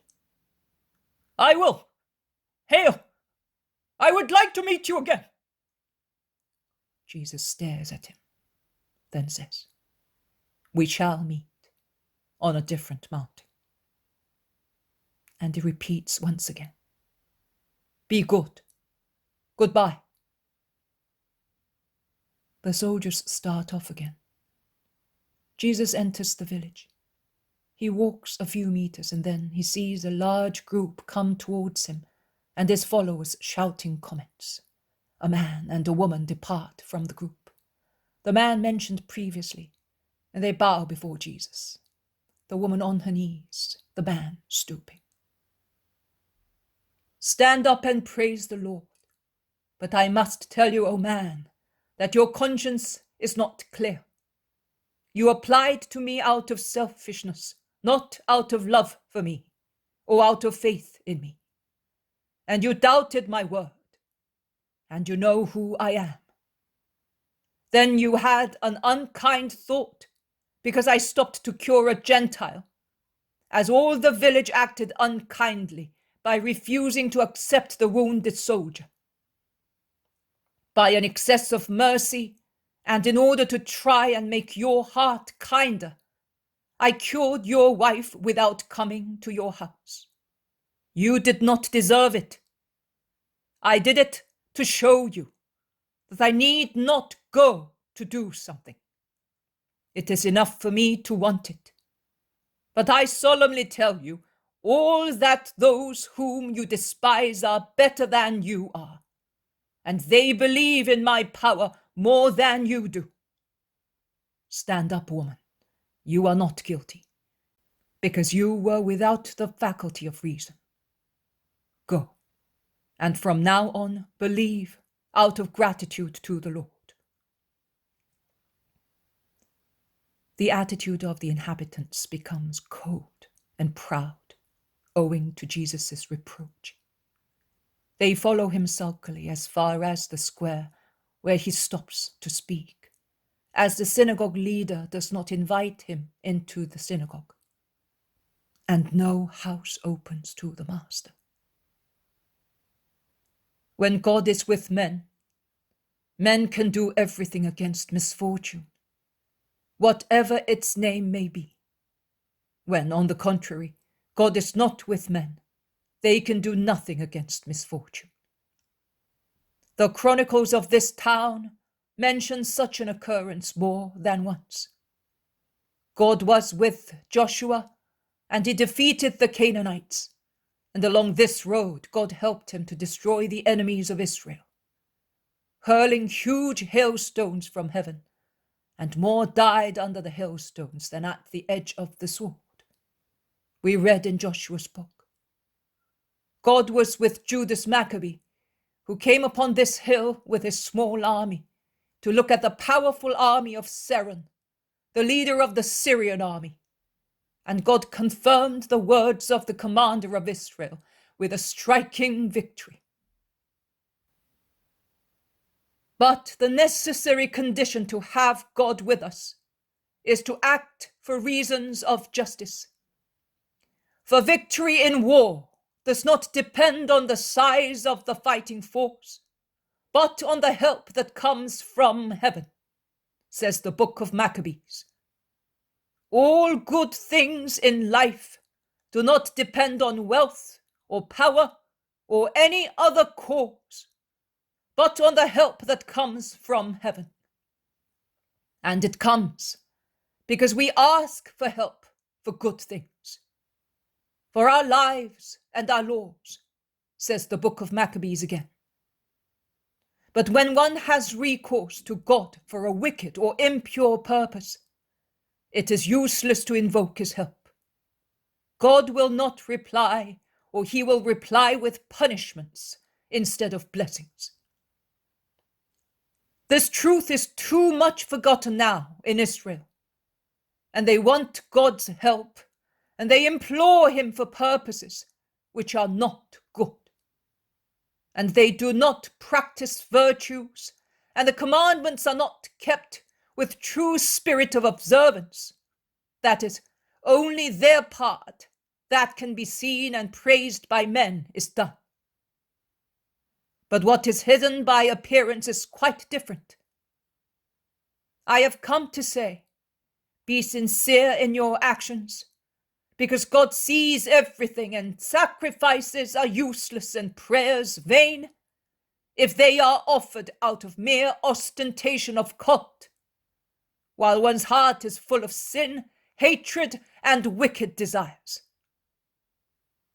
Beth-Horon, do not do of your inhabitants what Obadiah says to Edom.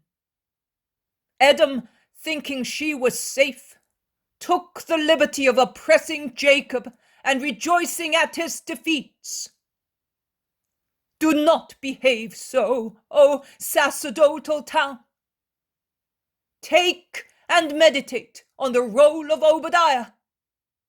Meditate on it and change your ways.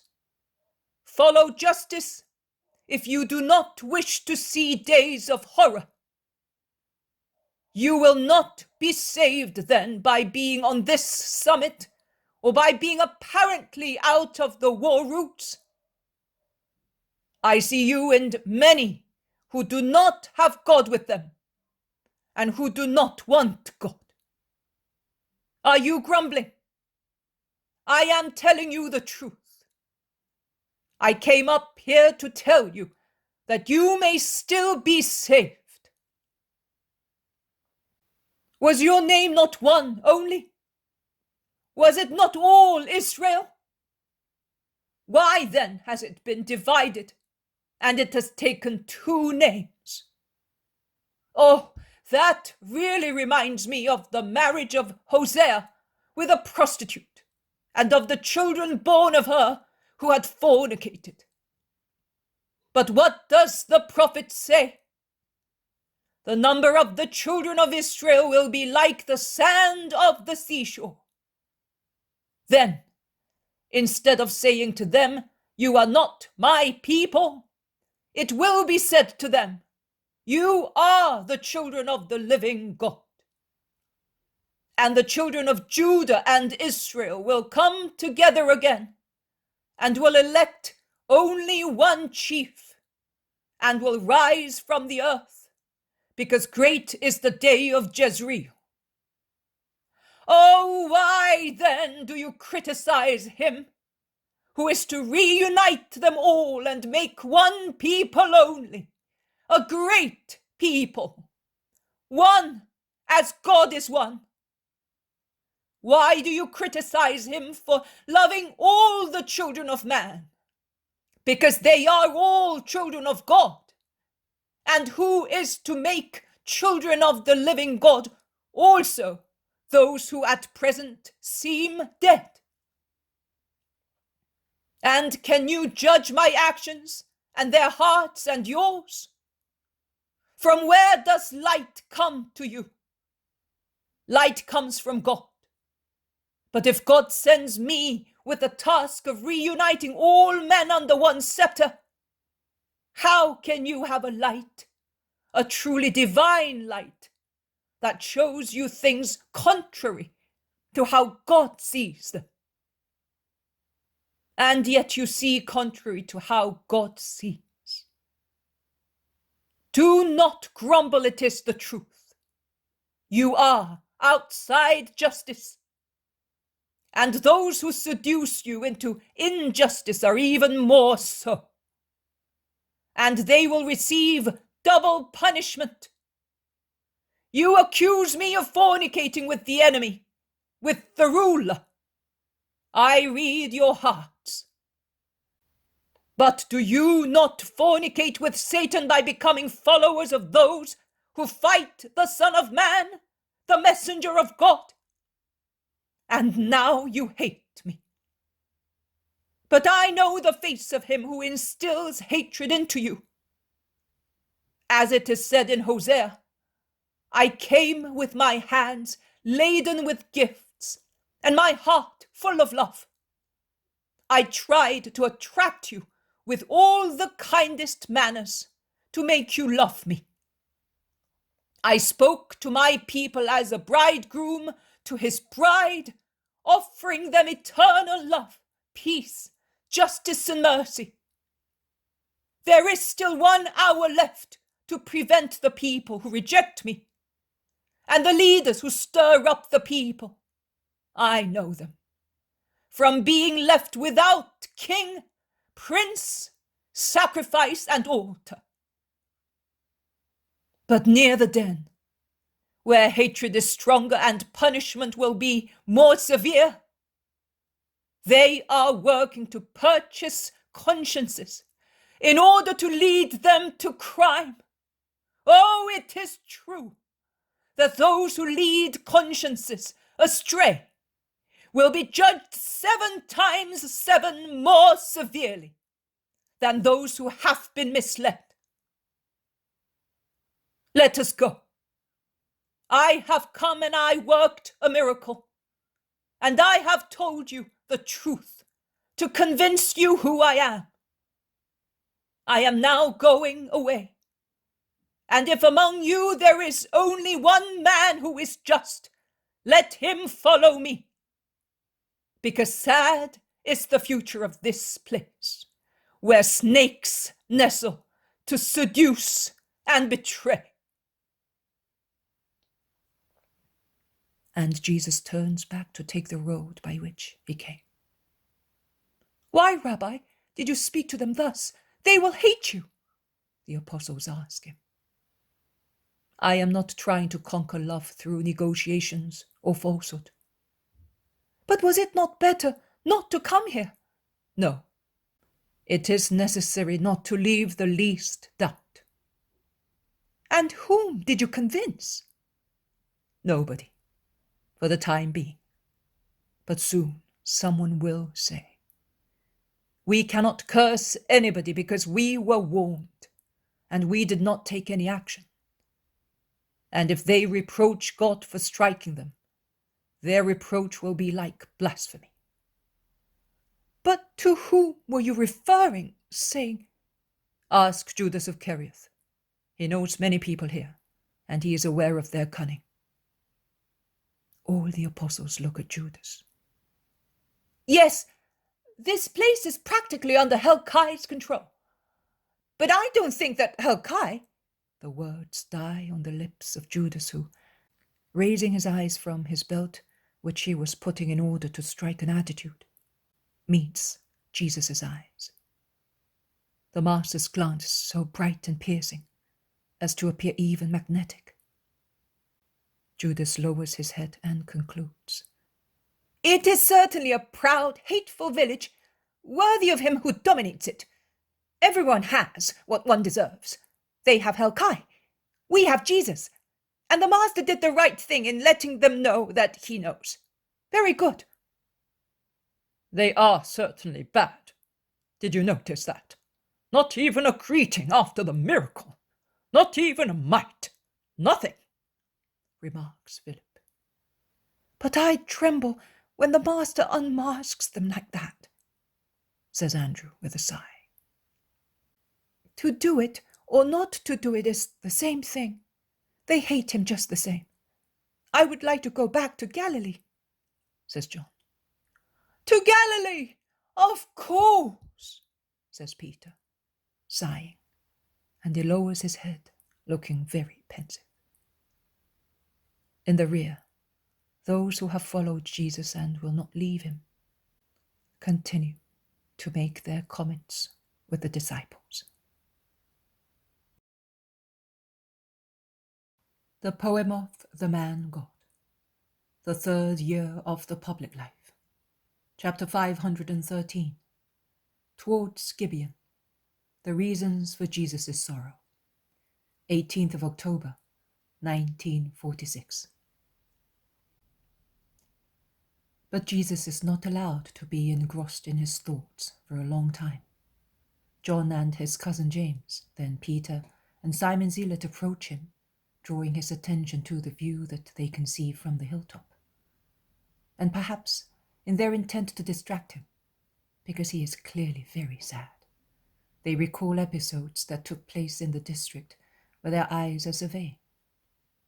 The trip towards Ashkelon, the house of the peasants in the Sharon plain, where Jesus made the old father of Gamala and Jacob see again.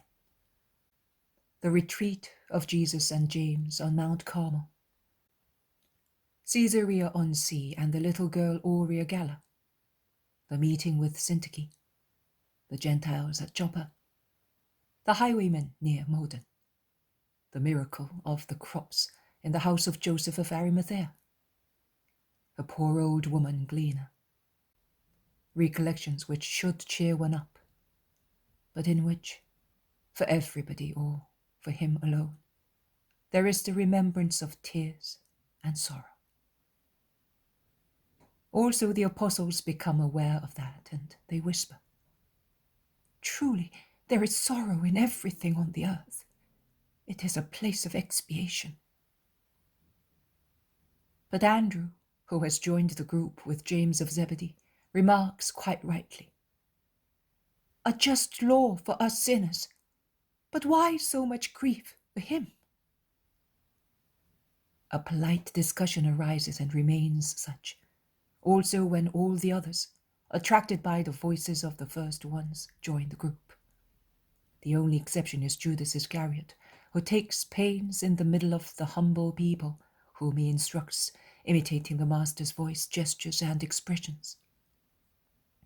But it is a bombastic, theatrical imitation, lacking the warmth of persuasion, and his listeners tell him quite openly, which makes Judas irritable, and he throws back in their faces that they are dull-minded, and thus they understand nothing.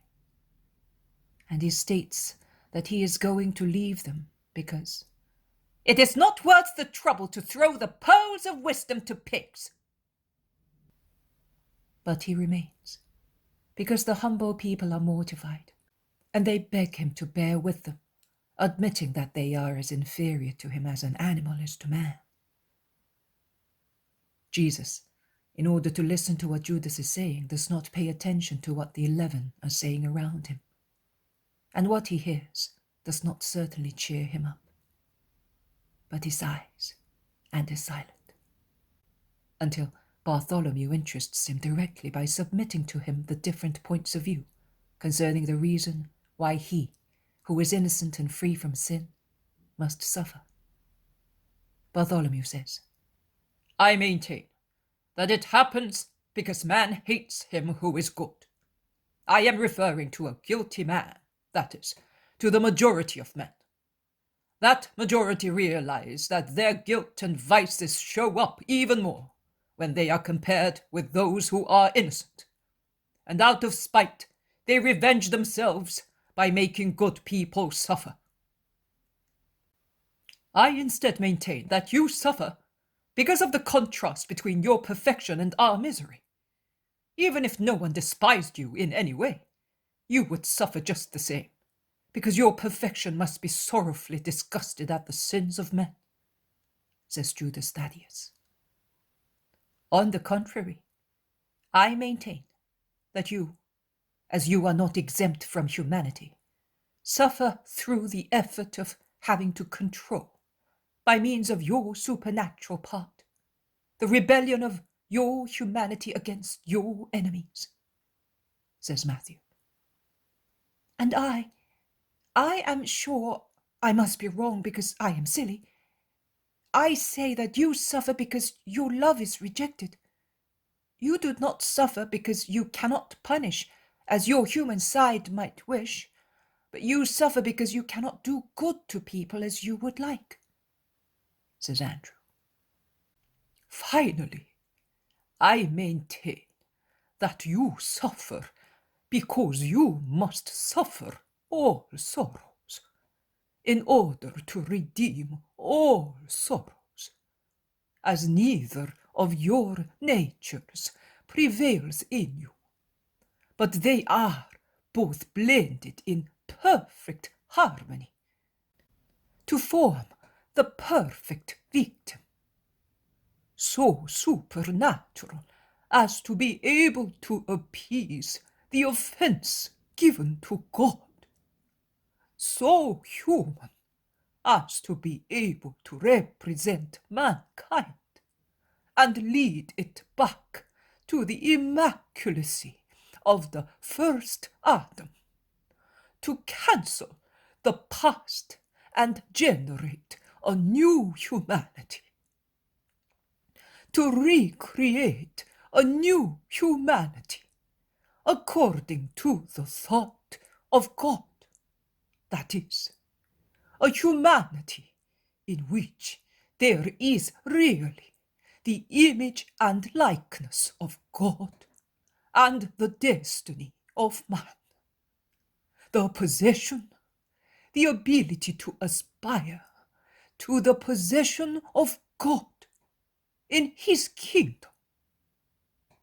You must suffer supernaturally, and you do suffer for what you see being done and for what surrounds you.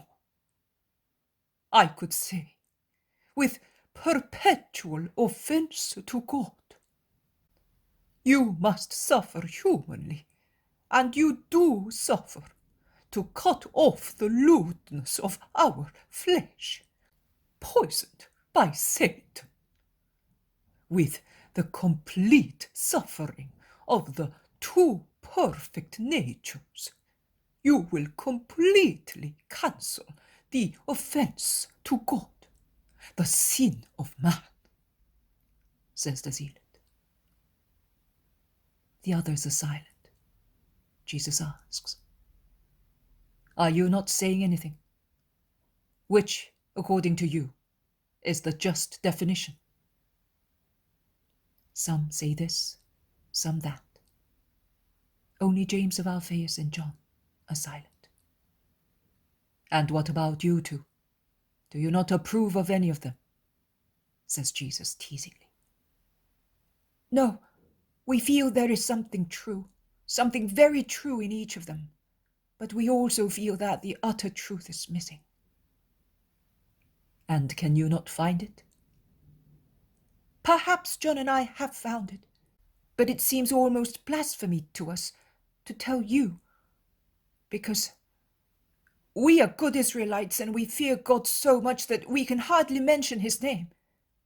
And it seems a blasphemous thought to us that while for a man of the chosen people, for a man, son of God, it is almost impossible to pronounce the blessed name, and he has to create substitutes to mention the name of his God. Satan may dare to harm God, and we feel that sorrow is always active against you, because you are God and Satan hates you. He hates you more than anybody else. You find hatred, brother, because you are God, says James. Yes, you find hatred because you are love. It is not the Pharisees, or the rabbis, or this man or that one, for this or for that reason, that rise to grieve you. It is hatred that pervades men and directs them, livid with hatred against you, because with your love you snatch too many praise from hatred, says John. There is still one thing missing in the many definitions. Look for the reason which is the really true one, the one by which I am, says Jesus, encouraging them. But no one finds it. They think and think. They give up, saying, we cannot find it. It is so simple. It is always in front of you. It resounds in our books, in the great figures of our history. Come on, look for it. In all your definitions, there is some truth, but the first reason is missing. Do not look for it in the present times, but in the most remote past, beyond the prophets, beyond the patriarchs, beyond the creation of the universe. The apostles are pensive, but they do not find it. Jesus smiles and then says, and yet, if you remembered my words, you would find the reason. But you cannot remember everything as yet. But one day you will remember. Listen, let us go back up the course of ages together, farther back than the limits of time. You know who spoiled the spirit of man. It was Satan, the snake, the antagonist, the enemy, the hatred. Call him what you like. But why did he spoil man? Because he was eaten up with envy. He saw man destined to heaven, from which he had been driven out. He wanted for man the exile that he had received. Why had he been driven out? Because he rebelled against God. You know that. But in what? In obedience. Disobedience is at the origin of sorrow. Then, is it not necessarily logical that to restore order, which is always a joy, there should be a perfect obedience? It is difficult to obey, particularly in grave matters. What is difficult causes sorrow to those who accomplish it. Consider, therefore, whether I, who was asked by the love, whether I would take back joy to the children of God, should not suffer infinitely to obey the thought of God. I must, therefore, suffer to win.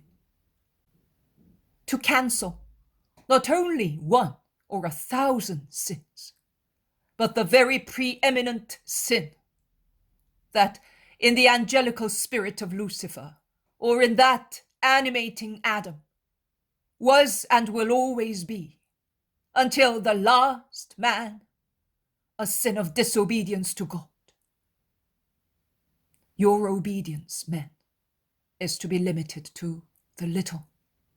It seems so much to you, but it is so little that God asks of you. In his justice, he only asks of you what you can give. Of the will of God, you know only what you can understand. But I know all his thought concerning great and small events. No limit has been imposed to me concerning knowledge and execution. The loving sacrificer, the divine Abraham, does not spare the victim and his son. It is the unsatisfied and offended love that demands reparation and offerings. And if I should live for thousands of years, it would be of no avail if I did not consume man to his last fiber, as nothing would have happened if ab eterno I had not said yes to my Father, preparing to obey as God's Son and as man, whom the Father had then found just. Obedience is sorrow and glory. Obedience, like the Spirit, never dies. I solemnly tell you that those who are truly obedient will become like gods, after a continuous struggle against themselves, the world, Satan. Obedience is light. The more one is obedient, the more one is luminous and sees. Obedience is patient, and the more one is obedient, the more one bears things and people. Obedience is humble, and the more one is obedient, the more one is humble with his neighbor. Obedience is charitable, because it is an act of love, and the more one is obedient, the more numerous and perfect are the acts. Obedience is heroic, and the hero of the Spirit is the saint, the citizen of heaven, the deified man. If charity is the virtue in which one finds God, one and trine, obedience is the virtue in which one finds me, your master. Ensure that the world knows you as my disciple through absolute obedience to everything that is holy. Call Judas. I have something to tell him as well.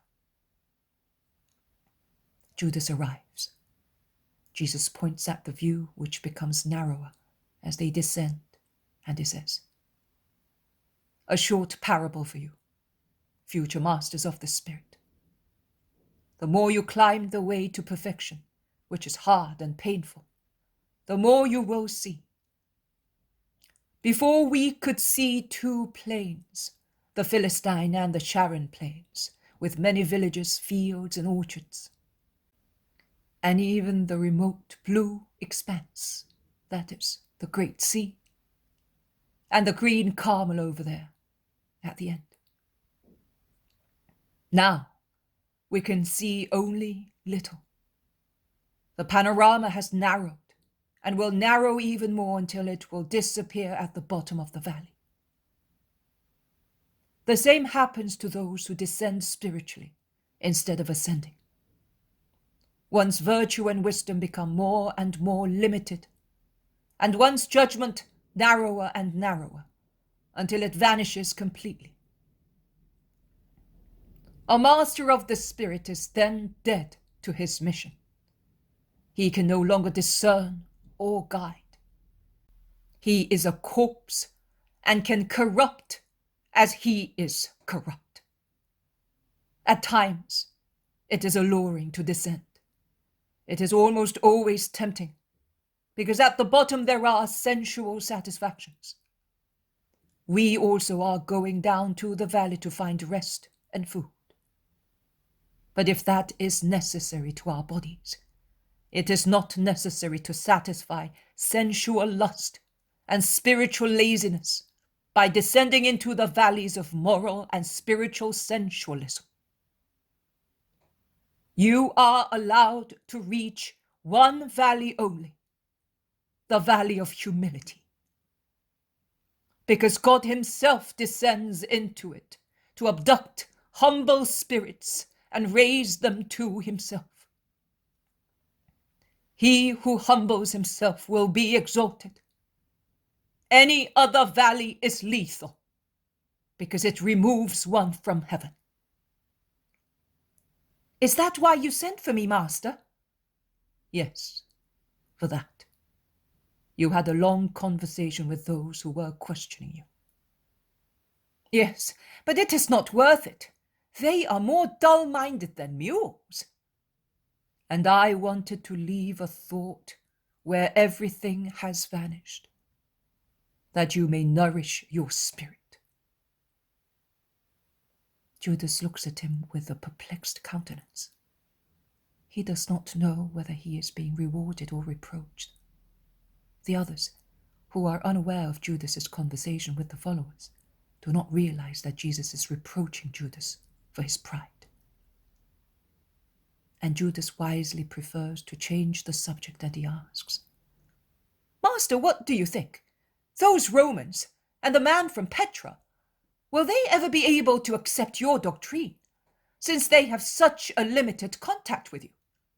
And that Alexander, he has gone away. We shall never see him again.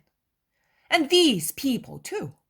One might say that they instinctively search for the truth, but they are up to their necks in heathenism. Will they ever succeed in doing anything good? You mean in finding the truth? Yes, Master. Why should they not succeed? Because they are sinners. Are they the only sinners? Are there none among us? There are many, I agree. That is exactly why I say that if we, who have been nourished for ages with wisdom and truth, are sinners, and we are not successful in becoming just and followers of the truth that you represent, how will they be able to do it, sated with filth as they are? Every man can succeed in reaching and possessing the truth, that is, God, wherever he may start from to reach it, when there is no mental pride and fleshly perversion, but sincere research for the truth and light, purity of intent and yearning for God, a creature is surely on the way to God. Mental pride? Fleshly perversion? Master, then Continue with your thought, which is a good one. Judas hesitates. Then he says, Then they cannot reach God because they are perverted. That is not what you wanted to say, Judas. Why have you gagged your thought and your conscience? Oh, how difficult it is for man to rise to God. And the main obstacle is in man himself, as he will not admit and meditate on himself and his faults. Really, even Satan is very often slandered by ascribing every cause of spiritual ruin to him. And God is even more calumniated, as all events are ascribed to him. God does not infringe man's freedom. Satan cannot prevail over a will firm in good.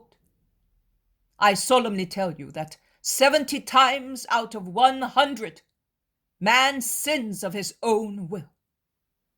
And one does not consider it, but it is so.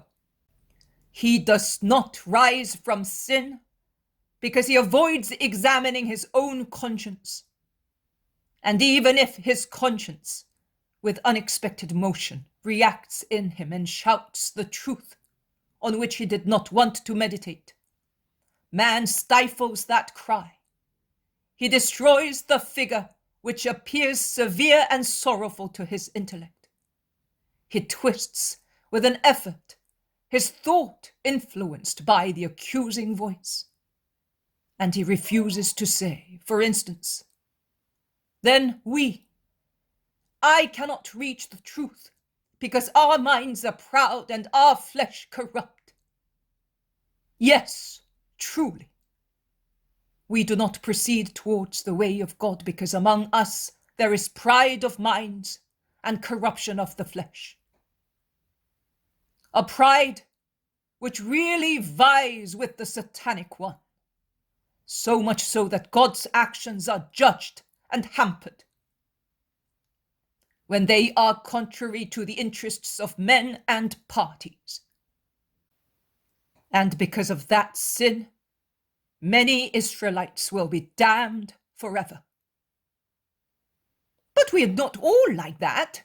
No, there are still good spirits in every class of people. They are more numerous among the humble people than among the learned and rich. But they exist. But how many are they?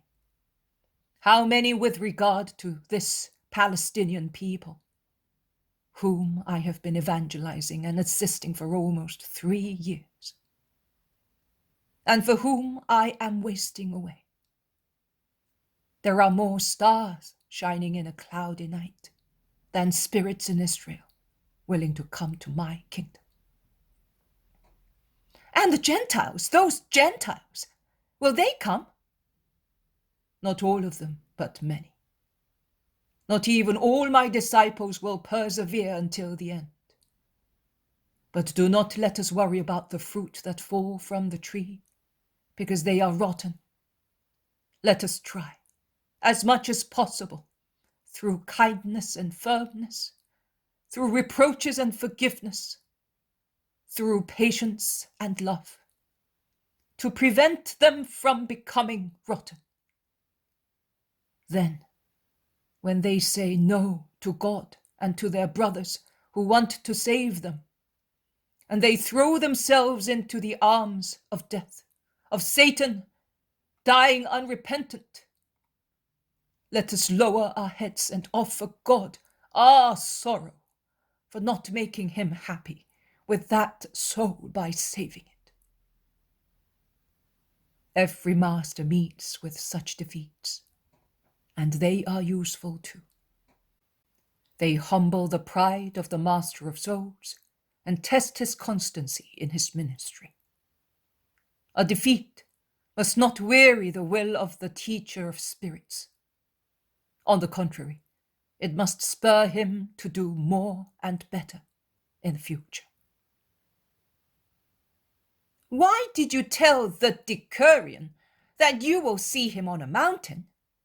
How do you know? Jesus looks at Judas. A long, strange look in which sadness mingles with a smile. And he says,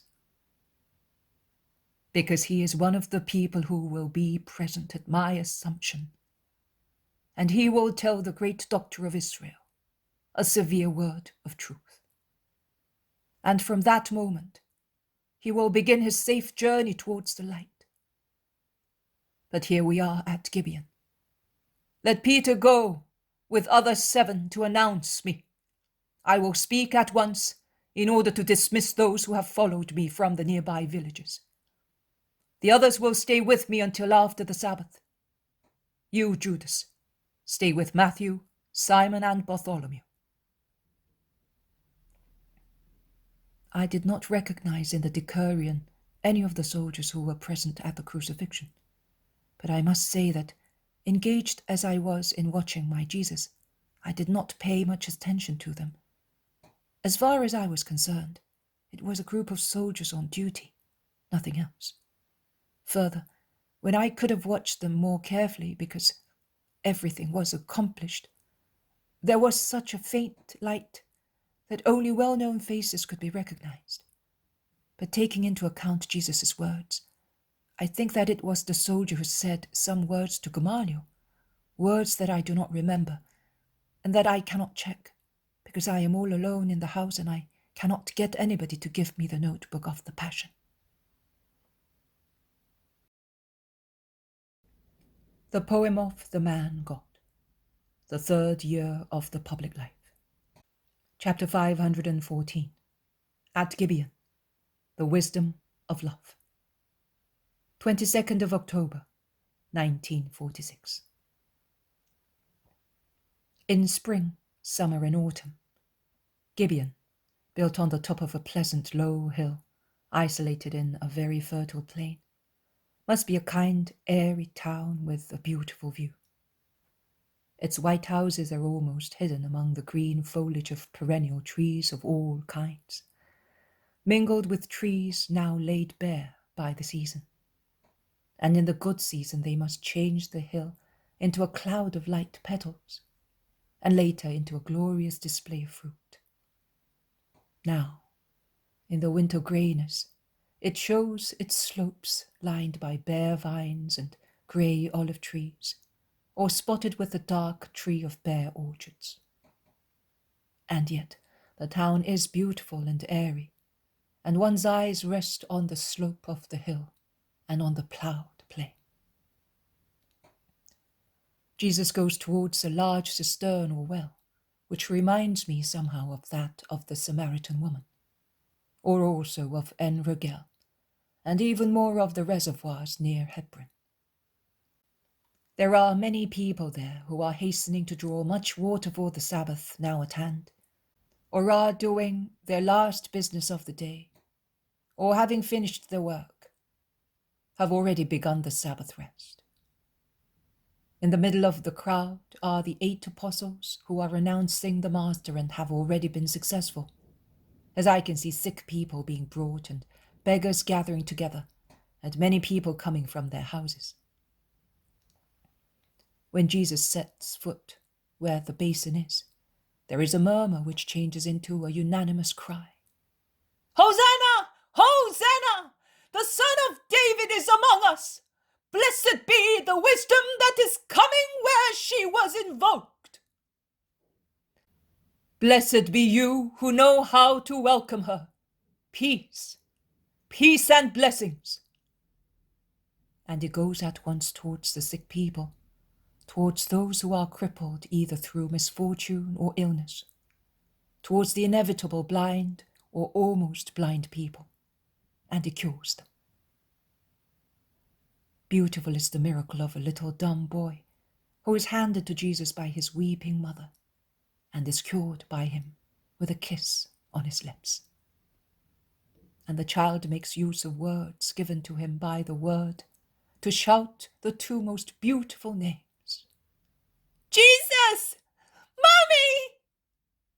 And from the arms of his mother, who was holding him high above the crowd, he throws himself into Jesus' arms, flinging his arms round his neck until Jesus hands him back to his happy mother, who explains to Jesus that this firstborn son of hers, whom the hearts of his parents destined to be a Levite even before he was born, will be able to become one, as he is now without defects.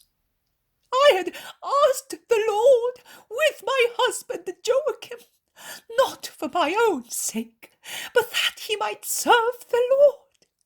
And I asked you to make him speak, not to hear him call me mother, or tell me that he loves me.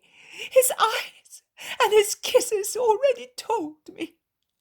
But I asked for it so that, like a little faultless lamb, he might be completely offered to the Lord to praise his name. To which Jesus replies, "The Lord heard the word of his soul, because he, like a mother, changes his feeling into words and deeds. But your wish was a good one, and the Most High has satisfied it. Now have your son educated for perfect praise, so that he may be perfect in serving the Lord." Yes, Rabbi, but tell me what I must do. Let him love the Lord with his whole being, and perfect praise will spontaneously flourish in his heart, and he will be perfect in the service of the Lord. What you say is right, Rabbi. Wisdom is on your lips. Please speak to all of us, says a dignified citizen of Gibeon, who had made his way through the crowd as far as Jesus and invites him to the synagogue. He is certainly the synagogue leader. Jesus bends his steps towards it, followed by everybody. And as it is impossible to let in all the people of the town and those who were already with him, Jesus takes the advice of the synagogue leader that he should speak from the terrace of the latter's house, which is adjacent to the synagogue. A low, long house, two sides of which are covered with the tenacious green vegetation of a jasmine espalier. And Jesus' powerful, harmonious voice spreads in the calm air of the approaching evening, and all over the square and the 3 streets leading into it, while a multitude of heads look up, listening. "The woman of your town who wanted the faculty of speech for her little boy, not because she wished to hear loving words from his lips, but that he might be fit for the service of God, reminds me of another remote word that flowed from the lips of a great man in this town. God consented to his word, as he did to that of your woman, because in both he saw a request of justice, a justice that should be in all prayers, so that God may hear them and grant his grace. What is necessary to do in your lifetime in order to obtain the eternal reward, the true endless life in an endless beatitude? It is necessary to love the Lord with your whole being and your neighbor as yourselves. And that is the most necessary condition to have God as a friend and receive graces and blessings from him. When Solomon, who had become king after David's death, was invested with full powers, he came up to this town and he offered a large number of holocausts. And the Most High appeared to him that night, saying, "Ask what you would like me to give you." A great kindness of God and a great test for man. Because to each gift corresponds a great responsibility for him who receives it. And the greater the gift, the greater the responsibility. And it is a proof of the degree of improvement reached by the Spirit.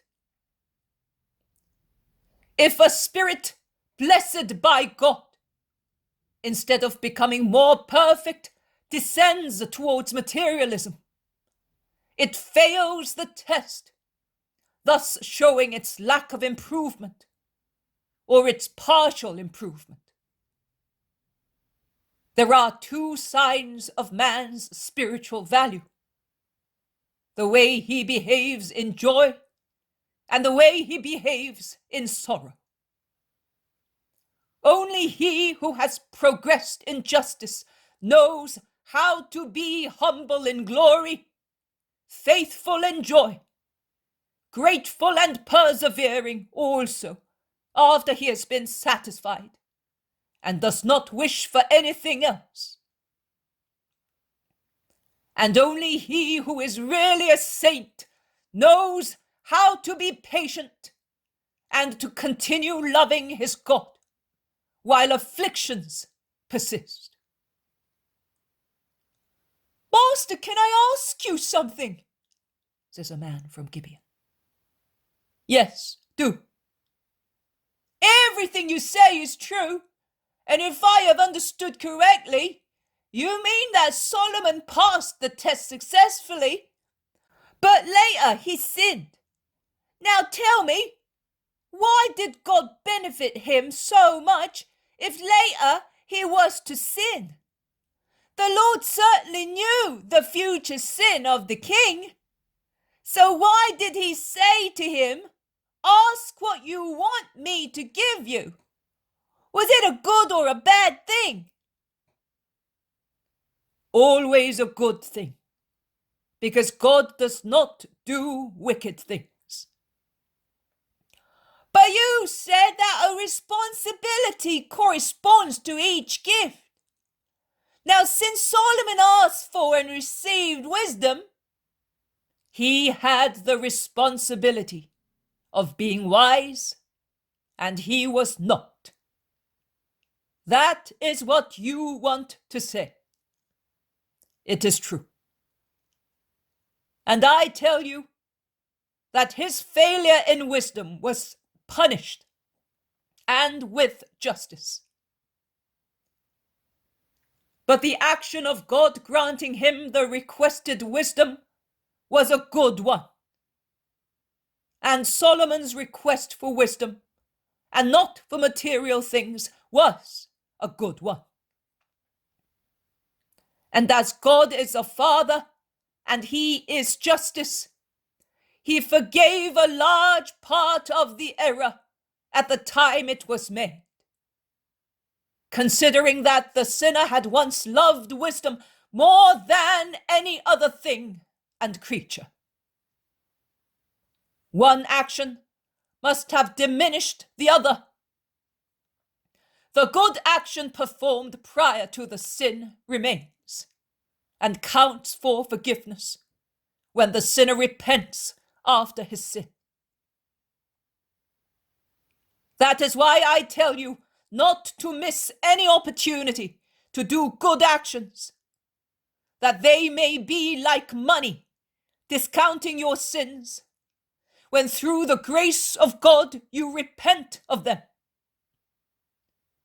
Good actions, even if they seem to have gone by, and consequently one may erroneously think that they no longer affect us by creating in us new incentives and strength for good things, are always active, at least with the remembrance which rises again from the depth of a downcast soul and provokes regret for the time when one was good. Regret is often the first step on the way back to justice. I have said that even a chalice of water given with love to a thirsty person will not remain without reward. A drop of water is nothing with regard to its material value, but charity makes it great, and it will not remain without reward. At times, the reward may be a return to goodness, which is roused by the remembrance of that act, of the words of the thirsty brother, of the feelings of one's heart at that time, of the heart that offered a drink in the name of God and out of love. And so God, through a sequence of recollections, comes back like the sun that rises after a dark night and shines on the horizon of a poor heart that had lost him, and that, fascinated by his ineffable presence, humbles itself and cries, "Father, I have sinned. Forgive me. I love you once again." Love, for God is wisdom. It is the wisdom of wisdoms, because he who loves knows everything and possesses everything. Here, while night is falling and the evening breeze makes your bodies shiver with cold and causes the lamps you have lit to flicker, I am not going to tell you what you already know. The passages of the wisdom book describing how Solomon obtained wisdom and the prayer he said to obtain it. But I exhort you to read those pages with your synagogue leader, so that you may remember me and proceed on a safe path and have a light to guide you. The wisdom book ought to be a code of spiritual life. Like a motherly hand, it should guide you and lead you to a perfect knowledge of virtue and of my doctrine. Because wisdom prepares my ways and makes of men, with little time to live, with little understanding of justice and the laws, servants and sons of God's serving maids, the gods of God's paradise. Seek wisdom in the first place to honor the Lord, and hear him say to you on the eternal day, since you have this at heart above all, and you asked not for riches, goods, glory, a long life, or victory over your enemies. Wisdom is granted you. That is God himself. Because the spirit of wisdom is the spirit of God. Seek holy wisdom first of all, and I tell you, everything else will be given to you, and in such a way that none of the mighty ones of the world can achieve so much. Love God. Be only anxious to love him. Love your neighbor to honor God. Devote yourselves to the service of God, to his triumph in men's hearts. Convert to the Lord those who are not God's friends. Be holy. Store up holy works as a defense against possible failings of the creature. Be faithful to the Lord. Do not criticize either the living or the dead, but strive to imitate good people, and not for your own earthly joy, but to give joy to God. Ask graces of the Lord, and they will be given to you. Let us go. Tomorrow we shall pray together, and God will be with us. And Jesus blesses them and dismisses them.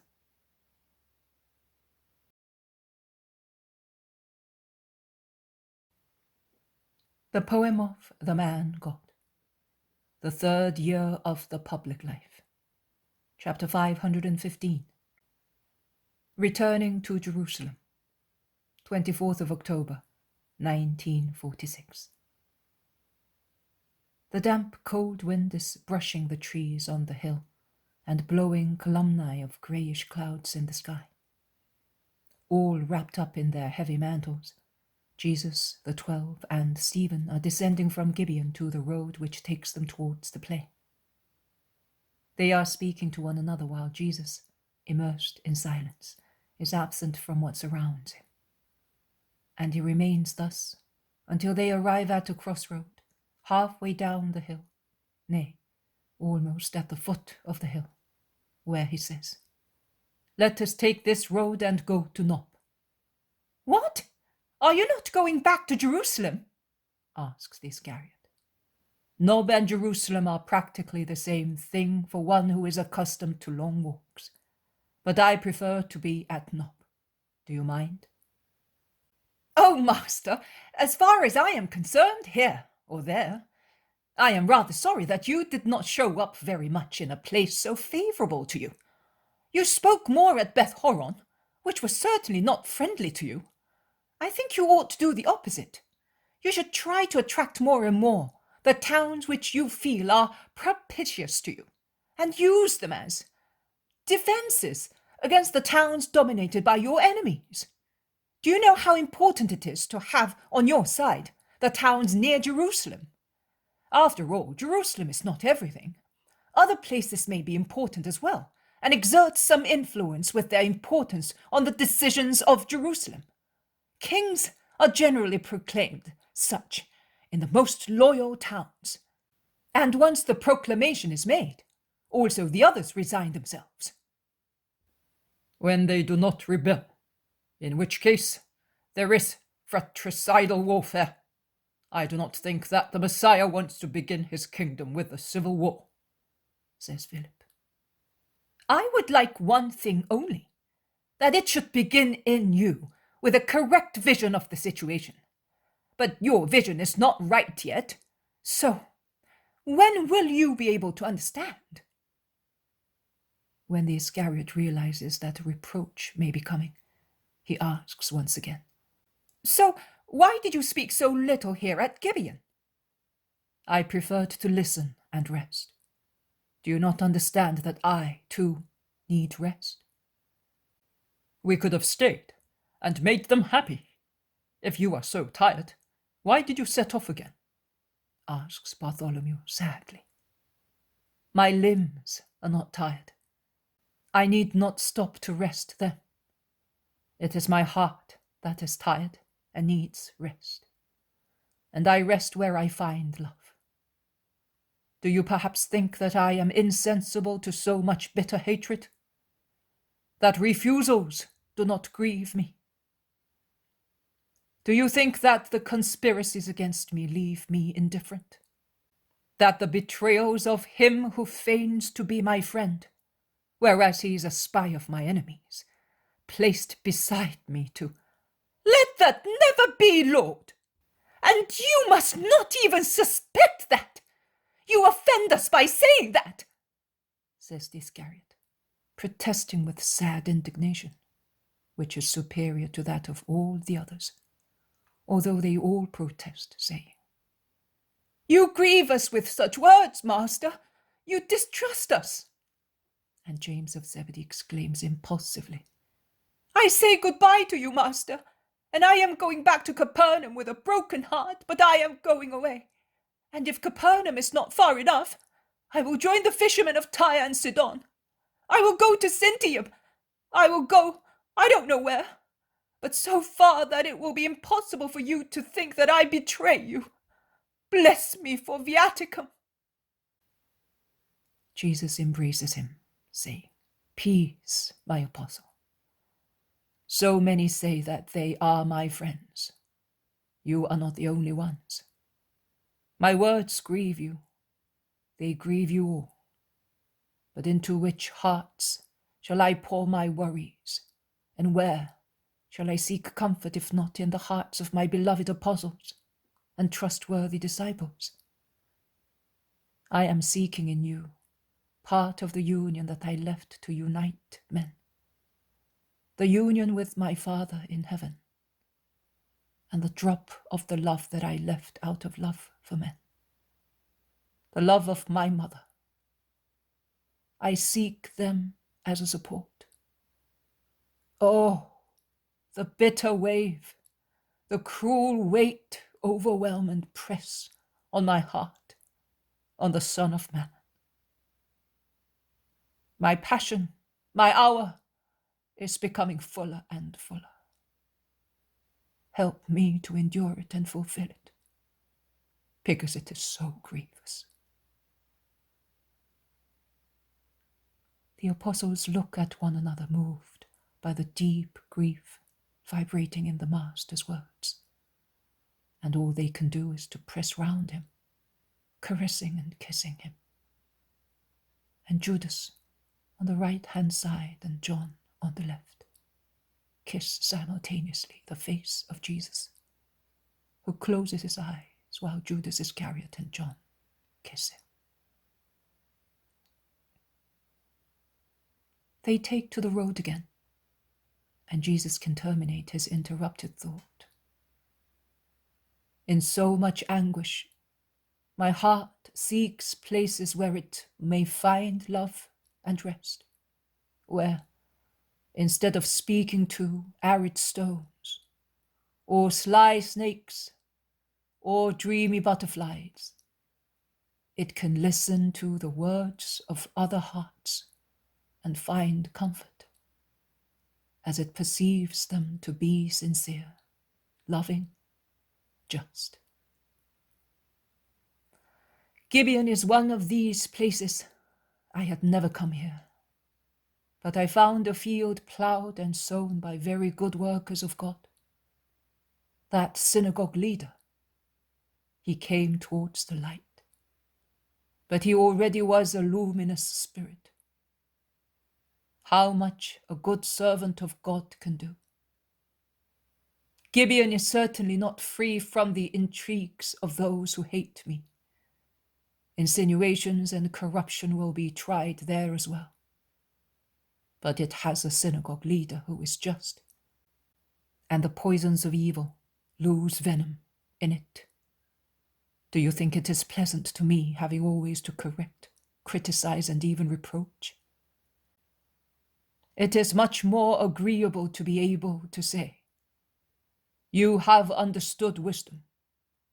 Proceed along your way and be holy," as I said to the synagogue leader of Gibeon. So shall we go back there? When the Father makes me find a peaceful place, I enjoy it and bless my Father for it. But I have not come for that. I have come to convert to the Lord places which are guilty and remote from him. You know that I could stay at Bethany, but I am not staying there. Also to avoid harming Lazarus. No, Judas of Simon. The very stones know that Lazarus is my friend. So in that respect, it would be useless for me to check my desire for consolation. But it is because of Lazarus' sisters, Mary in particular. Not even that, Judas of Simon. Even stones know that the lust of the flesh does not upset me. Consider that of the many charges made against me, the first to be dropped was that one. Because even my most bitter enemies realized that by sustaining it, they would unmask their false practices. No honest person would have believed that I am sensual. Sensuality can allure only those who do not feed on the supernatural and who abhor sacrifices. But what allurement can the pleasure of an hour have for those who have vowed themselves to sacrifice and are victims? The joy of victim souls is entirely in the spirit, and if they are clothed with flesh, it is nothing but a garment. Do you think that the clothes we wear have feelings? The flesh is the same for those who live of the spirit. A garment, nothing else. The spiritual man is the true Superman, because he is not a slave of senses, whereas the material man is valueless with respect to the true dignity of man, because he has too many appetites in common with brutes, and he is also inferior to them, as he surpasses them by turning animal instinct into a degraded vice. Judas bites his lips perplexedly. Then he says, Yes, in any case, you would not be able to harm Lazarus any longer. Death will soon rescue him from all dangers of revenge. So why do you not go to Bethany more often? Because I have not come to enjoy myself, but to convert. I have already told you. But do you rejoice at having your brothers with you? Yes, but it is also true that I have no favoritism for them. When we have to part to find room in houses, they generally do not stay with me, but you do.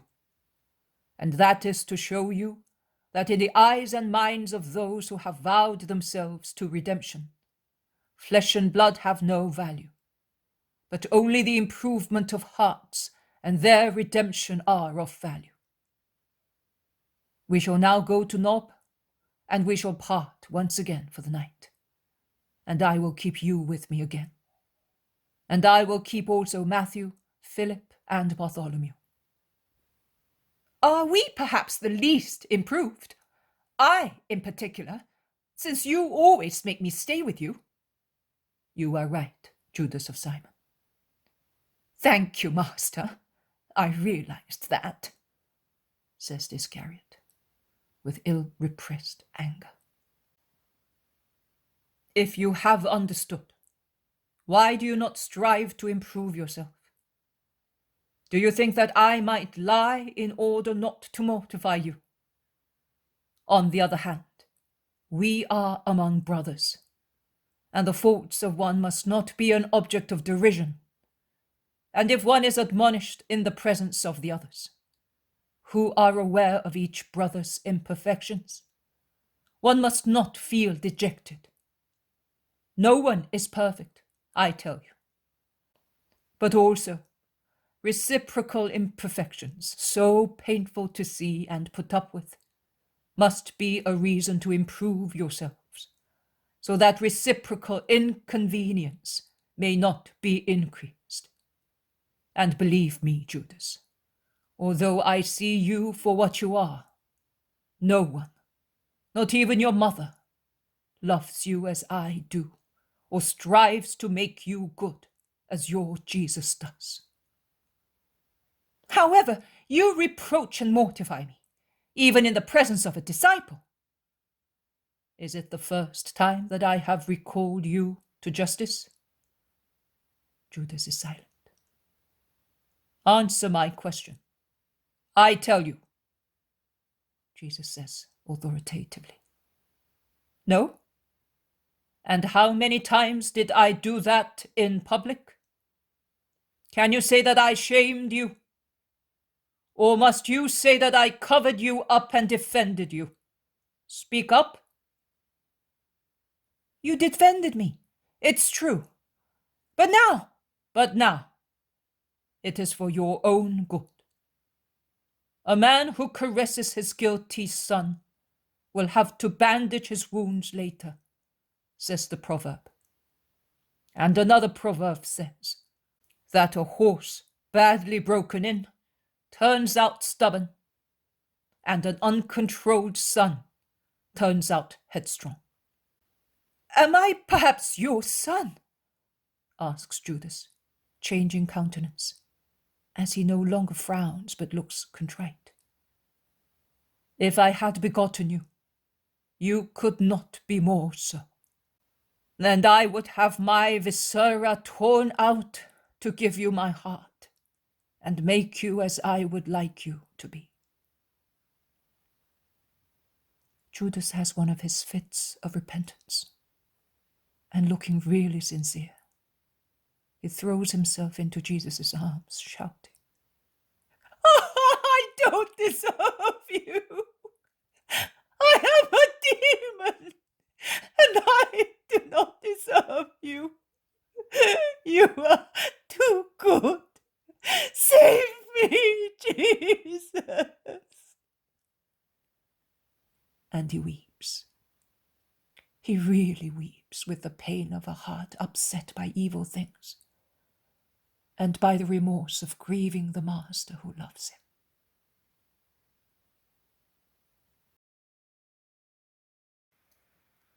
The poem of the Man God, the third year of the public life.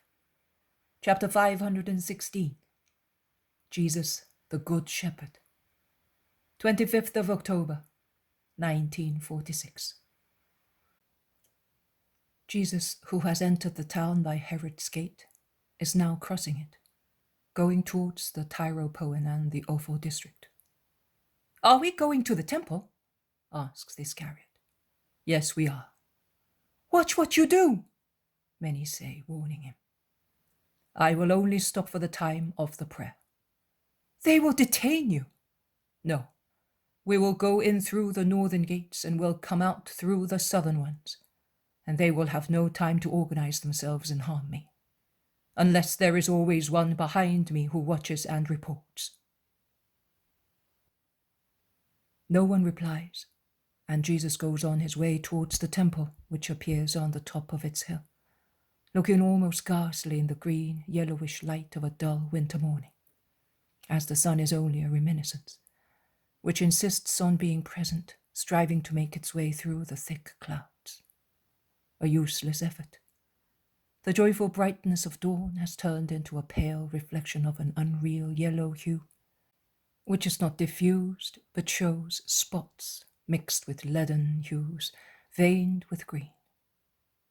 In such light, the marbles and gold decorations of the temple look pale, gloomy, I would say dismal, like ruins emerging from a dead area. Jesus looks at it intensely while ascending towards the enclosure, and he looks at the faces of the morning wayfarers, mostly humble people, market gardeners, shepherds with small animals for slaughter, servants or housewives going to the markets. They all pass by silently, enveloped in their mantles, bending a little to protect themselves from the chilly morning air. Also, their faces look paler than is usual with this race.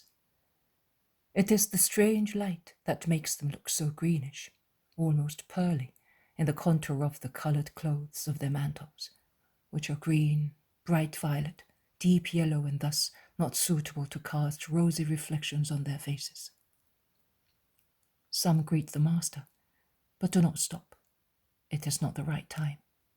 There are no beggars as yet, uttering their plaintive cries at crossroads or under the arches built across streets at short intervals. The hour and the season assist Jesus in going freely, without any obstacle. They are now at the enclosure. They go in. They go to the court of Israel.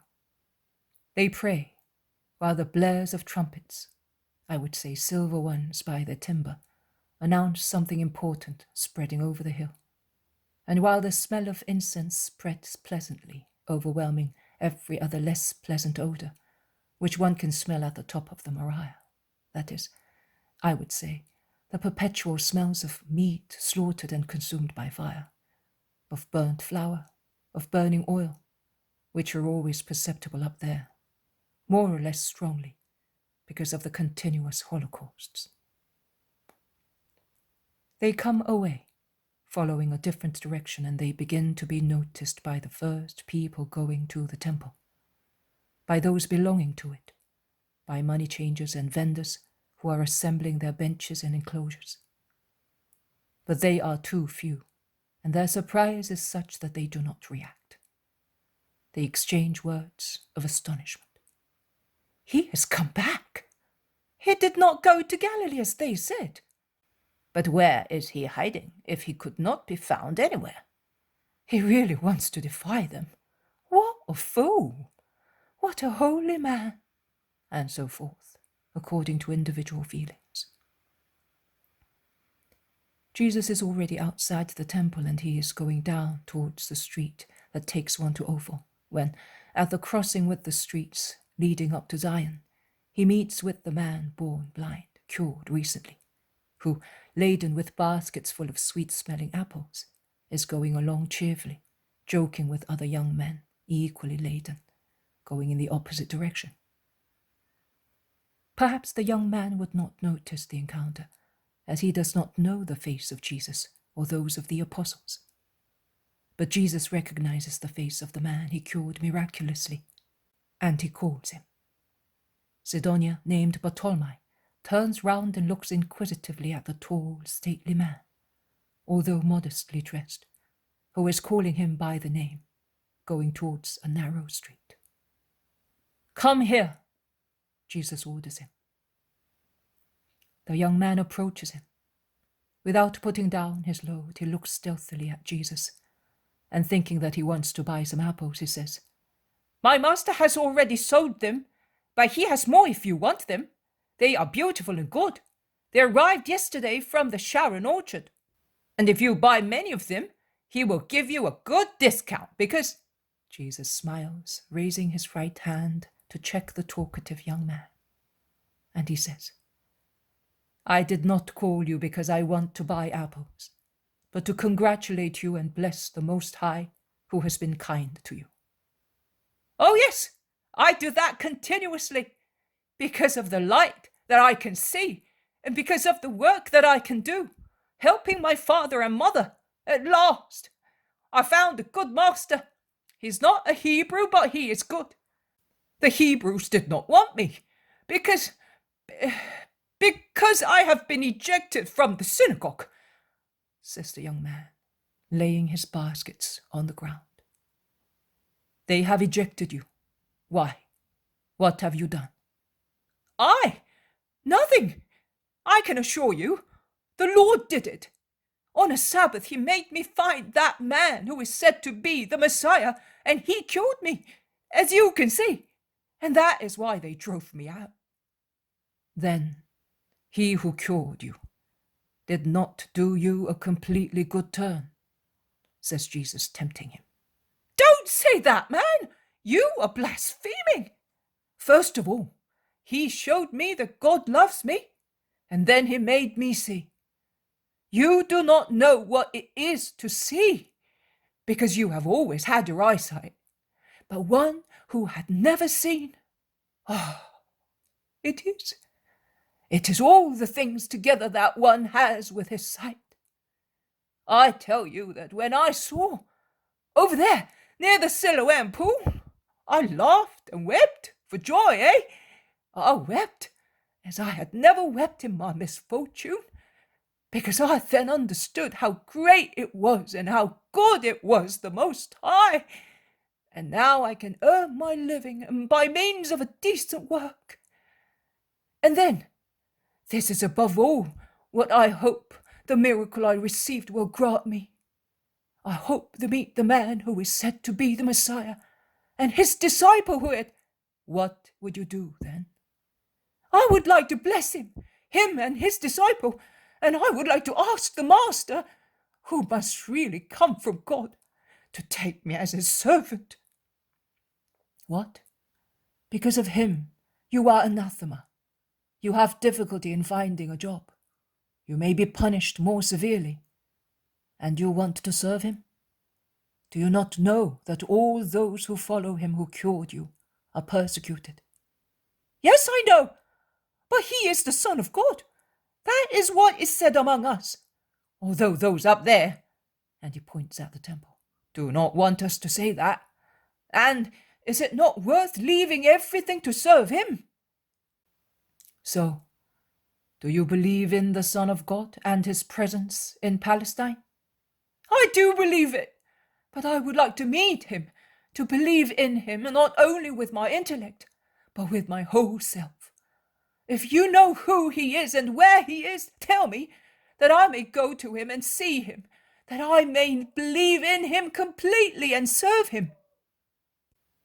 You have already seen him, and there is no need for you to go to him. He, whom you see just now, and who is speaking to you, is the Son of God. I could not assert this with full certainty, but I got the impression that, in saying these words, Jesus almost underwent a very short transfiguration, becoming most handsome, and I would say bright. I think that to reward the humble believer in him, and confirm him in his faith, for the duration of a flash, he revealed his future beauty. I mean the beauty that he will assume after resurrection and will retain in heaven. His beauty of a glorified human creature, of a body glorified and blended with the inexpressible beauty of perfection, which is exclusively his. I say, an instant, a flash. But the semi-dark corner where they have withdrawn to speak, under the archivolt of the lane, lightens with a strange brightness emanating from Jesus, who, I would repeat, becomes very handsome. Then everything returns to normal, with the exception of the young man who is now prostrated on the ground, his face in the dust, and who adores, saying, I believe, Lord, my God. Stand up. I came into the world to bring light and the knowledge of God, and to test men and judge them. This time of mine is the time of choice, election, and selection. I have come for the pure in heart and intention, for the humble, the meek, the lovers of justice, of mercy, of peace, for those who weep, and for those who know how to give the real value to the various riches and prefer spiritual riches to material ones, that they may find what their spirits long for, and those who were blind may see. Because men have built thick walls to obstruct light, that is the knowledge of God. And those who consider themselves seers may become blind. Then you hate a large part of men, and you are not as good as you say. If you were, you would like everybody to be able to see, and those who can see not to become blind. Interrupt some Pharisees who have come from the main road and have cautiously approached the group at the back of the apostles. Jesus turns round and looks at them. He is certainly no longer transfigured into divine beauty. Now, it is a very severe Jesus who stares at his persecutors with his sapphire eyes. And his voice no longer has the golden note of joy, but it is a bronze voice, and it is sharp and severe, like the sound of bronze, while he replies, I am not the one who wants those who at present are fighting the truth, not to be able to see it. They themselves are raising plates in front of their eyes in order not to see, and they become blind of their own free will. And the Father sent me that the division may take place, and the children of light and those of darkness may be really known, those who want to see, and those who want to be blind. Are we among these blind people as well? If you were, and you tried to see, you would not be guilty. But it is because you say we see, and then you do not want to see, that you commit sin. Your sin persists because you do not try to see, although you are blind. And what have we to see? The way, the truth, the life. A man born blind, as this young man was, with the help of his stick, can always find the door of his house and move about it, because he knows his house. But if he were taken to a different place, he would not be able to go in by the door of the new house, because he would not know where it is, and he would bump against the walls. The time of the new law has come. Everything is renewed, and a new world, a new people, a new kingdom are rising. Now the people of the past do not know all this. They know their times. They are like blind people taken to a new town where the regal house of the Father is. But they do not know its location. I have come to lead them there and take them into it, and that they may see. But I am the door through which one enters the paternal house, in the kingdom of God, in the light, in the way, in the truth, in the life. And I am also the one who has come to gather the flock left without a guide and lead it to one only sheepfold, the Father's.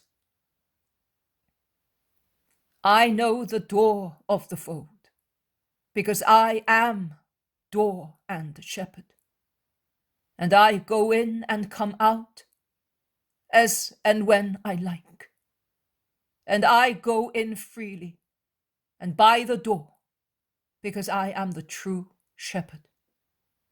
When a man comes to give the sheep of God other instructions or tries to mislead them, taking them to other abodes or other ways, he is not the good shepherd, but an idle shepherd.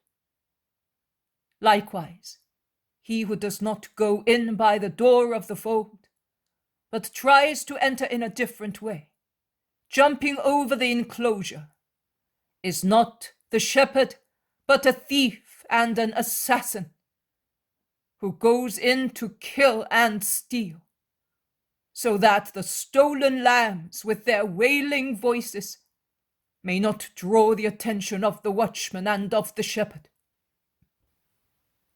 False shepherds are trying to insinuate themselves also among the sheep of the flock of Israel, to lead them astray from the pastures, far from the true shepherd.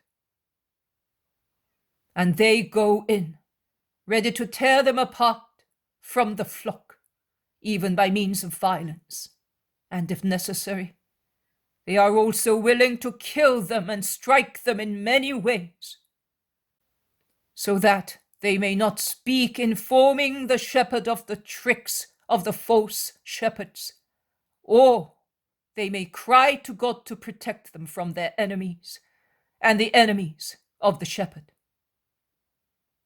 I am the good shepherd, and my sheep know me, and those who have been forever the watchmen of the true fold know me. They have known me and my name, and they mentioned it to make it known to Israel, and they described me and prepared my ways. And when my voice was heard, the last of them opened the door to me, saying to the flock awaiting the true shepherd, the flock gathered round his crook, "Now, here is the one who I said would follow me, one who precedes me, because he was before me, and I did not know him. But for him, that you may be ready to receive him, I have come to baptize with water, that he may be revealed to Israel."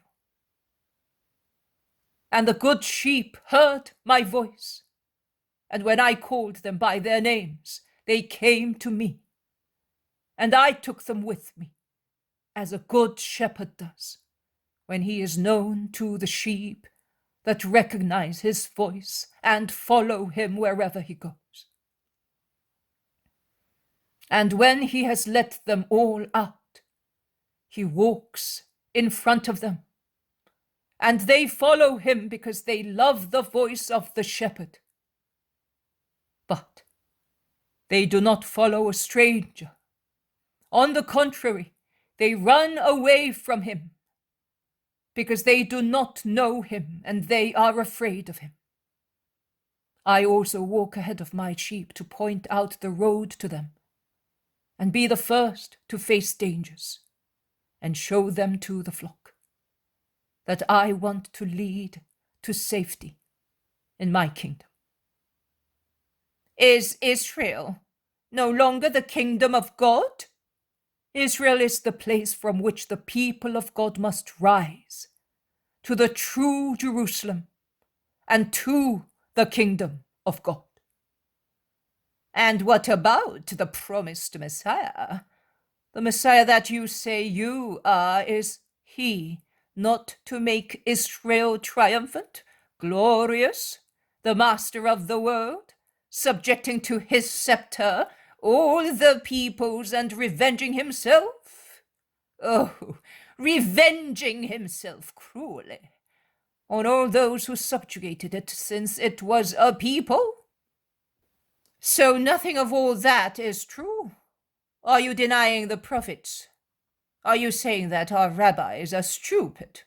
The kingdom of the Messiah is not of this world. It is the kingdom of God, based on love. It is nothing else. And the Messiah is not the king of peoples and armies, but the king of spirits. The Messiah will come from the chosen people, from the royal stock, and above all, from God, who generated him and sent him. The foundation of the kingdom of God, the promulgation of the law of love, the announcement of the good news mentioned by the prophet began from the people of Israel. But the Messiah will be the king of the world, the king of kings, and his kingdom will have no limit or boundary, neither in time nor in space. Open your eyes and accept the truth. We have understood nothing of your nonsense. You speak words without any logical connection. Speak and reply to us with parables. Are you, or are you not, the Messiah? And have you not yet understood? I told you that I am door and shepherd for that. So far, no one has been able to enter the kingdom of God because it was walled up and without exits. But now I have come, and the door to enter has been made. Oh, others have said that they were the Messiah, and later they were found out to be highwaymen and rebels, and human justice punished their wickedness. Who can assure us that you are not like them? We are tired of suffering and of making the people suffer the severity of Rome, thanks to liars who say that they are kings, and they induce the people to rebel. No, what you say is not correct. You do not want to suffer, that is true. But you are not sorry if the people suffer. So much so that you add your rigor to the severity of our rulers by oppressing the common people with heavy tithes and in other ways. Who can assure you that I am not a rascal? My deeds. I am not one who will make the hand of Rome heavy. On the contrary, if anything, I make it lighter by advising the rulers to be human and the people ruled to be patient. At least that. Many people have assembled and they are growing more and more in numbers, so much so that the traffic is obstructed on the main road, and so they all move into the little lane, under the arches of which voices resound as they express their approval, saying, "He's quite right with regard to tithes, it's true. He advises us to submit and the Romans to be compassionate." The Pharisees, as usual, become embittered because of the approval of the crowd, and the tone in which they speak to the Christ becomes more biting. "Reply to us without so many words, and prove that you are the Messiah." "I solemnly tell you that I am. I alone am the door of the fold of heaven. He who does not pass by me cannot enter. It is true. There have been other false messiahs, and there will be still more. But I am the only and true Messiah. Those who have come so far, proclaiming themselves such, were not the Messiah. They were only thieves and bandits.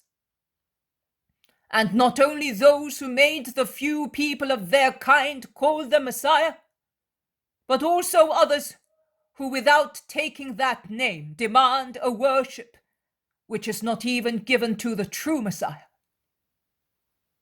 Listen, anyone who has ears to hear. But take notice of this.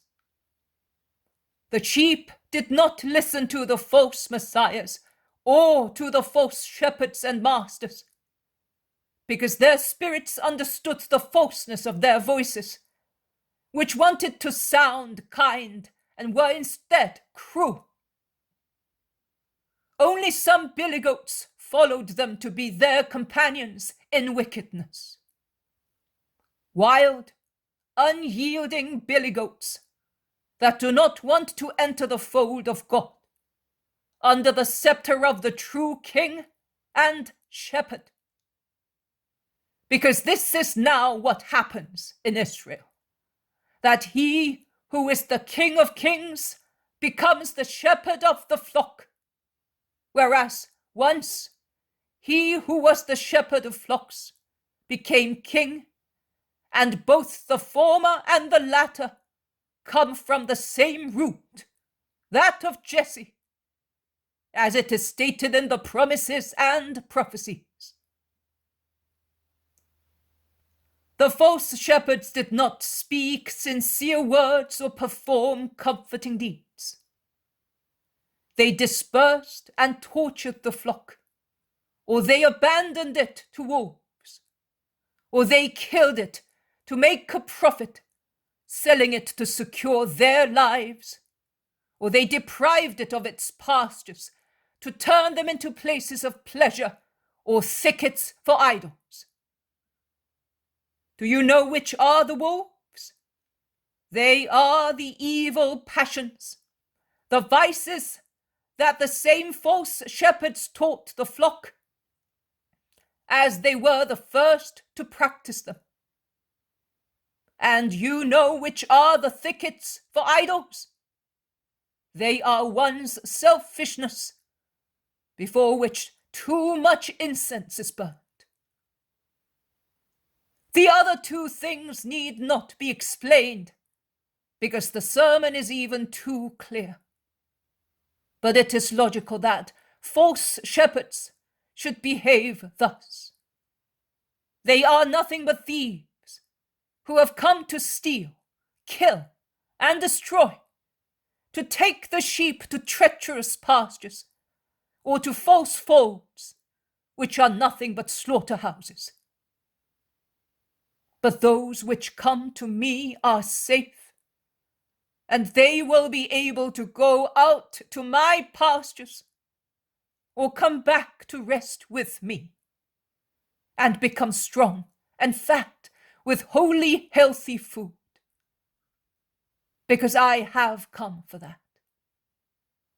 That my people, my sheep, so far thin and depressed, may have life and have it abundantly, in peace and joy.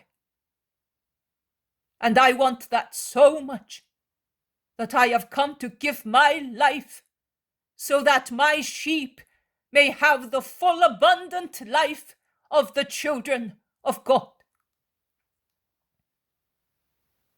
I am the good shepherd, and when a shepherd is good, he gives his life to defend his flock from wolves and thieves, whereas a mercenary who does not love the sheep but the money he gets from leading them to pasture is only worried about saving himself and the savings that he keeps in his bosom. And when he sees wolves or thieves come, he runs away, save going back later to take some sheep left half dead by the wolves or dispersed by the thieves, killing the former to eat them or selling the latter to make more money. And then with false tears he tells his master that not even one sheep was spared. What does the mercenary care if a wolf fangs and disperses the sheep, and the thief plunders them to take them to the butcher? Did he watch over them while they were growing? And did he work to make them strong? But the owner who knows how much sheep cost, how many hours of work, of watch, how many sacrifices, loves them and takes care of them as they are dear to him. But I am more than the owner. I am the savior of my flock. And I know how much the salvation of even one soul costs me.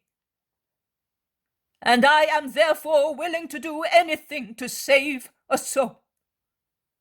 It was entrusted to me by my Father.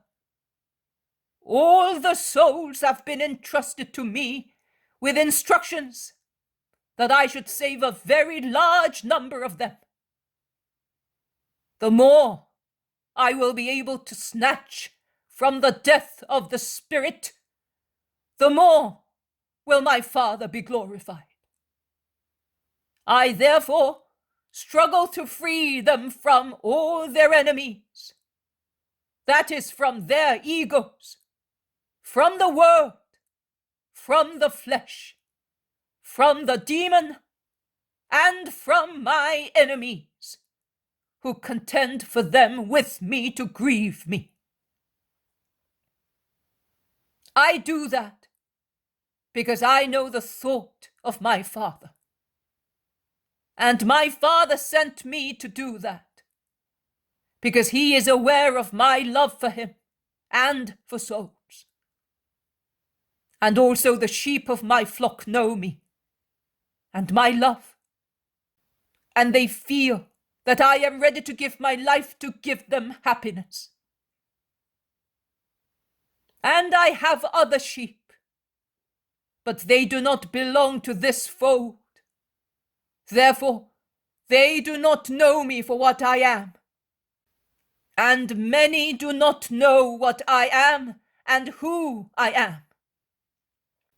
Sheep that to many of us appear to be worse than wild billy goats, and are considered unworthy of knowing the truth and of having life and the kingdom. And yet, it is not so. The Father wants them as well. So I must approach them too, to make myself known and to make the good news known, to lead them to my pastures and gather them. And they also will listen to my voice, because they will end up by loving it. And there will be only one fold, under only one shepherd, and the kingdom of God will be formed on the earth, ready to be transported to and received in heaven, under my scepter and my sign and my true name. My true name. It is known to me only. But when the number of the chosen ones is complete, and among hymns of jubilation they sit at the great wedding feast of the bridegroom and the bride, then my name will be made known to my chosen ones, who, through their loyalty to it, have become holy, without whoever knowing the full extent and the depth of what it means to be marked with my name and rewarded because of their love for it, or what the reward will be. This is what I want to give to my faithful sheep, and that is my own joy. With his eyes bright with ecstatic tears, Jesus looks at the faces turned towards him, and the smile trembles on his lips, such a spiritualized smile in his spiritualized face, that it thrills the crowds who realize that the Christ has been in a beatific rapture, and that out of love he wishes to see it accomplished. He collects himself, and for a moment he closes his eyes, concealing the mystery that his mind sees, and that the eyes might reveal. And he resumes. That is why the Father loves me, O my people, O my flock. Because for your sake, for your eternal good, I give my life. Later I will retake it. But first, I will give it, that you may have life, and your Savior as your life. And I will give it in such a way that you may feed on it, as I will change from shepherd into pasture and fountain, which give food and drink, not for 40 years, as for the Hebrews in the desert, but for all the time of exile in the deserts of the earth.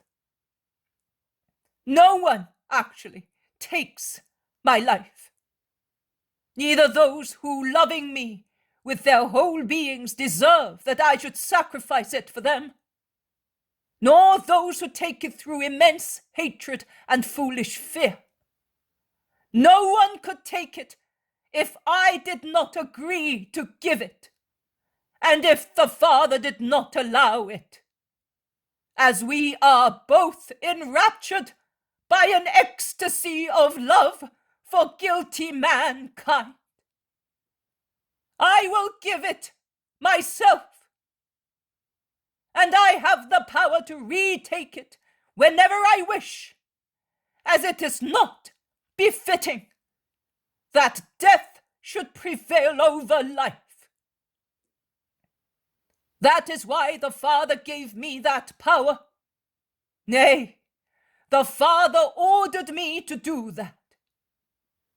And through my life, offered and consumed, the people will become one only people, mine, the heavenly people of the children of God. And in the people, the sheep will be separated from the billy goats, and the sheep will follow their shepherd to the kingdom of eternal life. And Jesus, who so far has spoken in a loud voice, turns towards Sidonia named Bartholomew, who has been all the time in front of him with his baskets of sweet-smelling apples at his feet. And he says to him in a whisper, "You have forgotten everything because of me. Now you will certainly be punished, and you will lose your job. See that? I am always the cause of sorrow to you. Because of me you lost the synagogue, and now you will lose your master.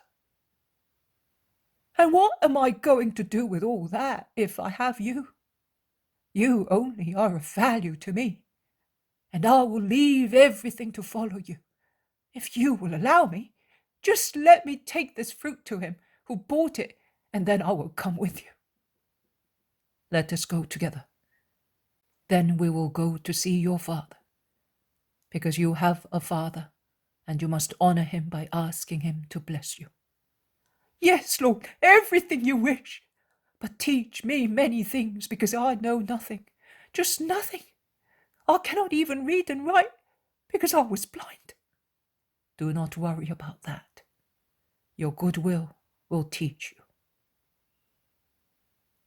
And he sets out to go to the main street, while the crowds comment, discuss, and even quarrel, divided between the two usual opinions. Is Jesus of Nazareth a person possessed, or is he a saint? The crowds, with discordant opinions, dispute, while Jesus goes away.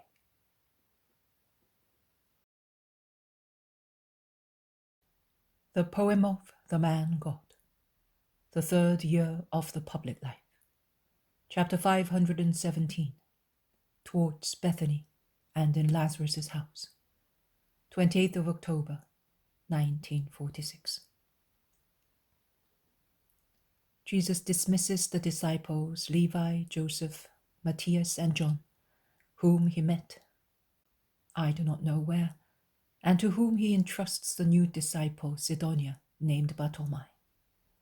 This happens at the first houses in Bethany, and the shepherd disciples go away with the newcomer and with 7 other men who were with them. Jesus looks at them go away. He then turns round to look at his apostles, and he says, "And now let us wait here for Judas of Simon." "Ah, you noticed that he has gone," says the others, who are surprised. "We thought that you were not aware of it. There was such a large crowd, and you were speaking all the time, first with a young man and then with the shepherds." "I noticed that he had gone from the very first moment. Nothing escapes my notice. That is why I went to some friendly houses, telling them to send Judas to Bethany, if he should look for me." "God forbid," grumbles the other Judas between his teeth. Jesus looks at him, but he pretends that he has not heard, and he goes on, speaking to everybody, as he sees that they are all of the same opinion as Thaddeus. Faces, at times, speak better than words. "This will be a good rest while waiting for his return. I will be of comfort to everybody. Then we will go towards Tekoa. The weather is cold, but it is clearing up. I will evangelize that town. Then we will come back up, passing through Jericho, and we will go to the other bank. The shepherds told me that many sick people are looking for me, and I sent word that they need not set out on the journey, and that they should wait for me there." "Well, let us go," says Peter with a sigh. "Are you not glad to go to Lazarus' house?" Thomas asks him. "I am glad." "You don't seem to be, the way you say it." "It's not because of Lazarus. It's because of Judas." "You are a sinner, Peter," says Jesus, admonishing him. "I am. But he, Judas of Kerioth, is he not a sinner since he goes away, is insolent and a torture?" bursts out Peter angrily, as he cannot stand the situation any longer. "He is. But if he is, you must not be. None of us must be. Remember that God will ask us. I say, will ask us. Because God Father entrusted that man to me before entrusting him to you, to account for what we did to redeem him." "And do you hope to succeed, brother? I cannot believe it. I believe this. You know the past, the present, and the future. So you cannot be mistaken about that man. But It is better if I don't tell you the rest. It is in fact a great virtue to be able to be silent. But you had better know that to foresee more or less exactly the future of a heart does not exempt anyone from persevering until the end to save a heart from being ruined. Do not fall into the fatalism of Pharisees, who maintain that what is destined must take place, and nothing can prevent what is destined from being accomplished. And with such reasoning they justify their sins and will justify their final act of hatred against me. Many a time God awaits the sacrifice of a heart that overcomes its nausea and indignation, its antipathy, even if justified, to rescue a spirit from the quagmire into which it is sinking. Yes, I tell you, many times God, the Almighty, the Everything, waits for a creature, a mere nothing, to make or not to make a sacrifice, to say a prayer, in order to condemn or not condemn a spirit. It is never late, never too late, to try and hope to save a soul. And I will give you proof of that. Even on the threshold of death, when both the sinner and the just man who is anxious about him are about to leave the earth to appear at the first judgment of God, one can always save or be saved. Between the cup and the lips, says the proverb, there is always room for death. I instead say, between the extremity of agony and death, there is always time to obtain forgiveness. For oneself, or for those whom we want to be forgiven. Not one word is uttered by anybody. Jesus, who by now has arrived at the heavy gate, calls a servant to have it opened, and he goes in and asks after Lazarus. "O Lord, see, I have just come back from gathering bay leaves and the leaves of the camphor tree, and cypress berries and other leaves and scented fruit, to boil them with wine and resin, and prepare baths for our master with them. His flesh is coming off in bits, and it is impossible to withstand the stench. You have come, but I do not know whether they will let you pass." Lest the very air should hear, he lowers his voice to a whisper, saying, "Now that it is no longer possible to conceal the source, the mistresses do not receive anybody, lest, you know, Lazarus is not really loved by many people, but many, and for many reasons, would be glad if... Oh, don't let me think of this, as it is the terror of the whole household." And they are right, but do not be afraid. That misfortune will not take place. "But will he be able to recover a miracle of yours?" "He will not recover, but that will serve to glorify the Lord." The servant is disappointed. Jesus cures everybody, but does nothing here. But only a sigh expresses his thoughts. He then says, "I am going to the mistresses to announce you." Jesus is surrounded by the apostles who are interested in Lazarus' conditions and are filled with dismay when Jesus informs them. But the two sisters are about to arrive. Their flourishing, although different, beauty seems dulled with grief and with the fatigue of protracted watching at Lazarus' bedside. Pale, humble, emaciated, their eyes, once so bright, tired, without rings or bracelets, wearing 2 dark grey dresses, they look more like maidservants than mistresses. They kneel down at a distance from Jesus, offering him nothing but tears.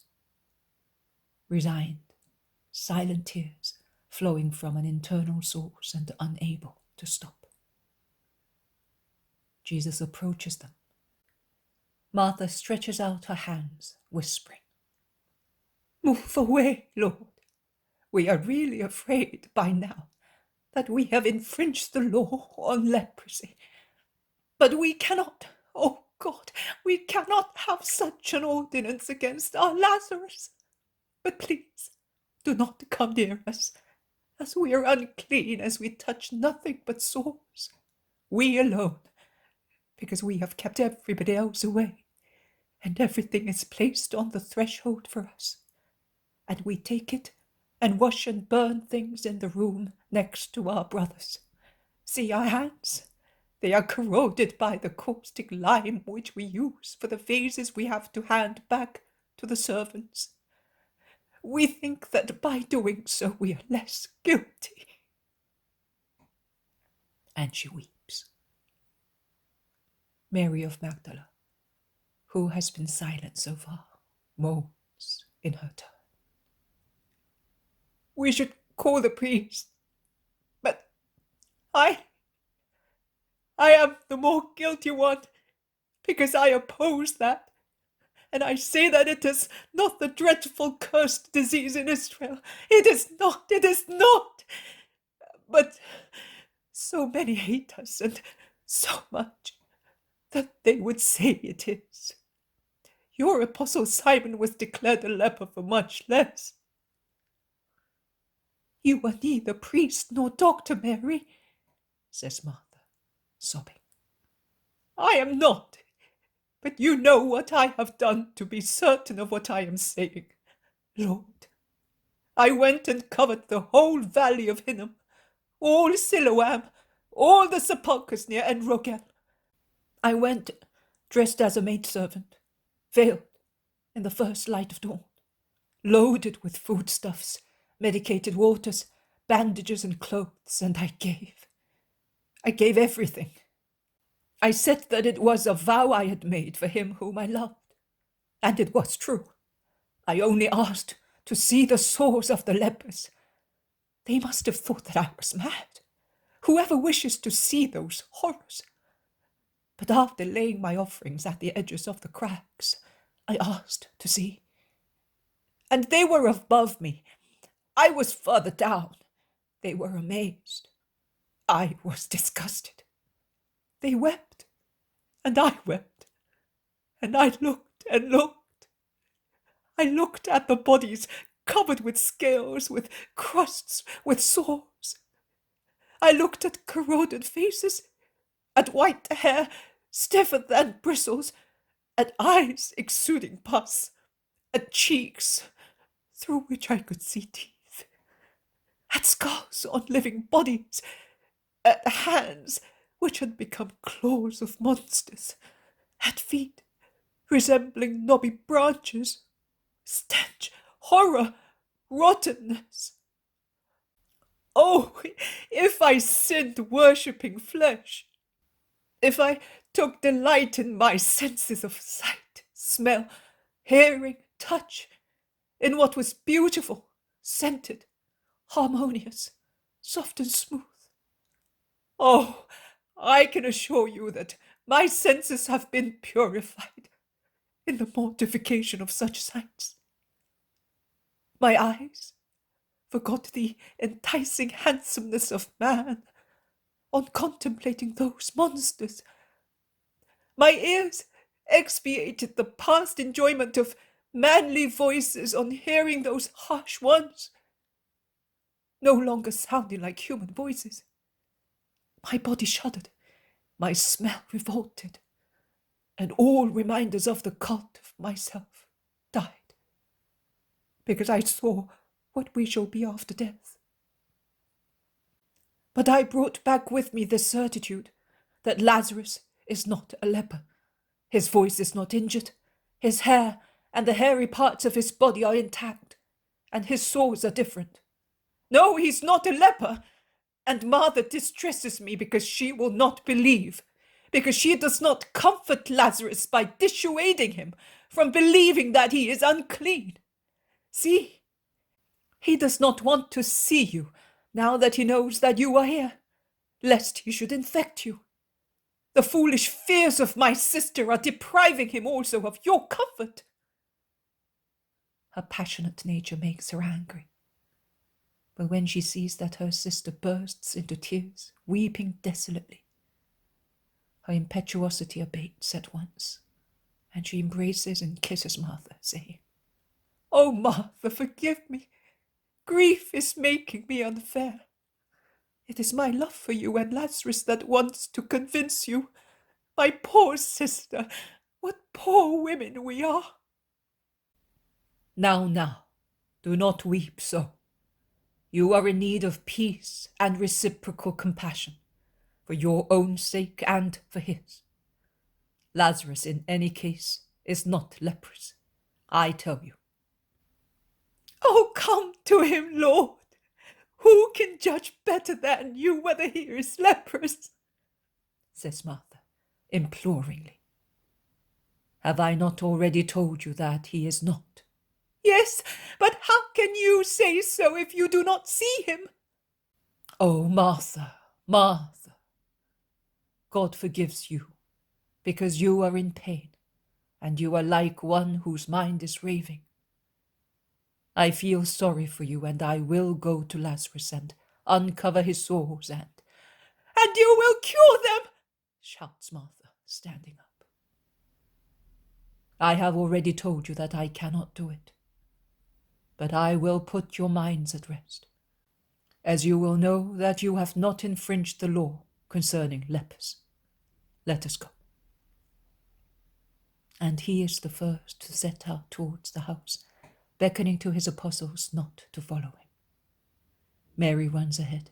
She opens a door, runs along a corridor, opens another door, which leads into a small internal yard. And after a few steps she enters a semi-dark room encumbered with basins, small vases, amphorae, bandages.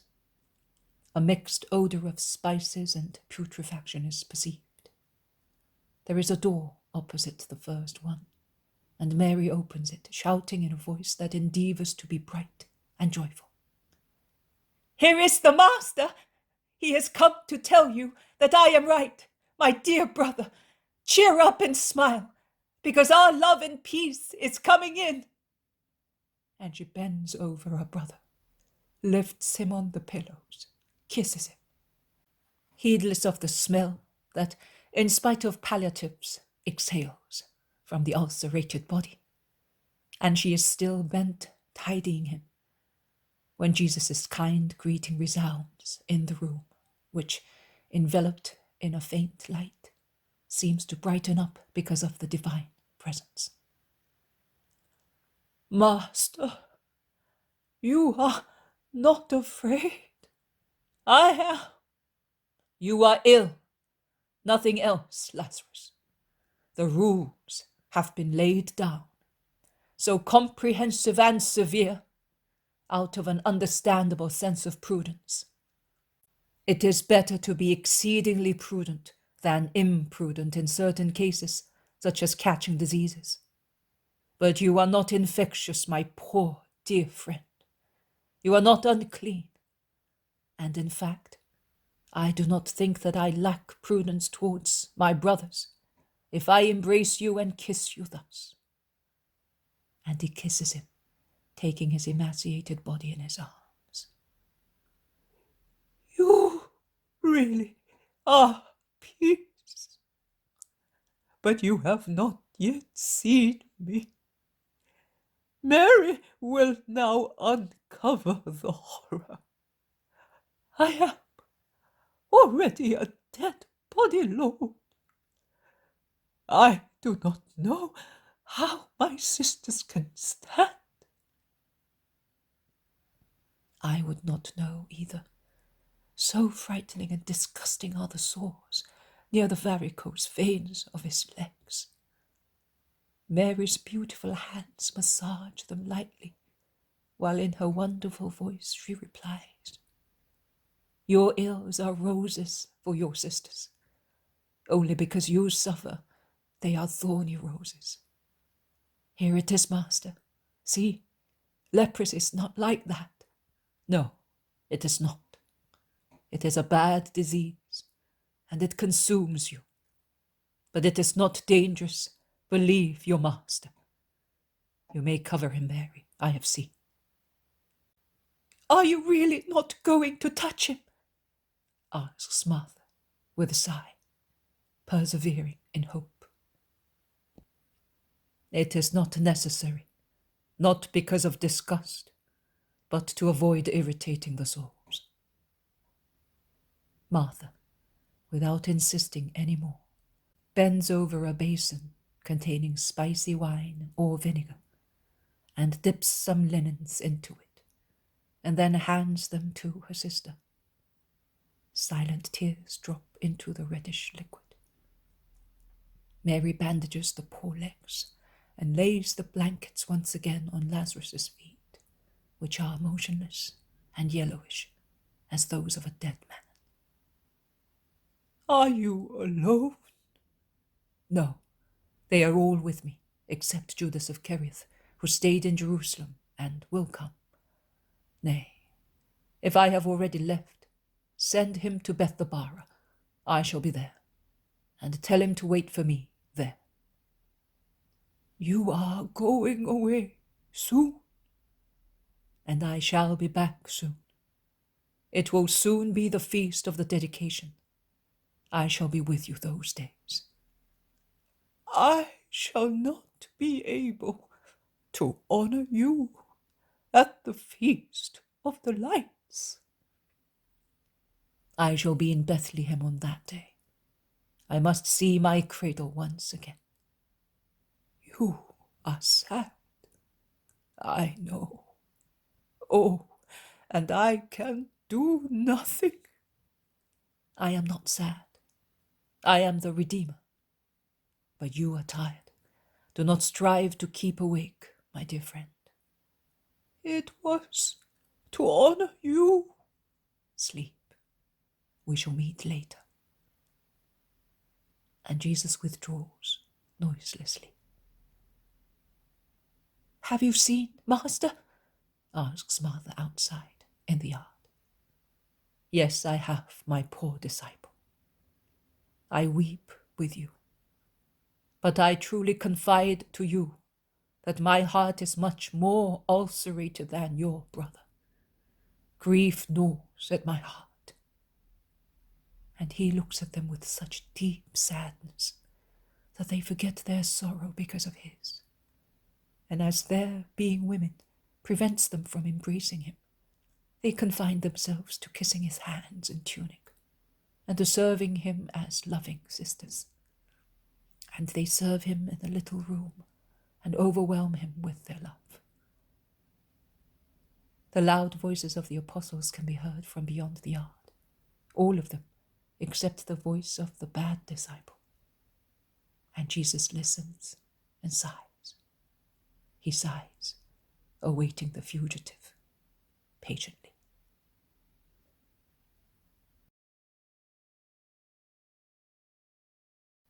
The poem of The Man God, the third year of the public life. Chapter 518, Going to Tekoa, Ode Eliana. 29th of October, 1946. They are still only 11 when they set out again. 11 pensive, shocked faces around the sad face of Jesus, who takes leave of the sisters, and who, after a moment's consideration, says to Simon Zealot and Bartholomew, "You will stay here. You will join me at Tekoa, at Simon's house, or in the house of Nike near Jericho, or at Beth-Horon, if he should come, and serve charity. Have you understood?" Do not worry, Master. We will not be lacking in love for our neighbor in any way, says Bartholomew, assuring him. At whatever hour he may arrive, leave at once. We will, Master. And Thanks for trusting us, says the zealot. They kiss one another, and while a servant closes the gate and Jesus goes away, the two apostles go back to the house with the sisters. Jesus is ahead, alone.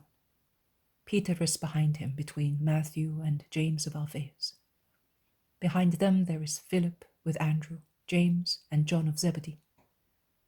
Last, as silent as the others, come Thomas and Judas Thaddeus. But I am wrong. Peter also is silent. His two companions exchange a few words, but he, who is between them, does not speak. He proceeds silently, with his head lowered. He seems to be holding a mute conversation with the stones and grass on which he is treading. Also, the last two seem to have the same attitude. The only difference is that while Thomas seems to be engrossed in the contemplation of a tiny branch of willow, which he strips leaf by leaf, and looks at each leaf after detaching it, as if he were studying its light green shade on one side and the silvery one on the other, or the veins of its design. Judas Thaddeus is staring straight ahead. I do not know whether he is looking at the view which, after they have crossed over the ridge of a mountain, stretches across the rather indistinct splendor of a plain at dawn, or whether he is only looking at the fair hair of Jesus, who has thrown his mantle back to enjoy the mild December sunshine on his head. And Thomas's occupation and Judas Thaddeus's contemplation of the view, or of the Master, end at the same time. The latter lowers his eyes and turns round, looking at his companion, while Thomas, who has reduced his little branch to a riding whip, raises his eyes to look at Thaddeus. A sharp, and at the same time kind, sad look, which meets a similar one. "It is so, my friend, just so," says Thomas, as if he were ending a speech. "Yes, it is so, and deep is my grief. Also my love for a relative is involved." "I understand. But you have a torture of love in your heart. But what about me?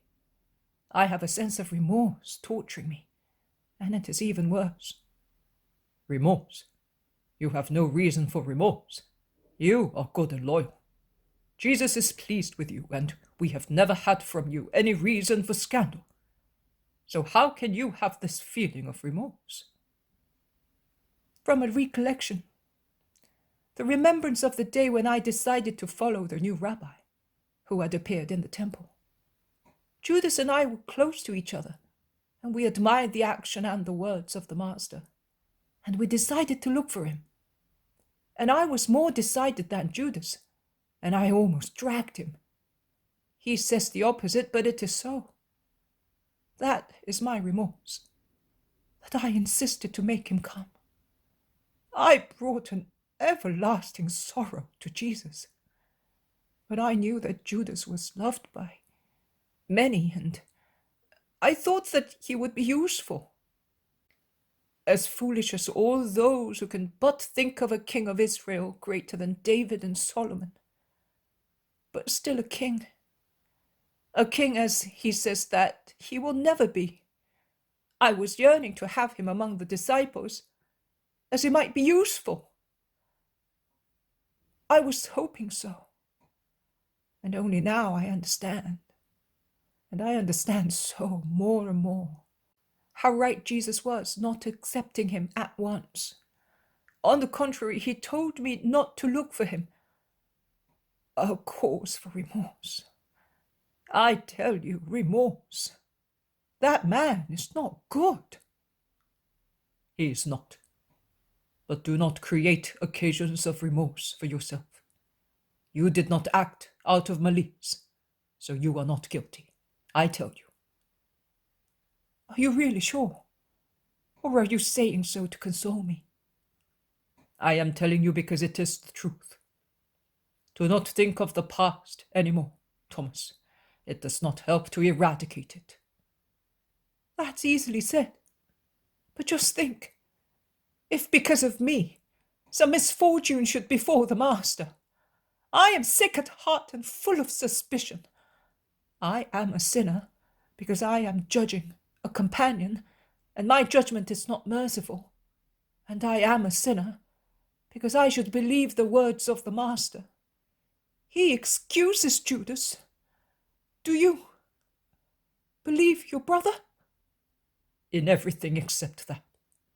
But don't be distressed. We have all the same thought. Also Peter, who is so worried, strives to think well of that man, and Andrew, who is meeker than a little lamb, and Matthew, the only one among us who does not feel disgust for any sinner, and also the so loving and pure John, who is so lucky that he need not fear evil or vice, because he is so full of charity and purity that he has no room for anything else. And my brother has it too. I mean Jesus. He certainly has other thoughts as well, and thus sees the necessity of keeping Judas, until every attempt to make him good becomes vain. Yes. But what will happen in the end? He has many. He has no... Briefly, you understand without me telling you, how far will he go? I don't know. Perhaps he will leave us. Perhaps he will stay, waiting to see who is stronger in the struggle, Jesus or the Hebrew world. Nothing else? Do you not think that he's already serving two masters? That is certain. And are you not afraid that he may serve the more numerous group in order to cause complete damage to the master? No, I am not. I do not love him, but I cannot believe that he, at least not for the time being. I would certainly be afraid of that if one day the crowds stopped supporting the master. If instead, a public acclamation should consecrate him king and our leader, I am sure that Judas would abandon everybody for him. He is an exploiter. May God check him and protect Jesus and us all. The two realize that they have slackened their paces, and that they have been left far behind their companions, and without speaking any more they begin to walk fast to join them. "What have you been doing?" asks Matthew. "The master wanted you." Thomas and Thaddeus proceed quickly to go to Jesus. "Of what were you speaking between yourselves?" asks Jesus, staring at them. The two look at each other. Should they tell him? Should they not? Sincerity wins. "Of Judas," they say together. "I knew, but I wanted to put your sincerity to the test. You would have distressed me if you had lied.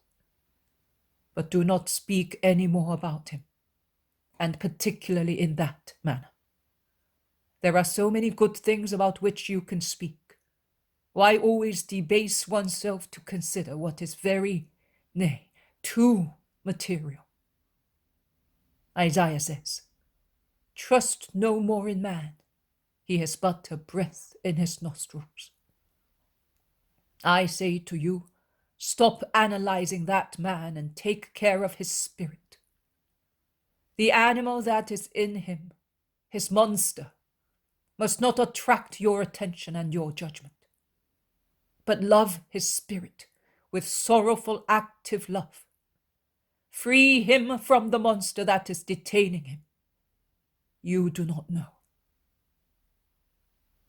He turns round to call the other 7. "Come here, all of you, because what I am about to say is useful to everybody, as you all have the same thoughts in your hearts. Do you not know that you learn more through Judas of Kerioth than through any other person? You will find many Judases and very few Jesus in your apostolic ministry. that Jesus will be kind, good, pure, faithful, obedient, prudent, free from greed. They will be very few.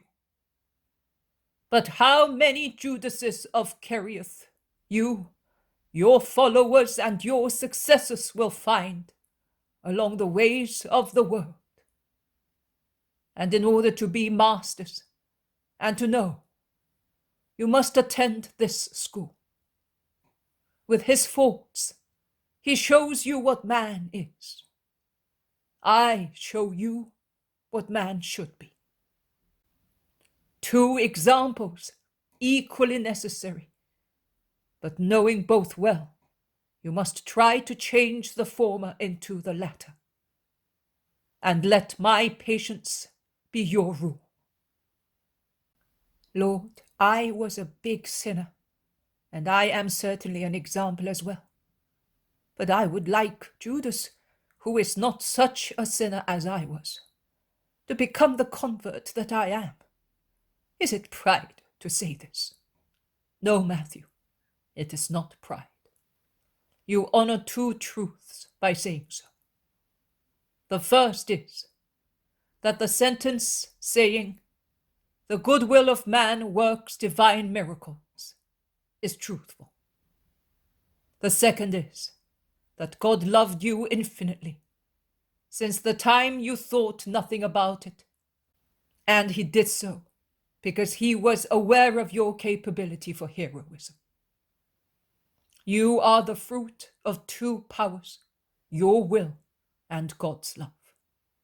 And I am putting your will first, because without it, God's love would have been vain. Vain, inert. But could God not convert us without our will? Asks James of Alphaeus. Certainly, but man's will would still be required to persevere in the conversion obtained miraculously.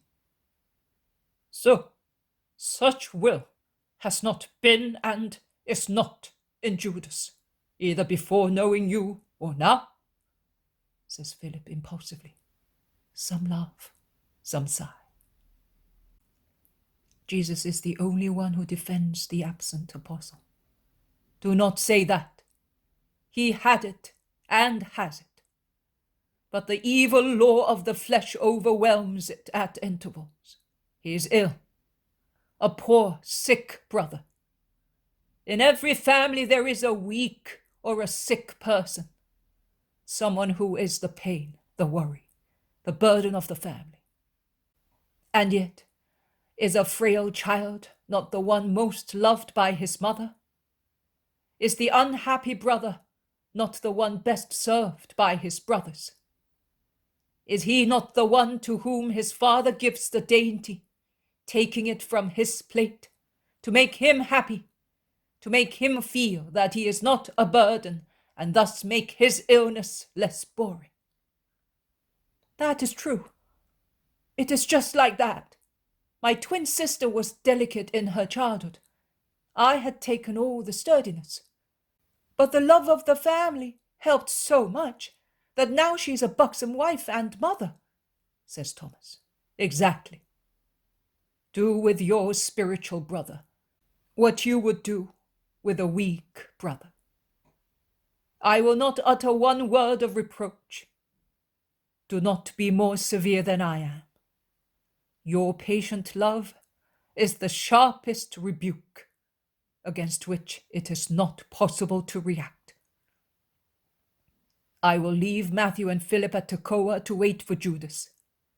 Let the former remember that he was a sinner, and the latter that he is a father. Yes, Master, we will bear that in mind. At Jericho, if Judas has not yet joined us, I will leave Andrew and John, and let them remember that the gratuitous gifts of God have not been granted in the same measure to everybody. But go to that old man who is staggering on the road over there. The town is in sight, with your arms, he will be able to buy some bread. Master, we cannot. Judas has gone with the purse, says Peter, and the sisters did not give us anything. You are right, Simon. They are stunned with grief, and we are as dazed as they are. It does not matter. We have some bread. We are young and strong. Let us give it to the old man, that he may not drop on the road.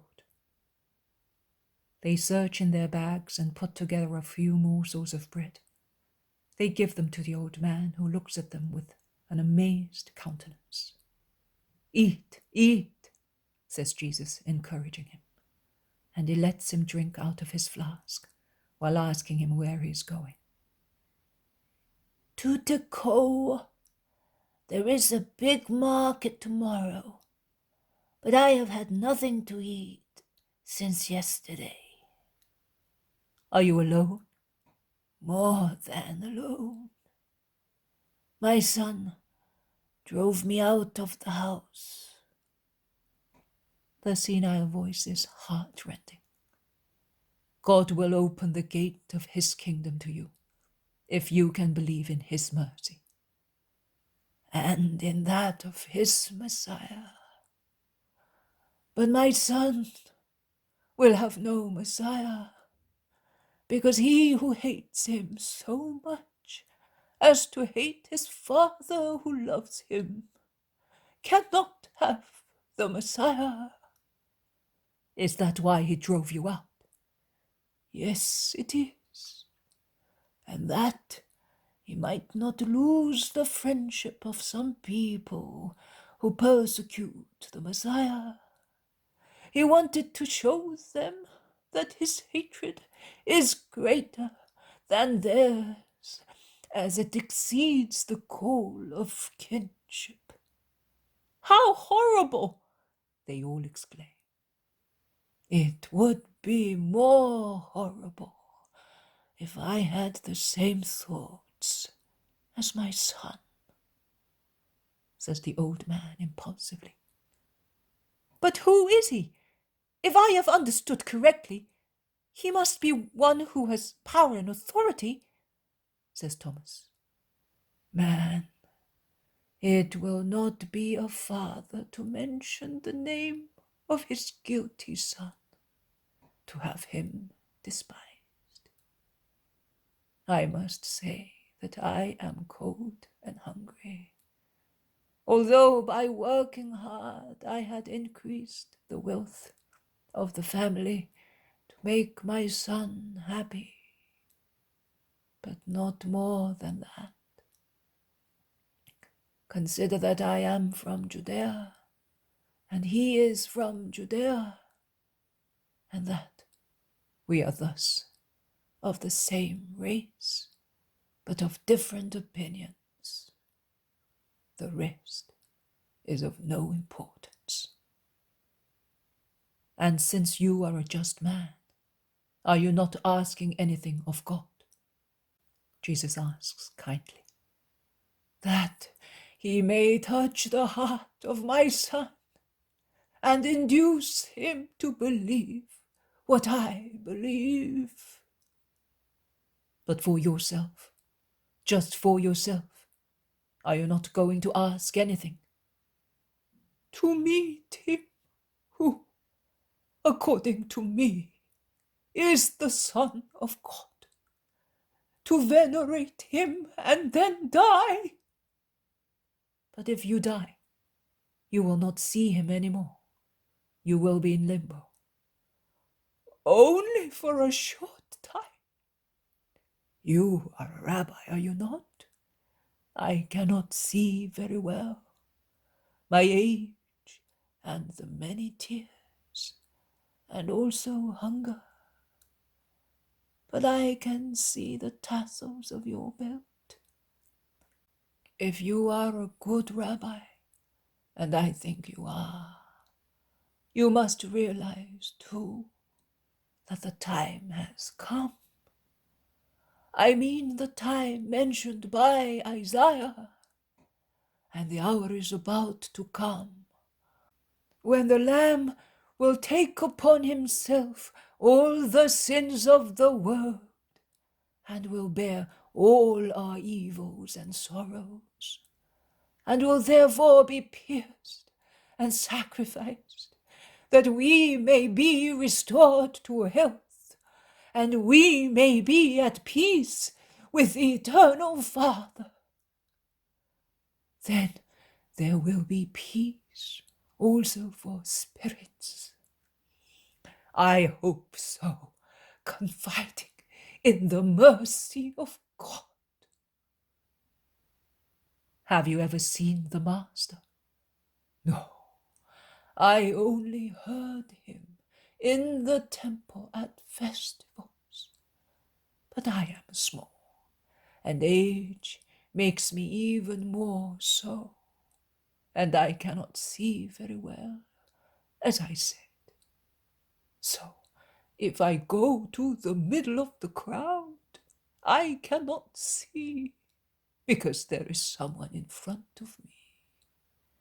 If I stay out of the crowd, I cannot see, because I am too far away.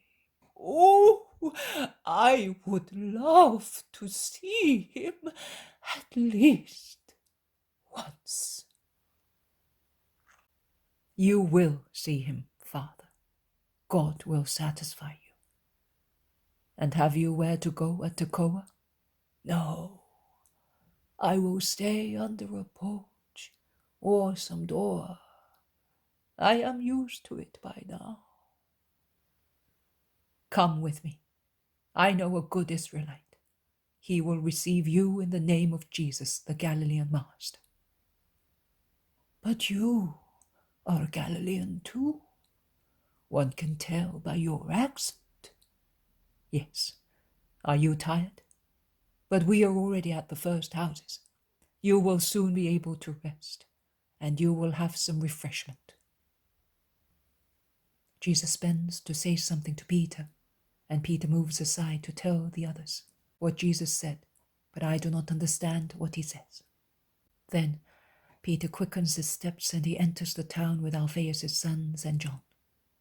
Jesus follows him with the others, adapting his step to that of the poor old man, who does not speak any more, tired as he is, and so he remains behind with Andrew and Matthew. The town seems to be empty. It is midday, and many people are at home for their meals. After a few meters, they meet Peter, who says, "It's done, Lord. Simon will accept him, because you are taking him, and he thanks you for thinking of him. Let us bless the Lord. There are still just people in Israel. This old man is one, and Simon is another. There are still some good, merciful people, faithful to the Lord, and that compensates so much bitterness, and it allows one to hope that divine justice will be appeased because of these just people. However, that a son should expel his father from his house in order not to lose the friendship of some powerful Pharisee. Their hatred for you can go to that extent. I am shocked," says Philip. "Oh, you will see much more than that," replies Jesus. "More? And what can there be more than a father being driven out because he does not hate you? The sin of that man is a tremendous one." "More tremendous will be the sin of a people against their God. But let us wait for the old man. Who will his son be?" "A Pharisee, a member of the Sanhedrin, a rabbi." "There are different opinions." "A wretch. Do not investigate. Today he struck his father. Tomorrow he will strike me. You can see that the sin of Judas, his going away like an undisciplined son, is nothing in comparison. And yet I will pray for this ungrateful son, for this Hebrew who offends his God, that he may mend his ways. Do the same. Come, Father, what is your name?" "Eliana. I have never been happy My father died before I was born, and my mother in giving birth to me. My mother's mother, who brought me up, named me with the two names of my father and mother joined together. You really are an Eli man, and your son is like Phineas, says Philip, who cannot set his mind at rest because of such sin. God forbid, man. Phineas died a sinner, and he died when the ark was captured. That would be a misfortune for his soul and for the whole of Israel, replies the old man. Listen, the house is a friendly one, and whatever I ask, I get. It belongs to a certain Simon, a just man in the eyes of God and of men. He will receive you for my sake, if you are willing to stay here, says Jesus before knocking at the door. Am I to make a choice? I will invoke the blessing of heaven on those who give me bread and the shelter of charity. But I want to work. It is not a shame to be a servant. It is shameful to commit sin. We shall tell Simon, says Jesus with a smile of compassion, looking at the little old man, destroyed by privations and grief. The door is opened. Come in, Master. Peace be with you and with those who are with you. Where is this brother whom you have brought to me, that I may give him the kiss of peace and welcome? Says a man about 50 years old. Here he is, and may the Lord reward you. I am rewarded. I have you as my guest. He who has you has God. I was not expecting you, and I cannot honor you as I would like. But I hear that you will be coming back in a few days' time, and I will be ready to receive you as becomes you. They are by now in a room in which steaming basins are ready for ablutions. The old man is standing shyly against the door, but the landlord takes him by the hand and makes him sit down. He wants to take his sandals off and serve him as if he were a king, and then put new sandals on his feet, while the old man says, Why all this? I have come to serve, and you are serving me. It is not right. It is right, man. I cannot follow the rabbi because I must help here in the house. But as the least disciple of the Holy Master, I strive to put his words into practice. You know him well. Really? You know him because you are good. There are many who know him in Israel, but how? With their eyes and their hatred. So they do not know him. A man knows a woman when he knows everything about her, and he possesses her completely. It is the same with Jesus of Nazareth, whom I do not know with my eyes, but whom I know better than many people, because I believe that wisdom is in him. But you really know him by sight and by his doctrine. The man looks at Jesus but does not say anything. The old man resumes speaking. I told this rabbi that I want to work. Yes, we will find a job for you. For the time being, come to the table. Master, your disciples will be coming shortly. Can we sit at the table just the same? Or do you prefer to wait for them? I prefer to wait for them. But if you have work to do. Oh, Master, you know that it is a joy for me to obey your least order. From this moment, the old man begins to suspect of the identity of the man who assisted him on the way, and looks at him over and over again. He then looks at his companions, diligently, walking round them. The son of Alphaeus come in with John. Jesus calls them by their names. Oh, most high God! So it was you! Exclaims the old man, and he prostrates himself, venerating him. His amazement is not inferior to that of the others.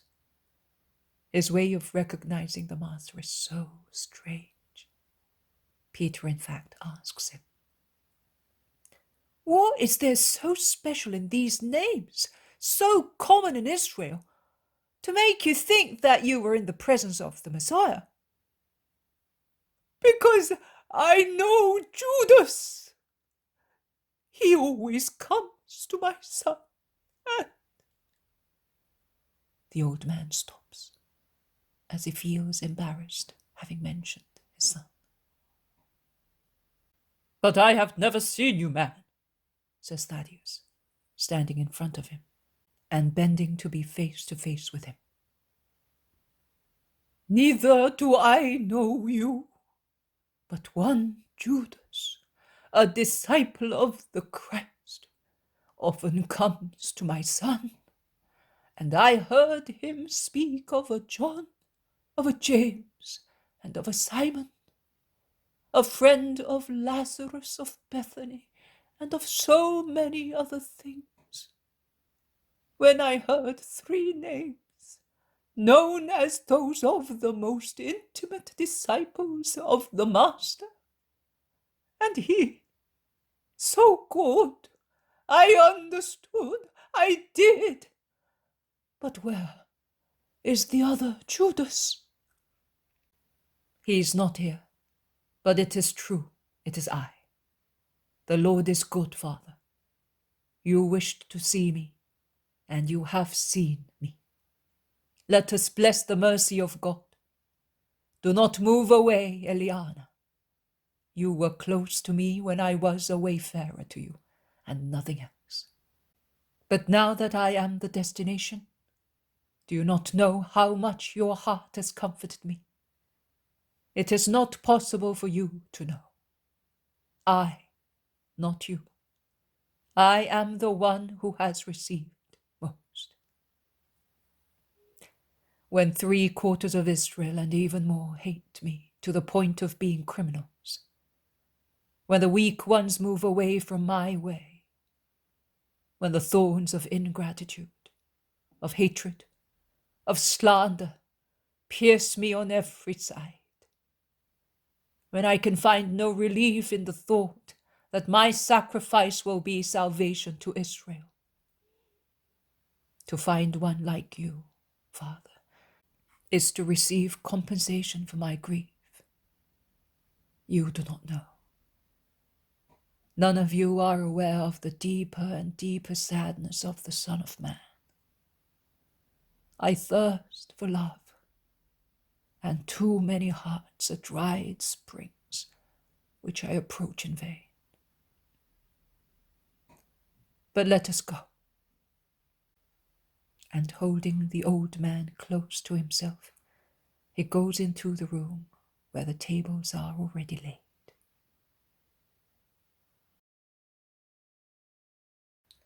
The poem of the Man God, the 3rd year of the public life, chapter 519, at Tekoa, 31st of October, 1946.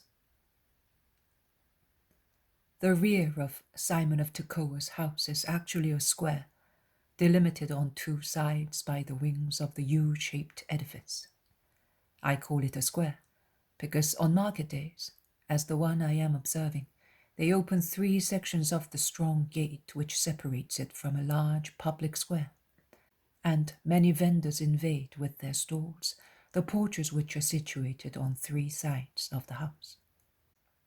I now understand the financial use, because Simon, being a clever Jew, passes collecting the hires of the places occupied, and he drags after himself the old man, who is now wearing a decent garment, and he introduces him to everybody, saying, "As from today, you will pay the amount agreed upon to him." Then, after completing the tour of the porches, he says to Eliana, "That is your work, here and inside, with the hotel and the stables. It is not difficult or hard, but it shows you how highly I esteem you. I dismissed one after the other 3 men who were helping me because they were not honest. But I like you, and then he brought you to me, and the master knows hearts.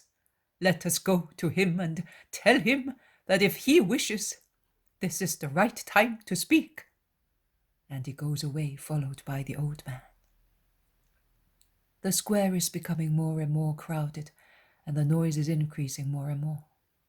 There are women doing their shopping, cattle dealers, buyers of oxen to be yoked to the plough, and of other animals, peasants bent under the weight of baskets of fruit and praising their goods, cutlers with all their sharp utensils well displayed on mats, making a great din by striking axes on stumps to show the hardness of the metal, or hammering scythes placed across trestles to show the perfect hardening of the blade, or lifting plowshares with both hands and driving them into the ground, which bursts open as if it were wounded, to give proof of the robustness of the share, which no ground can resist, and coppersmiths with amphorae and buckets, pans and lamps, striking the sonorous metal to the point of deafening people, to show them that it is solid, or shouting at the top of their voices,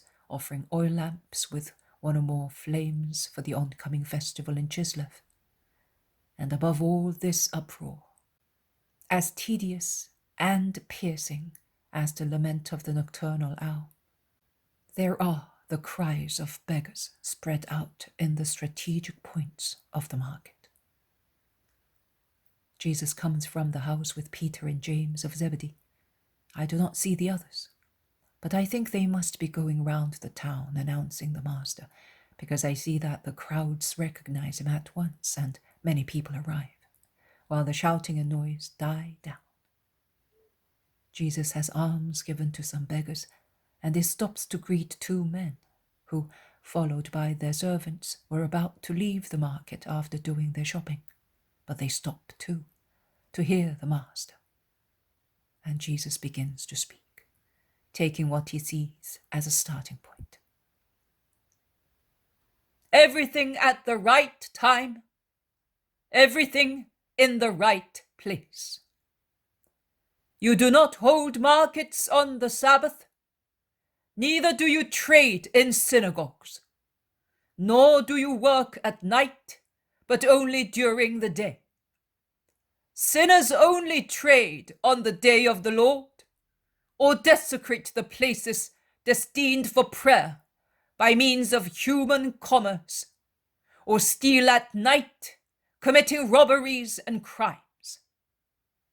Likewise, those who trade honestly busy themselves to demonstrate the good quality of their victuals or of their implements to their customers, and those who buy them are happy with the good purchase made. But if, for instance, a vendor should succeed in deceiving a buyer with shrewd artifice, and the tool or the victuals should turn out to be bad, inferior in value to the price paid, would the buyer not have recourse to defensive measures, going from a minimum of stopping buying from that vendor to a maximum of applying to a judge to have his money back? That is what would happen, and it would be just. And yet, do we not see the people disappointed in Israel by those who sell rotten goods as good ones, and denegate him who gives good merchandise, being the just one of the Lord? Yes, we can all see that. Yesterday evening, many of you came to tell of the evil artifices of bad vendors, and I said, let them carry on. Be firm in your hearts, and God will provide. Those who sell things which are not good, whom do they offend? You? Me? No, God himself. He who is deceived is not as guilty as he who deceives.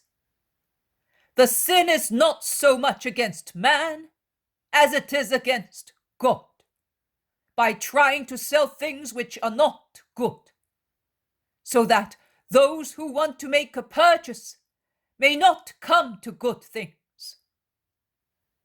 I do not say, react, revenge yourselves. Such words cannot come from me. I only say, listen to the true sound of words. Watch the actions of those who speak to you diligently in the great light. Taste the first draught or morsel offered to you. And if they taste sour, and if the behavior of other people is sinister, if the savor left in your hearts is upsetting, refuse what you are offered as a thing which is not good. Wisdom, justice, charity are never sour, upsetting, or fond of acting in the shadow. I know that I have been preceded by some of my disciples, and I will leave 2 of my apostles with you. Further, yesterday evening with deeds more than words, I testified where I come from and with what mission. No long speech is required to draw you to my way. Meditate and be anxious to remain on it. Imitate the founders of this town at the borders of the desert. Consider that outside my doctrine, there is the aridity of the desert, whilst in my doctrine there are the sources of life. And whatever may happen, do not be upset or scandalized. Remember the words of the Lord in Isaiah.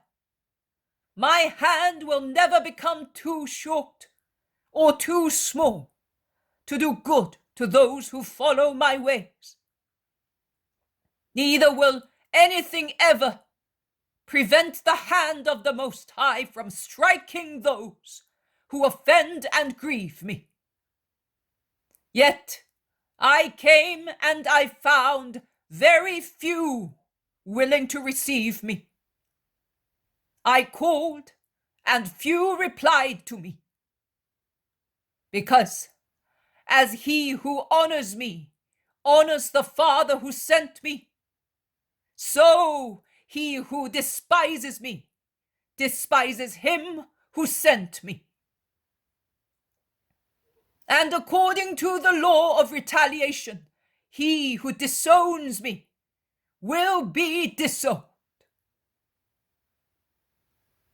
But you, who have received my word, must not fear the abuse of men, or tremble because of the outrage committed first against me and then against you, because you love me.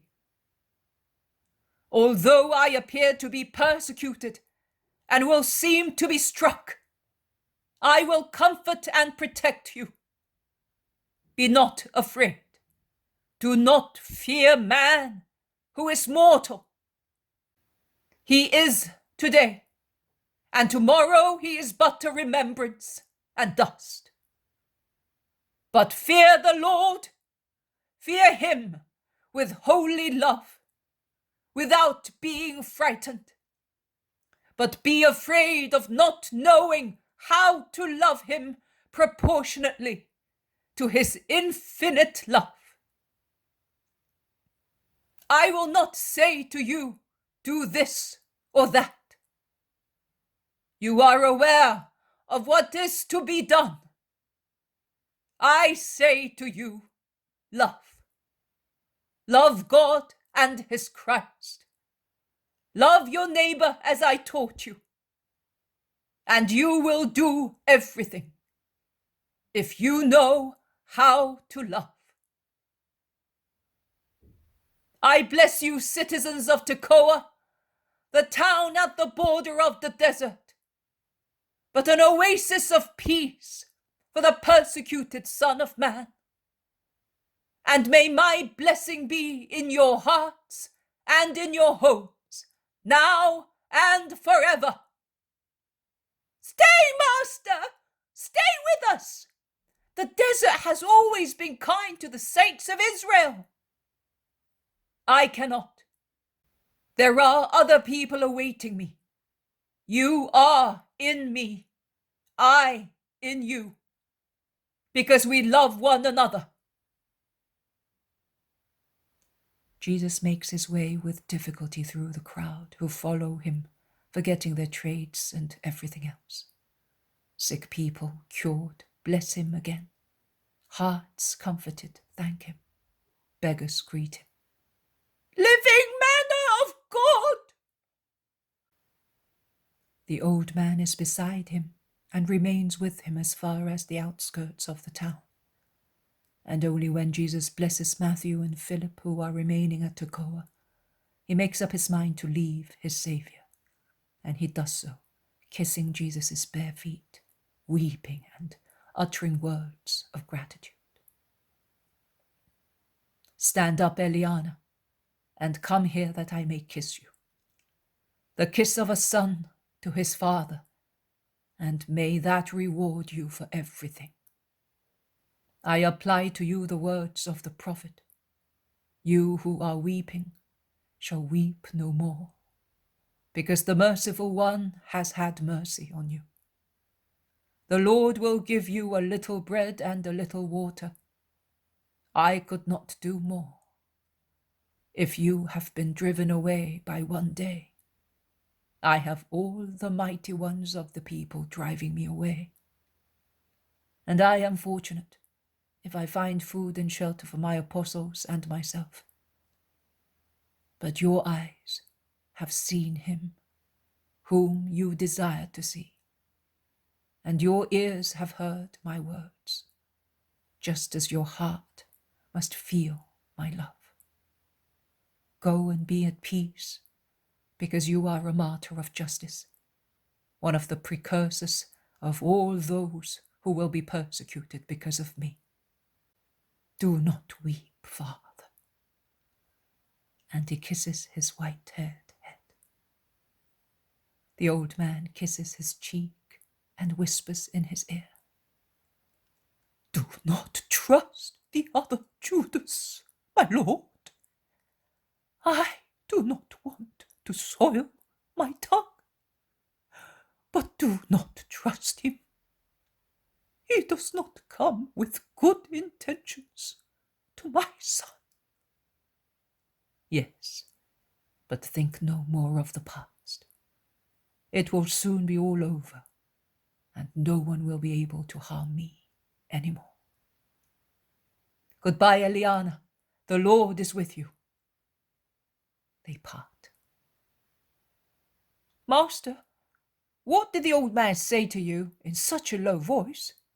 Asks Peter, who is walking beside Jesus, and with some difficulty, because Jesus is striding with his long legs and Peter cannot, because he is rather short.